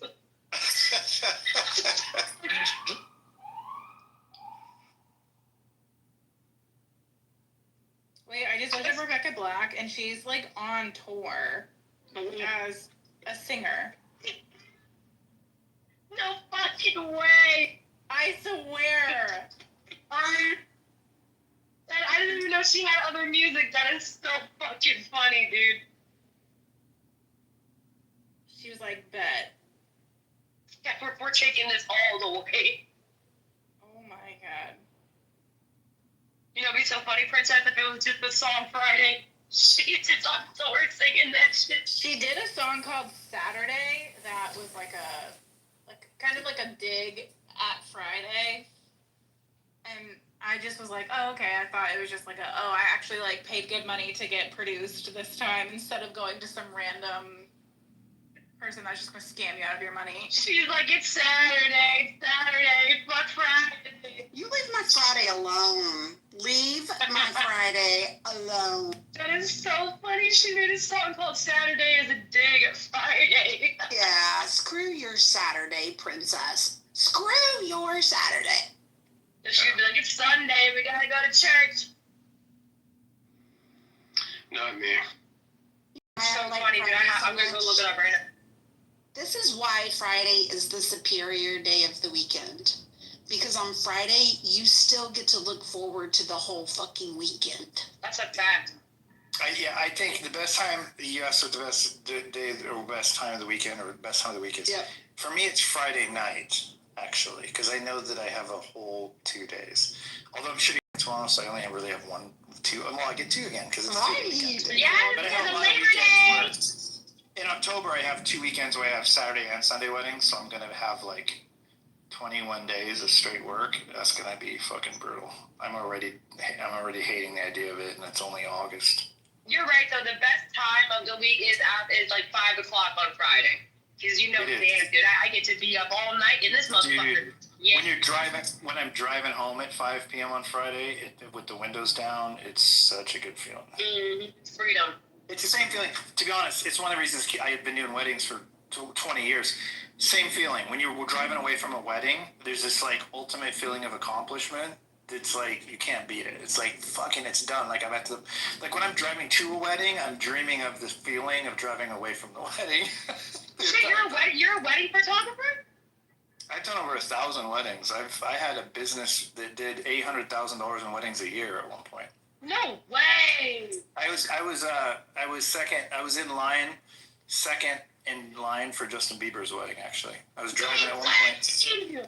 I stayed at his house in Maui, and at one point I was driving around Atlanta with him and what's her name? Bailey. What's Haley. Him and Haley in the back seat. We were driving around we were going to do their engagement session in Atlanta, and couldn't find a place to pull that he was willing to get out. Like the plan was to go find some place. As we drove around, it was clear that he's like, I'm not going to get out right now. I'm not going to do this. So I was like, all right. So we never did it. So I never did the engagement. And I never got I never got the wedding either. The wedding, I wasn't guaranteed to get that.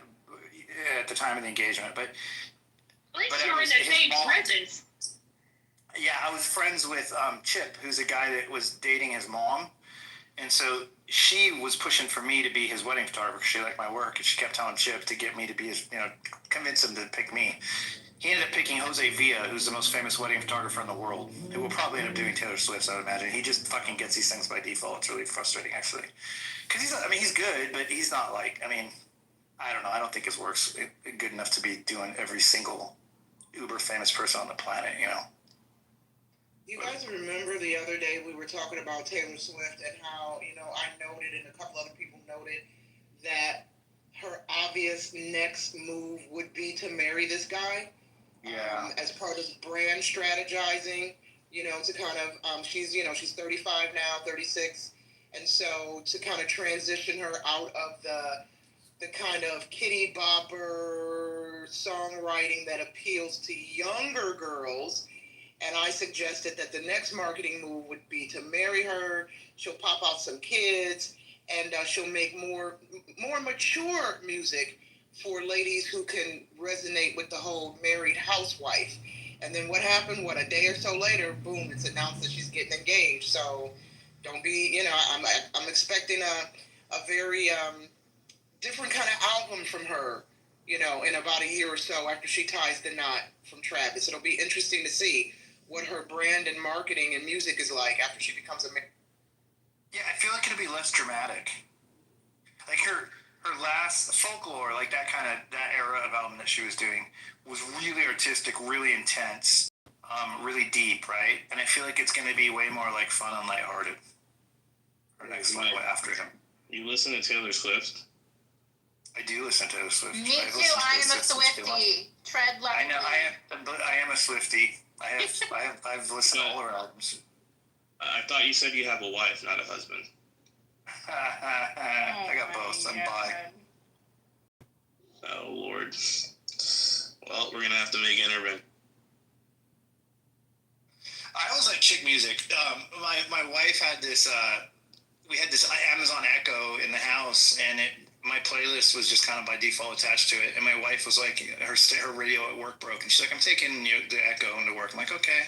So she took it into work, and then her friend who works with her, who we're friends with, she's hysterical, but she's like, hey Mike, yeah, and she goes, your wife brought the Echo into our work, and I'm like, yeah, and she goes, yeah, she goes, I think that your playlist was stimulating my ovaries. I'm capable of having kids again. I was like, fuck. It was funny. It has I don't know. It has it's an old playlist. I don't even listen to it much anymore, but I mentioned it had 10,000 Maniacs on it. I know that. I don't know. Girly stuff, I guess.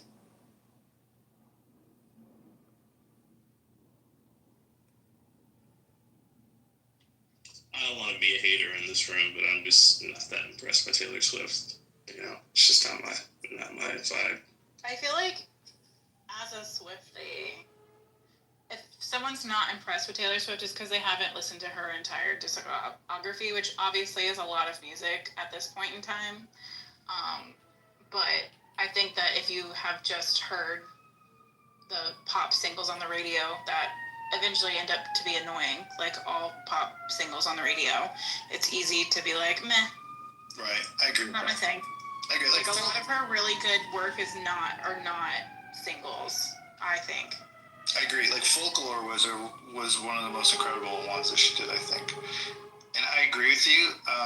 The thing about Taylor Swift is she's a fucking genius. I mean, an actual genius. She was the youngest songwriter hired by Sony in history of their company at the age of 13. She writes all her own songs. She plays all her own songs. She's obviously a billionaire. These are not things that happen just because you're popular. These are things that happen when you're unique to, you're unique among the history of the world. I mean, she's her staying power, but also the fact that she does it all. I mean, there's people that are big and famous that don't write their own songs and they don't do any of that. She does all that shit. If you watch her writing Folklore during COVID, she had Who's it? Ben Iver? Ben, what's his name? Is that what his name is? Bon Iver. Yeah, it always throws me off because it's spelled like Yeah. Ben. Yeah. Bon Iver. She had him come over during COVID, and there's a video where they're writing all their songs together and stuff. I just don't know how people do it. I mean, I'm watching her do it, and I'm like, she's fucking talented. She's been doing it since she was fucking like 5 years old. That girl is I don't care what anyone says. That girl is. Oh, I'm talking about Taylor Swift. Are we on? No, I said that's what I'm talking about. Yeah, since she was 5. No. So anyway, I have a big heart for all the people that served. My grandfather retired as a lieutenant colonel in the U.S. Air Force, and all my family served. And anyway, appreciate people like you and all that. Thank you for serve. If you don't mind me asking, did you or your significant that passed, you guys served during the time of when you guys were illegally invading countries? Yes, I did. You talking to like Afghanistan and Iraq. Wait, Resistance, are you American? Yeah, I'm American. Do you like America or do you hate America? You can answer my question first. Boys. I want to answer to my question.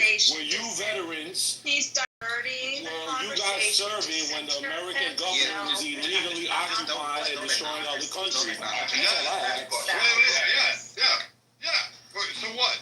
What do you mean? So you were part. Feet under. So you went. What do you want? Which illegal one you went to? Which one did you go to? Afghanistan, Iraq, which one? Does it matter? We can have peace over Yeah, it does. I just want to know for I clarity. appreciate everybody I did who went over both, there. man. Shut up. Oh, you were in both. You was in both.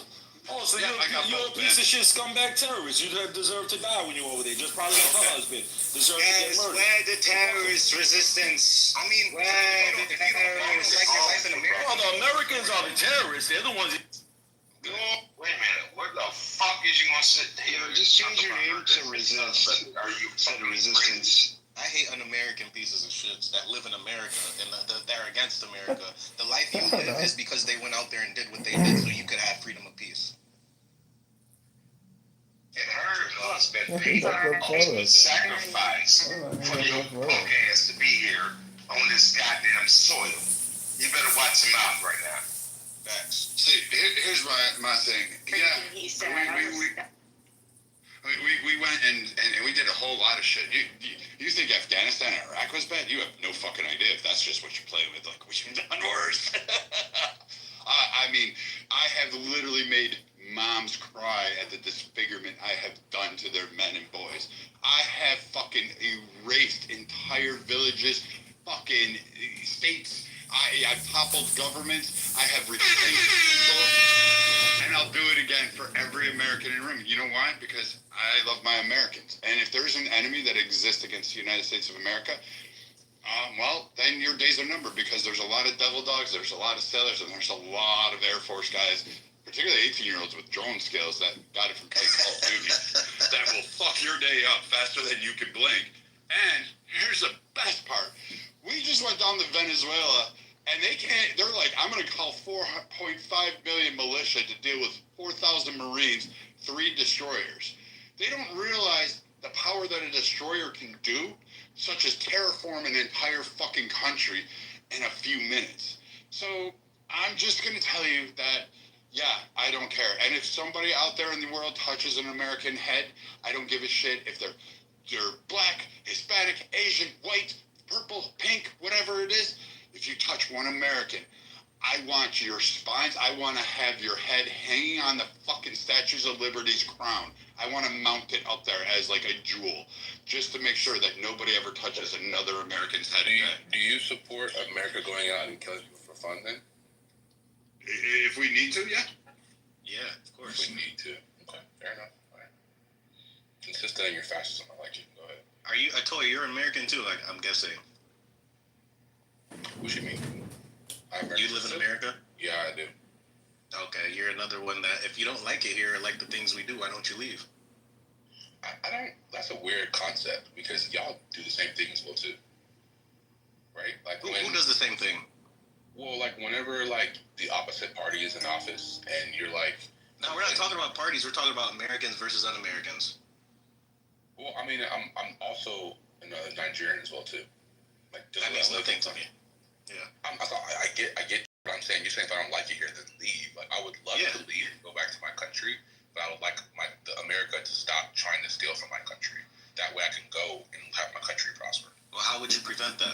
this is. No, I probably can't. I mean, America. Nobody can. It's America. It's